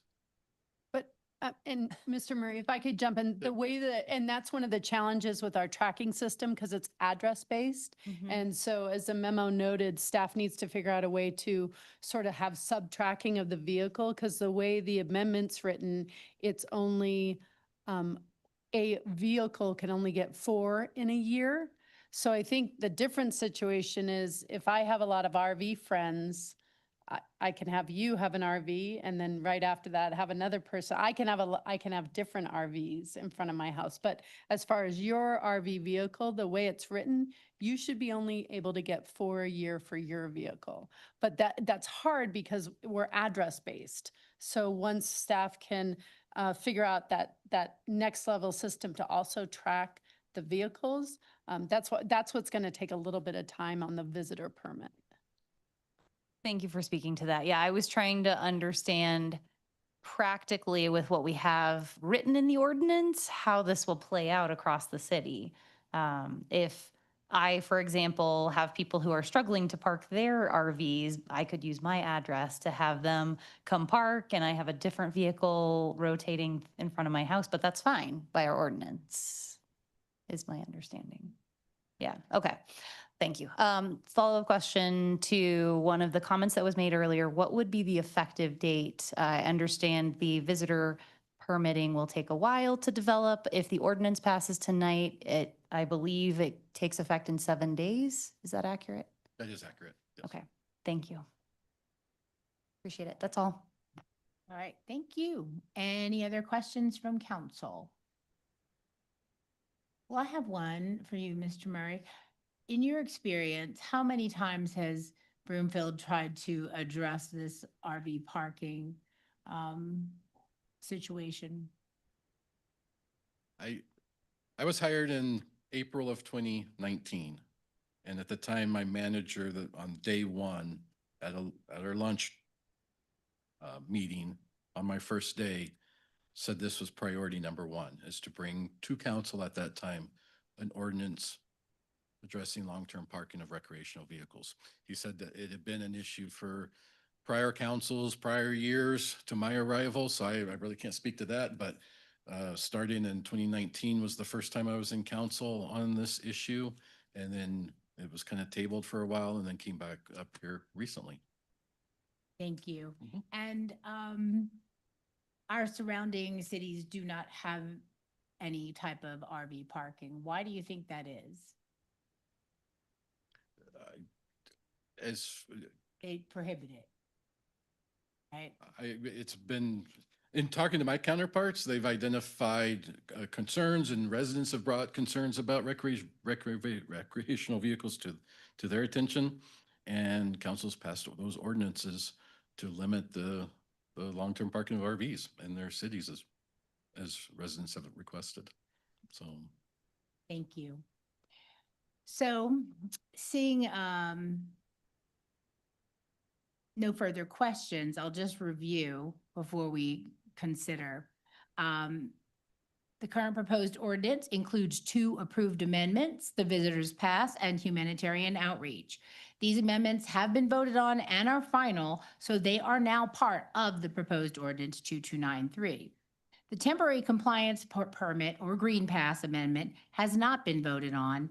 It was introduced and seconded during the second reading and subsequently tabled. So now during tonight's meeting, the 3 steps that can take place after we've done all this. First, the ordinance as a whole, we must move it for approval on third reading, and it must be seconded. This will start council's discussion on the matter. For the Green Pass amendment to be considered during council's discussion, it must be removed from the table. A council member who wants to remove this from the table needs to press their button, be recognized by me, and make a motion. I move to remove the temporary compliance permit Green Pass amendment from the table. This will require a second and a majority vote without discussion. If it's removed from the table, then council will discuss, then vote on the Green Pass. If it is not removed from the table, it expires and it is not considered. Third, council will vote on the proposed ordinance as a whole, including the already approved Visitors Pass and Humanitarian Outreach amendments. And the proposed ordinance will only include the Green Pass amendment if that amendment is approved. Please note that if the Green Pass amendment is not approved, a vote will still be required on the proposed ordinance with the previously approved amendment. So that's the refresher for me and everyone else. Thank you. So next is council's consideration of proposed ordinance number 2293. Will the clerk please read the proposed ordinance by title? Ordinance number 2293, amending chapter 10-12, oversized and commercial vehicles. Thank you. Is there a motion to approve the ordinance as currently amended on third and final reading and order published by title? Councilmember Ward. So moved. Thank you. Is there a second? Mayor Pro Tem Lim. Second. Thank you. Is there any discussion?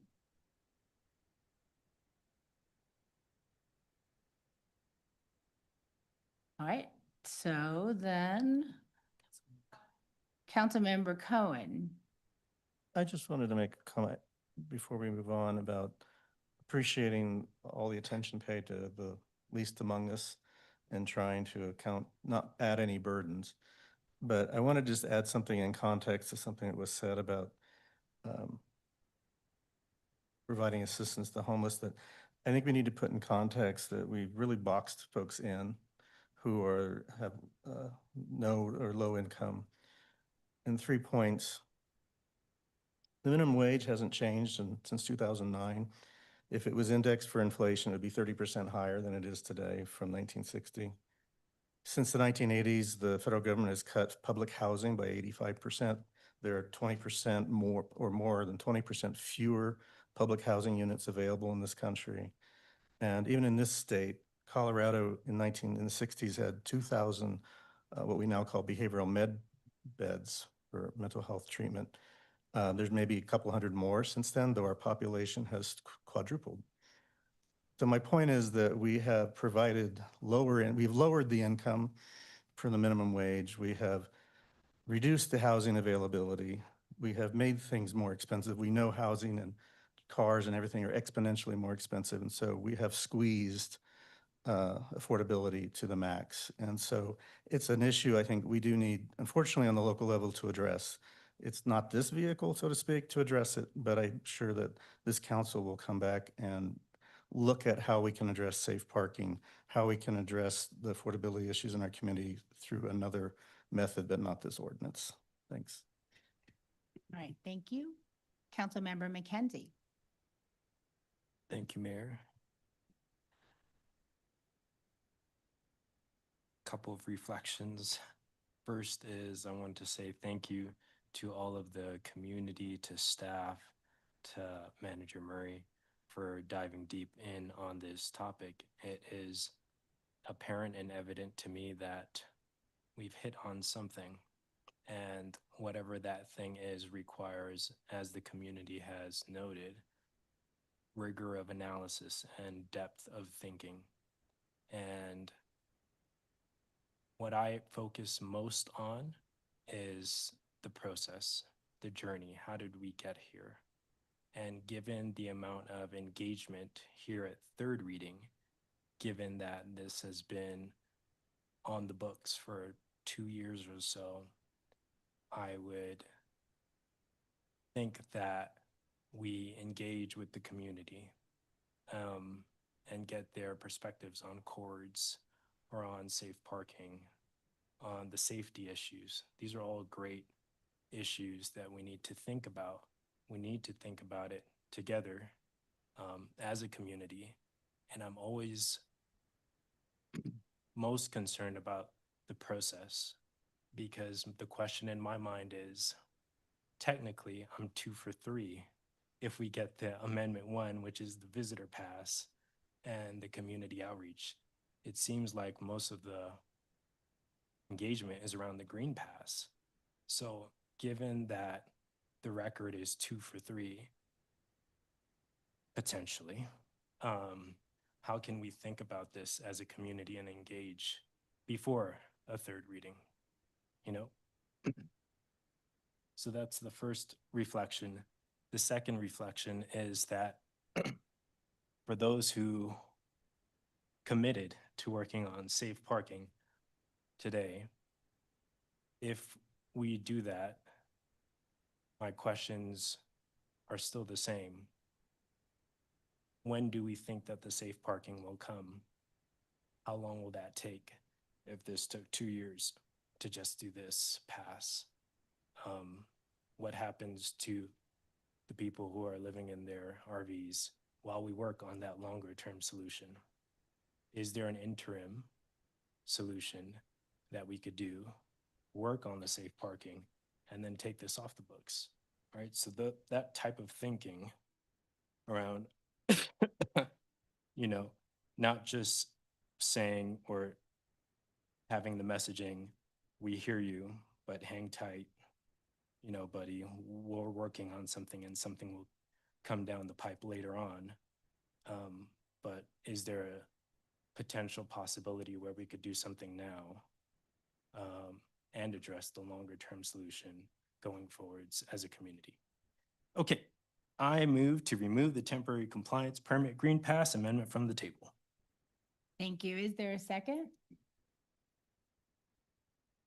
Councilmember Delgadillo. Second. Thank you. A motion to remove from the table is not debatable, so we'll go straight to a vote. A majority vote is needed to remove this amendment from the table.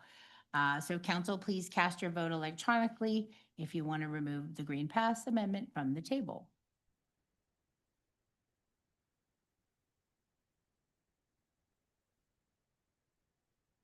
To keep, you leave it on the table, it expires. If you vote, so if you're voting, he moved to remove it. If you agree, you vote yes. If you don't want to remove it from the table and let it expire or die, vote no.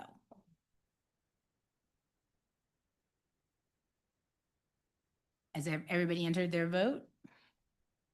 All right, all council members have entered their vote and the results will be displayed on the screen. That motion fails 2-7.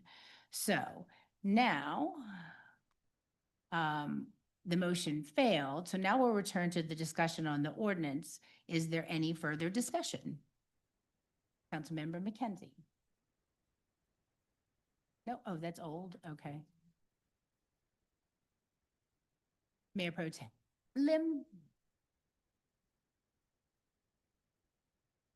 I just wanted to point out that this was originally a request for future action by a former council member in Ward 1. So that it's gone through a period of time since then, but it was a Ward 1 initiative at one time. And lately, the incidents in particular have been in Ward 3. You heard from a resident who was impacted with RV parking on Quartz Drive. There are certainly several residents we heard from there. You heard about the Burbank incident that's in Ward 3 in a business section. You're not going to be able to see this, but this is the email I just got related to the email I just received on Sunday evening. This gentleman lives near Miramonte. He wrote to me, there are 2 RVs parked on Miramonte, right where the high school students park during the day. And he he was not aware of what to do. I pointed him to the code and compliance forum. But he obviously was expressing concerns that RVs parking on Miramonte when there are a myriad of high school students who haven't driven very long, are all parking along that street, and we don't need these RVs parked there. He said one of the RVs, according to him, had been parked there for a month, and the other one had just moved in. So he reported that.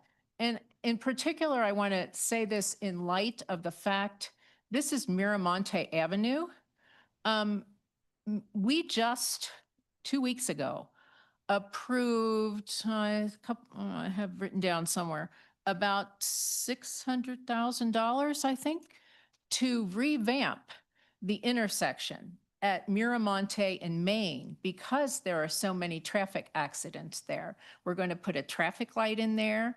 They're going to redo the curbing and the lanes so it's safer for people. So we're spending a lot of money to try to make that intersection near the high school safe. But yet, this seems obvious to me that these RVs parked on Miramonte do not at all add to the safety of the situation of the traffic near the high school. So those are the kind of incidents that have come to light recently in Ward 3, where I have been asked by residents to support this ordinance, even though it was originally supported and brought forward by a former Ward 1 council member. So that's why I will be supporting this ordinance. Thank you. All right, thank you. And a lot of us have been having conversations. Oh, I'm sorry, I'm going to go out of turn if you don't mind. I really do. I appreciate the level of engagement on this, and many of my colleagues have discussed the longer term solution, which is to create a safe parking area. We don't have one. So if none of my colleagues bring it forward as a request for future action, I will next week. And that hopefully we can get a study session in, summer, early fall on the calendar to discuss a real long-term solution.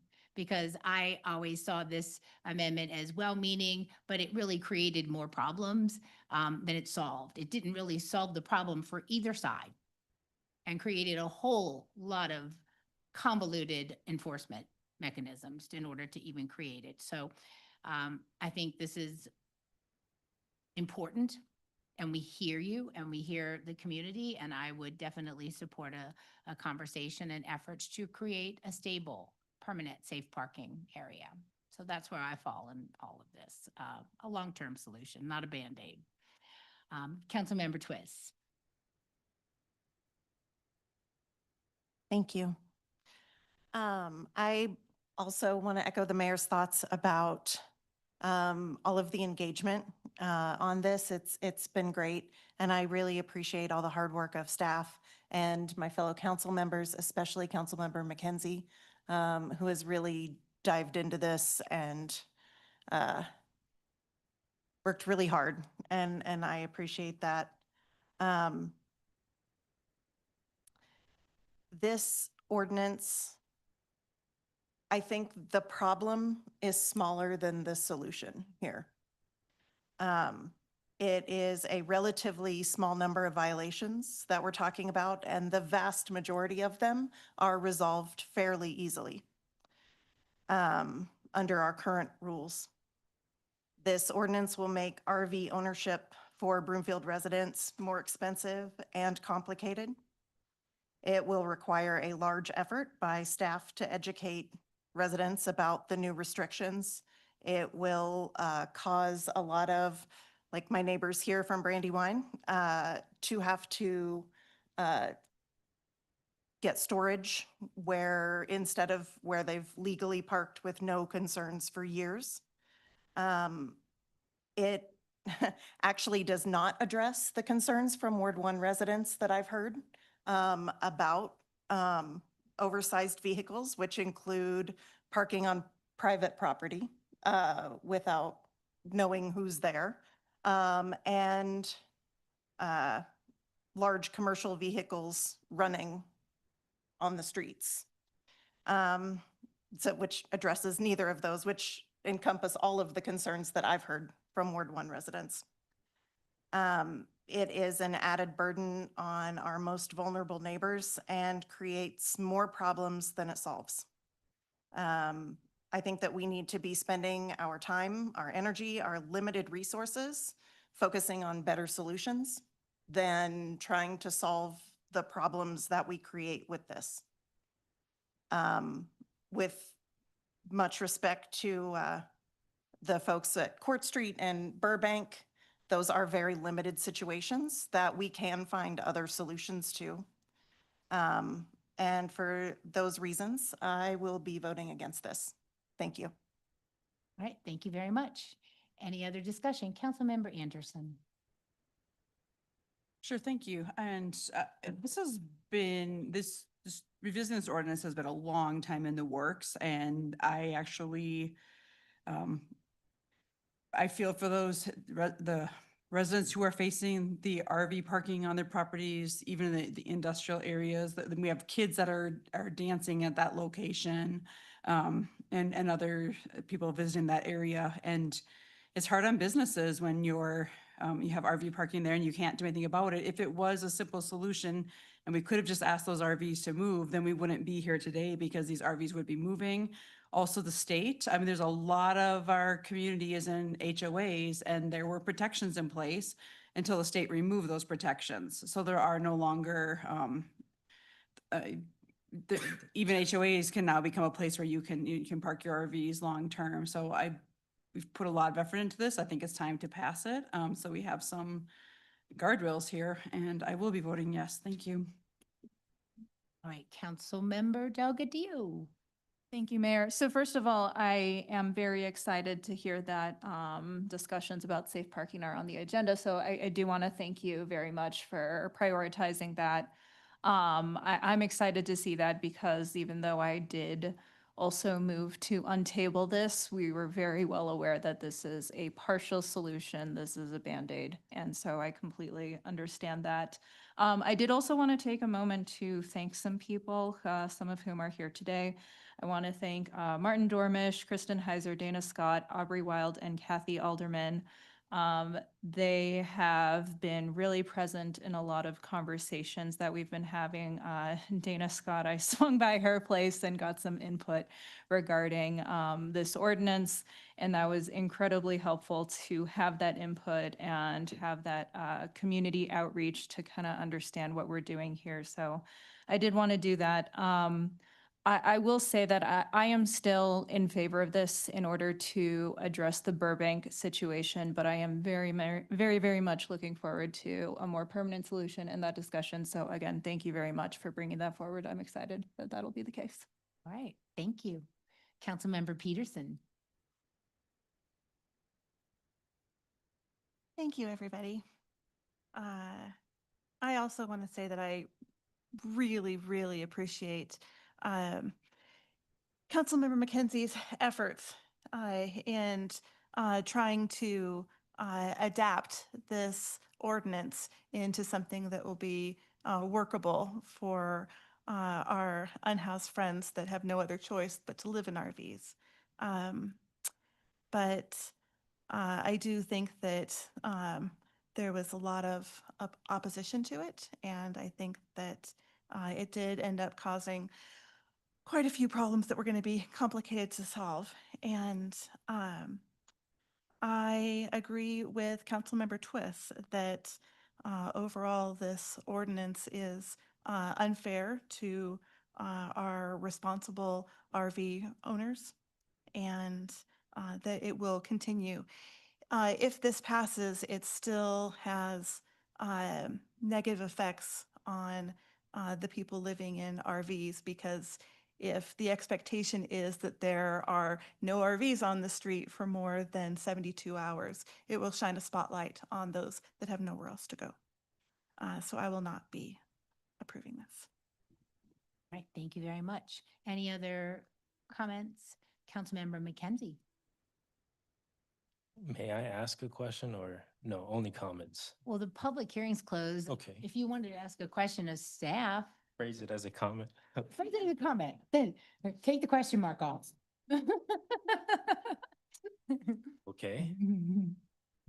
Just so that everyone's clear, I think, if this ordinance, the current one, not the Green Pass, the current one, which is 2293 plus Amendment 1 plus Amendment 3, correct? Okay, that's not a question. If this ordinance does not pass, theoretically, you could have an RV parked up in someone's in front of their house for 6 months. That's my assumption, not a question. But If it doesn't pass, if this ordinance does not pass, you can have an RV in someone's front yard for 6 months, Ms. Rogers? unoccupied. Yes, unoccupied parking of RVs on our rights of way is currently legal. If this fails, you will be able to continue to park an RV on the rights of way on our streets. Does that help your comment? Yep. Okay. Councilmember Brown. Thank you. I want to echo some of the previous comments where, especially as a newer member to council, I recognize that there has been a lot of time spent in the past talking about these issues, and we are on the cusp of taking some action. I don't feel that the ordinance is perfect by any means, but it does address the issues that we here in Ward 3 have been feeling most acutely. For that reason tonight, I will be supporting it. I am also going to be supporting an initiative to try to tackle some safe parking in this community, because it is sorely needed. So I am very excited to throw my support and time behind that. I also just want to extend a quick thank you to Councilmember McKenzie for boldly bringing forward the 3 amendments that we have spent so much time talking about. I think we need to be creative and thinking outside of the box to solve these hard problems. All of our surrounding communities are struggling with this as well, but we know that here in Broomfield, we're pretty cool.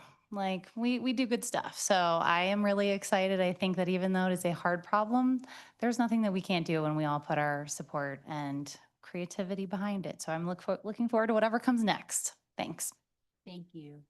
Any other council member comments? Council member, did you hit your button?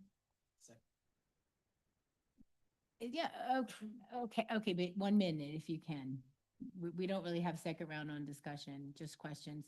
So, but I mean, I'm really permissive, you know that. Okay, you're good? All right, then seeing no further discussion, we'll move forward to the vote on ordinance number 2293. The vote is on the ordinance with the 2 approved amendments. Council, please cast your vote electronically.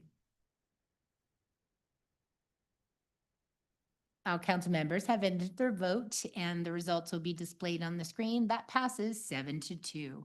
Thank you all so much for the journey and our team for your patience and everybody for participating in this exercise. Moving on. Next under action items is a public hearing and council's consideration on second reading of 2 ordinances amending municipal code in response to Colorado Supreme Court's ruling regarding municipal court. I'll now declare the public hearing open.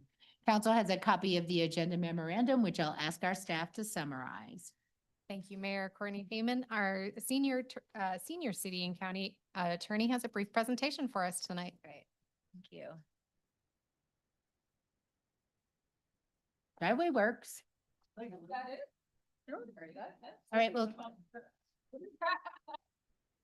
All right, thank you. We're on the next item now, but thank you for staying all night.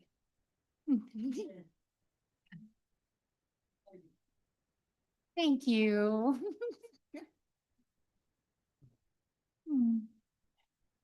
Good And evening. we're here with you, Ms. Steeman. Sorry, I totally forgot. Fair enough. Okay, good evening, Mayor Pro Tem, Council. Courtney Tiemann from the City Attorney's Office. And I'm going to briefly go through just the outline of these 2 ordinances. Next slide. So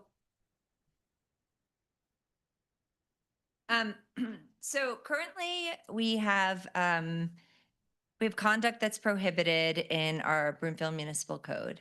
And unless specifically stated within the language of the prohibited conduct, when one violates a code provision, general penalties apply. Okay, so our general penalty in the Broomfield Municipal Code is up to a $2,650 fine and 364 days in jail. And where do we come up with those numbers? We didn't just make them up. They came from the state statute, and the authority came from, in part, the Colorado Constitution. Now, although those are maximum possible penalties in the Broomfield Municipal Court, I can tell you I have never seen an imposition of 364 days in jail. I have seen the maximum possible fine sentenced by Judge Bachman, but huge portions of it were suspended. Instead of going to the maximum possible penalties, what we do in the Broomfield Municipal Code is we look at every case individually. And as a prosecutor, so the city attorney's office, we consider the facts, we consider criminal history, impact on community, impact on victims, a willingness to take accountability and the hope for change and deterrence as well. And that's what Judge Bachman actually helped put this bullet point list together. These are the things that the court looks at too. And that's where the sentencing comes from. And oftentimes it can include probation or a minimal fine. I think I've seen 30 days jail probably is the most that I've seen imposed in Broomfield. So that's just to give you some perspective. Next slide. Okay. But we're here today because we have 2 ordinances that are changing, right, or amending our general penalties and then some of our theft ordinances. And I want to tell you why. Why do we need to do that? Well, it starts by understanding, like, relative to our conversation today, there are 2 court systems to understand, right? There's the state criminal court system, and then there's our municipal criminal court system. And so conduct is prohibited in both. And there are some offenses that overlap, right? So for example, I mean, we talk about in the memo, and I'll talk about on the slides, theft, right? If somebody goes into a store and they shoplift and they leave with the items and they intend to keep them, that's a violation of state law. That's a violation of municipal law. And so law enforcement has the discretion to file a ticket or to issue a ticket, right, a summons, into either of the two court systems. And then we address it. So it's identical conduct that could be addressed in two different systems. Well, in 2021, our legislator made a lot of changes to the state criminal court system, and in large part impacted a lot of those overlap offenses that might be considered like a low-level offense. So they restructured petty offenses, they restructured misdemeanors, and they changed their sentencing provisions. So, for example, before this 2021 Misdemeanor Reform Act, a petty offense in state court had the possible penalties of up to 6 months in jail and a $500 fine. After this 2021 Reform Act, now a petty offense is looking at 10 days in jail, a $300 fine, or maximum possible penalty. So another example would be an M2, a class 2 misdemeanor, was up to 364 days in jail and up to a $1,000 fine. And then you can see after that Reform Act, it went down to a possible 120 days in jail and a $750 fine. When you look at that in comparison to what maximum possible penalties are in municipal court, after that change, there's quite a discrepancy in some scenarios. House bill, there was actually a House bill in 2025 that attempted to require municipal sentencing to mirror that of state sentencing when the offenses overlapped. That actually didn't pass. It was vetoed by Governor Polis. So now you're still wondering, like, okay, but why are we here then? Next slide. And I know that Nancy Rogers has spoken about these cases to you in the past, but at the end of 2025, the Colorado Supreme Court did what the legislator didn't do, which was did make law that requires in certain scenarios municipal courts now have to mirror the possible penalties of state courts. So there were two cases that created this, these holdings and essentially required that municipal possible penalties cannot be greater than state when there's identical conduct. And I'm kind of highlighting that piece for you because we do have a lot of offenses in municipal court where there is not identical conduct to state and vice versa, right? So figuring out what that identical conduct is will be part of, I think, what our state does over the next couple of years. Some of it is clear and some might not be. Next slide. Okay. But how will we do that? Here are our ordinances. The first piece is we are proposing a change to the general penalty ordinance, which simply captures this new law and says if there is identical conduct, then here in Broomfield, we will sentence according to the state law. And it's kind of this catch-all. Most of, again, our provisions don't specifically give a sentence within the violation. And so it'll go to this general penalty. It's pretty straightforward. Next slide. In addition to addressing kind of this catch-all general penalty, theft offenses are a bit different. So in the state court system, theft offenses are broken into categories. If you steal $300 or less, you commit a petty offense. A petty offense has the possible penalty of the 10 days in jail, $300 fine. If you steal, I think in state it's between 300 and 750, or it could be 300 and 1,000. You've committed a class 2 misdemeanor. A class 2 misdemeanor is penalties are up to 120 days in jail, up to a $500 fine. And it goes up from there. In the Broomfield Municipal Code, we do not make that distinction. And so it doesn't, frankly, matter for the violation if you've stolen a $5 item or a $495 item. It's the same level offense here, which complicates things since now we do need to comply with the state sentencing.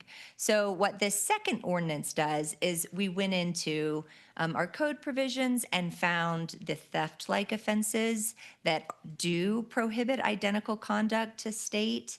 And we've just broken it out to say, okay, just like the state, if you steal between 0 and 300, it's going to comply with the state level offense for that, and 300 to 5, or it's 499 will comply with state sentencing for that. And it just makes sure that that's abundantly clear. It gives people notice that there is a distinction between the level of theft now. Next slide. I think that's it. That's it. It's pretty straightforward. So I'm here for questions if you have any. All right, thank you so much. We do allow public comments on all these items. If anyone from the public would like to comment, all of you at once, then no. Okay, questions from council are next. Members should limit themselves to questions during this portion. Y'all know the drill. Any colleagues have any questions? Councilmember Delgadillo. Thank you, Mayor. I have one tiny thing that is probably a little Scribner worthy, potentially, that I read in the ordinance, which is that the ordinance says $299 or less and then $300 or more. What happens? Oh, Nancy Rogers knows what I'm saying. 200. My first trial was on that issue. Okay. My first trial ever. That is a Scribner's error. We need to. Would you I please? interrupted you. I'm so sorry. No, I love, that was the best interruption ever of just Yeah. like, you knew exactly where I was going. You're right. $299.50. There is a gap of 99 cents in the ordinance. So I'm guessing we can Scribner errors and just very explicitly say $299.99 or lower, and then $300 to whatever the range is. We could just say less than 300, right? Wouldn't that take Yeah. care of it? Yeah. We Yeah. could just say less than 300. Totally Yeah. works. Yeah. Yeah, We'll I- make that fix. Yeah, I'm pretty sure that, I think the state, to be fair, I think the that's what I state think it level, is. if there is any conflict, it would go to the state. And so I think there's no practical purpose for this, but I did notice, I was like, we're technically have a 99-cent gap right now. Hold on. I was, just trying to think of why I made the error, and I'm not sure. But There. I think it's an easy fix. Yeah. great. That was literally it. I like to think I'm channeling my inner Mayor Pro Tem Jean Lim, who catches little things like that. So I'm happy I beat you to that one. Not gonna lie. Over there. That's it. Thank you. All right, thank you. Any other questions from council? All right, seeing none. First is the public hearing is closed. First is council's consideration of proposed ordinance number 2284. Will the clerk please read the proposed ordinance by title? Ordinance number 2284, updating the Broomfield Municipal Code general penalty provision. Thank you. Is there a motion to approve the ordinance on second and final reading in order published by title? Councilmember Ward. So moved. Thank you. Is there a second? Councilmember Delgadillo. Good old Ward too, coming to my rescue. Thank you. Is there any discussion? Seeing no discussion, we'll move forward to the vote on ordinance number 2284. Council, please cast your vote electronically. All council members have entered their vote. And that passes unanimously 9-0. Thank you so much, Ms. Teeman. Have a good night. Thank you. And there's another one, but you know, There is. you can go. Nancy's here. Next is council's consideration of proposed ordinance number 2299. Will the clerk please read the proposed ordinance by title? Ordinance number 2299, updating the Broomfield Municipal Code provisions for shoplifting, theft, and defraud by check to align penalties with Colorado state law based on dollar amounts. Thank you. Is there a motion to approve the ordinance on second and final reading and order published by title? Councilmember Delgadillo. Moved. Thank you. Is there a second? Councilmember Ward. Second. Thank you. Is there any discussion? Seeing none, we'll move forward to the vote on ordinance 2299. Please cast your vote, council. All council members have entered their vote and the results will be displayed on the screen. That also passes unanimously 9-0. Thank you so much. Next under action items is the public hearing and council's consideration on second reading of a proposed ordinance related to the addition of a municipal code chapter prohibiting discrimination within Broomfield. I'll now declare the public hearing open. Council has a copy of the agenda memorandum, which I'll ask our staff to summarize. Thank you, Mayor. Oh, sorry, Anna. Oh, Oh, thank you. You were going to intro me. Thanks. A big intro to say that Ms. Rogers is joining us down at the podium for this item. Yes, and Ken told me he has a 45-minute presentation, so I'm really going to shorten mine. I am going to shorten it, but I will be here for questions, and there's a slide deck if anyone listening or watching the meeting wants to look at it. But this will be a very short presentation. I guess, James, can you go to the slide that has the, let's see, slide 4?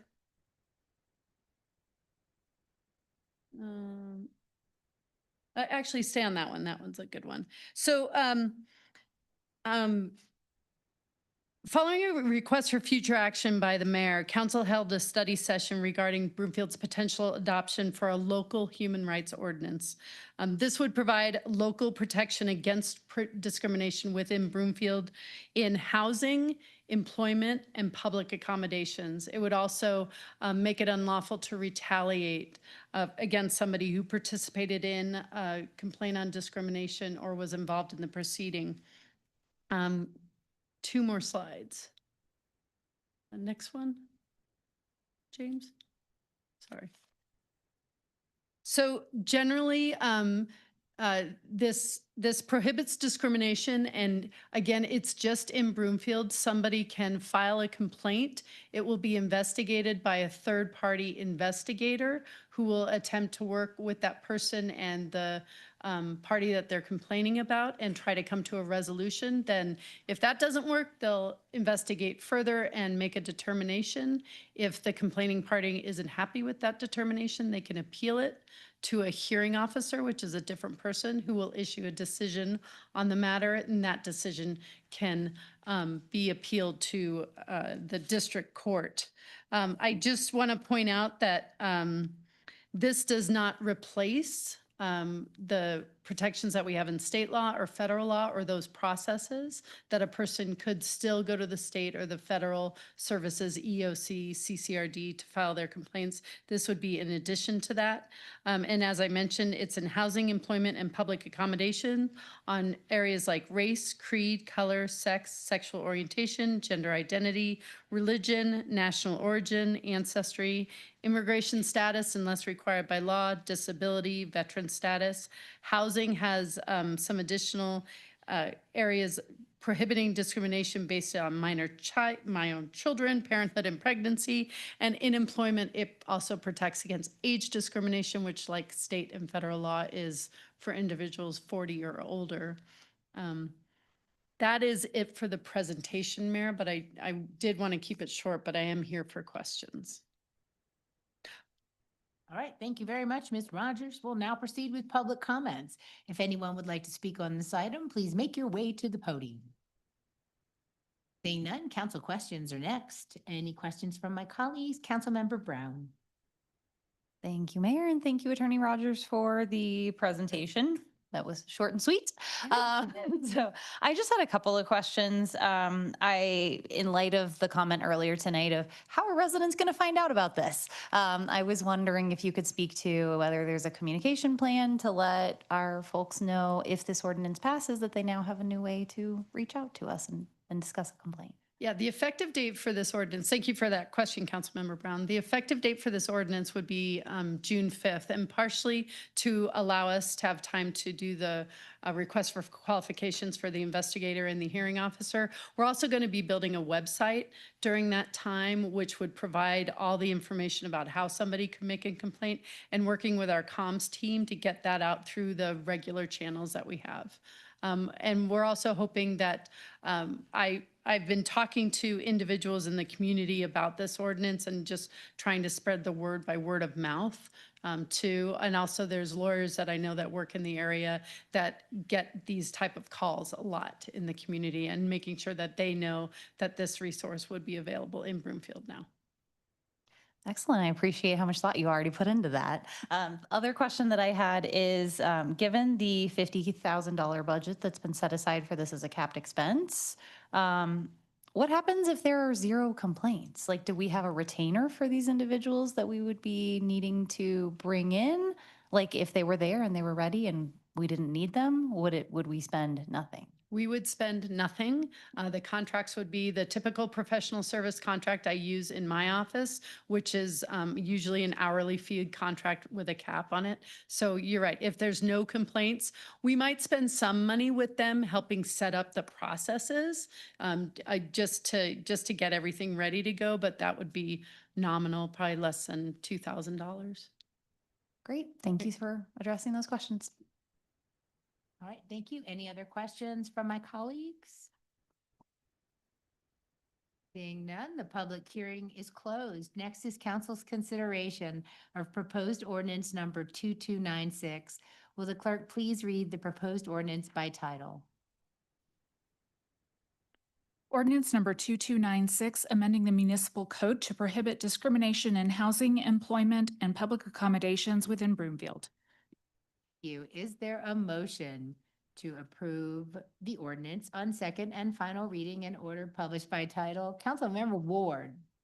So moved. Thank you. Is there a second? Councilmember Delgadillo. Second. Thank you. Is there any discussion? Well, I am so grateful to council for your support of this. It's a non-discrimination ordinance is something I've been working on since 2019. So to finally get it over the finish line feels amazing, and to have this as part of our future. So thank you very much, Ms. Rogers, for your help and all the team. It fills my heart. So council, please cast your vote electronically on ordinance number 2296. All council members have entered their vote, and the results will be displayed on the screen. That passes 9-0 unanimously. Thank you. Our final item under action items this evening is council's consideration of a resolution approving a construction agreement with Diamond Contracting for the 2026 waterline replacement project. Council has a copy of the agenda memorandum, which I'll ask our staff to summarize.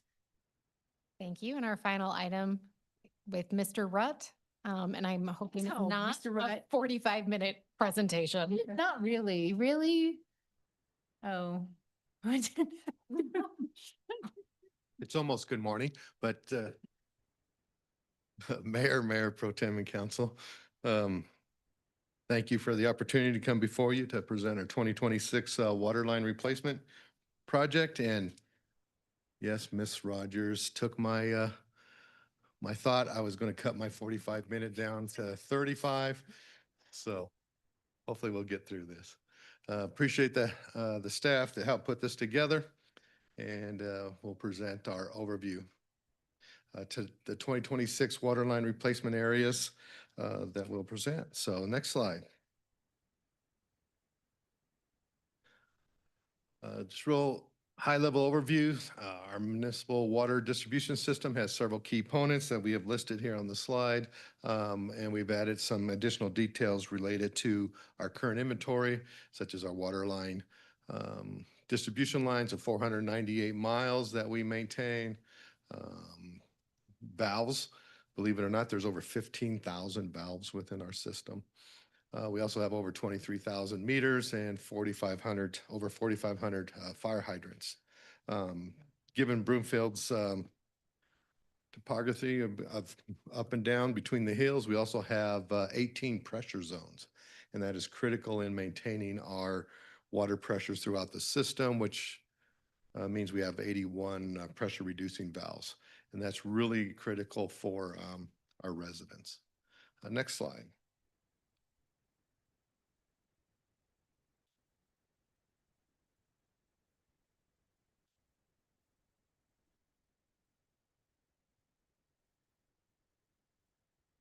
Oh, there we go. So what are some of the reasons why we do our water line replacement? Some of our key reasons are the aging. As pipes age, they deteriorate. Pipes corrode, crack, weaken over time. There was a very significant example of this in Wassenberg this last month in March, where the whole community lost water for a period of time as they fixed that system, which required them to have boil orders and bottled water. These systems do fail, particularly the metal type of pipes that we are looking at replacing in this project. Other areas are water quality, as breaks in lines allow sediment and other materials to enter into the lines. It can cause pressure issues. Also, it helps improve our overall cost effectiveness and protects the public health. Next slide. Our 26 water line replacement includes 3 main areas. 2 of them are in Westlake community. We started Westlake last year, and these 2 projects will finish up the Westlake community on Westlake Drive. We'll be replacing, as this map shows on the slide, it's highlighted in yellow, or at least it's yellow on the screen. We'll be replacing 1,320 feet of the existing pipe that was installed in 1974. It also includes 12 mainline valves, 2 fire hydrants, and we're replacing this age and the number of breaks over the history of those lines. Next one. The second one in the Westlake community is on Irving Street and Hazel Court. We'll be replacing 1,400 feet of the existing water line. That too was installed in 1974. And it also includes the 8 mainline valves and 3 fire hydrants in that project. Next one. And then the third one is the Marimani condos. We are replacing about 2,300 feet of the water lines in that area. Those were installed in 1972. We're also replacing all the fittings, 5 fire hydrants and 12 mainline valves. We also are moving 82 of the water meters that are located inside of the homes in that area, the condos of that area, to bring everything up to the Broomfield standards and specs. We no longer permit meters to be on the inside of homes. It does increase the overall liability for the city, because if a meter fails and it leaks within that home, that causes some cost impacts to our water funds. Next slide. So our communication has been, we'll send out postcard notification 2 weeks prior to construction. These postcards will be sent out to residents within 1,000 feet of each of the project areas. We also set out the variable message boards 1 week prior. And then we also will update once approved, we'll update the webpage for our 2026 water line. And then all traffic control plans are coordinated with our Broomfield Traffic Engineering Department throughout, and will include flagging, detours, and minor street closures if they're required. Next slide. The invitation for bid, working with finance and procurement, went out on February 4th, 2026 on BidNet, and we received 2 bids from qualifying contractors. The lowest responsive bid was Diamond Construction Contracting Corporation. To include 10% contingency was about $2,602,434 to be exact. The budget is a little over $3 million, so it's within our allowable budget for 2026. And so resolution number 2026-06 would authorize a construction agreement with Diamond in that amount of $2,602,434. It also includes, the resolution also includes the provision to allow for 3 additional years based on performance, responsiveness, and compliance with the standard. Diamond Construction has pretty much won our bids over the last several years and knows our system well and our standards and specs. Construction is anticipated to be completed or to begin late spring, early summer in 26, and then be completed by the end of the year. And I believe that is my presentation for the evening. So I cut it back. So, thank you, Mr. Rutt. We'll now proceed with public comments. Nope. Okay, next is questions from council. Any colleague questions?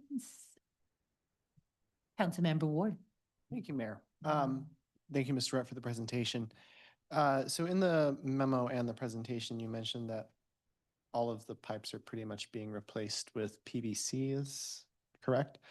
How concerned are we about the release of microplastics from PVC pipes? No, because we're not entirely sure the entire health effects of having microplastics released into our drinking water, which we then ingest. And yes, everyone has microplastics now in them, and what those health concerns are, we don't know. But have we looked into alternatives for full replacements instead of what we traditionally have been seeing, which is the relining of certain pipes? Currently, the PVC is the best available technology for water lines. They are beginning to do some projects where they are relining some of the existing pipeline. That's fairly new technology. We're still evaluating what are some of the side effects related to that spray relining. We're looking into that, but at this point in time, the best available technology is the PVC pipes. Okay, thank you. Thank you, Mayor Pro Tem Lim. I wanted to recognize the work that staff did with the Miramonte condos area. So that was a mystery of who was responsible for what, that was brought to our attention, kind of in an emergency. And and I wanted to just give a shout out. I'll have to email former Mayor Pro Tem Schaaf, because he was the one, this was kind of the last thing he worked on, was the interfacing between the residents and the staff to try to figure out what was going on. So on behalf of those residents, I want to say that I'm sure they appreciate that this is moving forward. I guess I'm concerned, is this going to be phased at all? The Miramonte condos are a fairly dense area. Is the whole complex going to be unavailable, or how is that going to be developed there and constructed? Our staff has been in contact with the HOA and talking about how we're going to phase that work through there and all of the different works, and we're still working with them and outlining how that work will take place. We understand the tightness of that site, and it will be phased, how we're going to work through there. That's good. I'm glad to hear you're still in contact with the HOA on this. Thank you. All right, thank you. Councilmember Twist. Thank you, Mayor. And thank you for the presentation. How y'all keep all of this together and going is amazing. From the presentation, I think the second slide, it said that there are 23,000 some odd number of water meters. Is that enough? I mean, it seems like, is that like the water meter at my house? Yes. That's Do we every not have resident, some no, that is houses the and number. Correct. Businesses? Mm-hmm. Okay. 23,000, Yeah. yeah. Okay. In the memo, it says that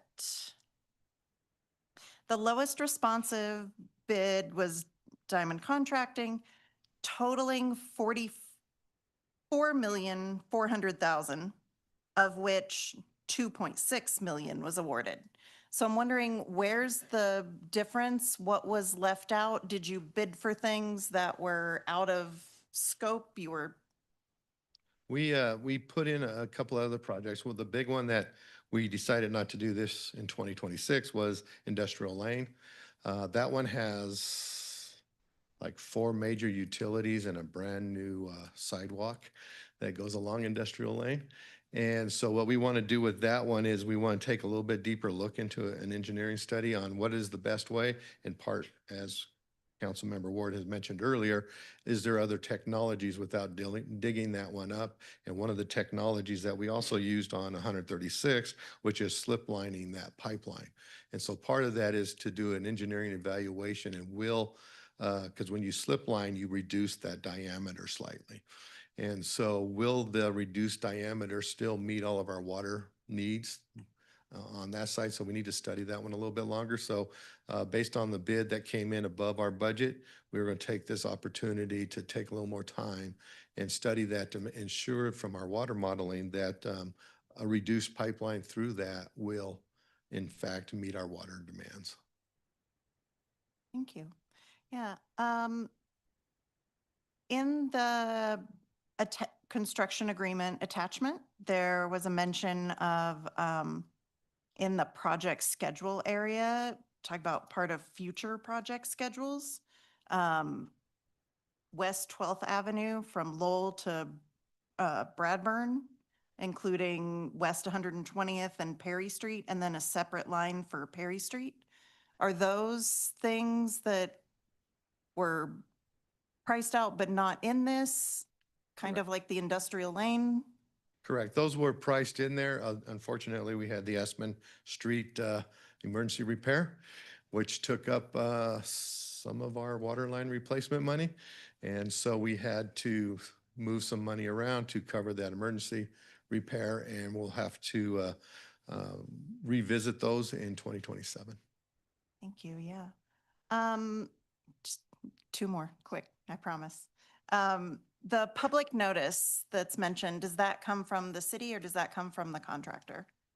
The postcards, I'll look back, Jeff, are those ours or the contractor? Contractor will be sending those out. And then typically they also go door to door before, on the days they start the construction, and letting residents know that this is happening. I appreciate from the scope of work that you called out that the Westlake project, from 134th to 136th is right next to Westlake Middle School. And the consideration for it being done over the summer and not. I would just like to reiterate that it's not just Westlake School, it's also Centennial and Legacy, which account for over 3,000 students every day, including me driving there. So that's very much appreciated to avoid the school timing. And I did want to say that I know Adams 12 through their bond program are doing major construction projects, general remodel and some new construction at both Legacy and Westlake over the summer. If you could coordinate with them to make sure they're not getting a water shut off at a bad time, because they're also on a very accelerated schedule for the same reason. Thank you for that information, and we'll note that and work with the school district. Thank you. Thank you. Any other questions from my colleague? All right, seeing none, next is council's consideration of proposed resolution number 2026-06. Will the clerk please read the proposed resolution by title? Resolution number 2026-06, approving a construction agreement with Diamond Contracting Corporation for the 2026 water line replacement projects. Thank you. Is there a motion to approve the resolution? Councilmember Delgadillo. Moved. Is there a second? Councilmember Brown. Second. Hit the right side. And is there any discussion? All right, seeing none, please cast your vote electronically, council, All council members, almost yes, have voted, and the results will be displayed on the screen. That passes unanimously 9-0. Thank you, gentlemen. Thank you, ladies, for staying. And is there, there are no mayor or council member requests for future action, but I'll be submitting one. And is there any other business to come before the council from my colleagues or staff?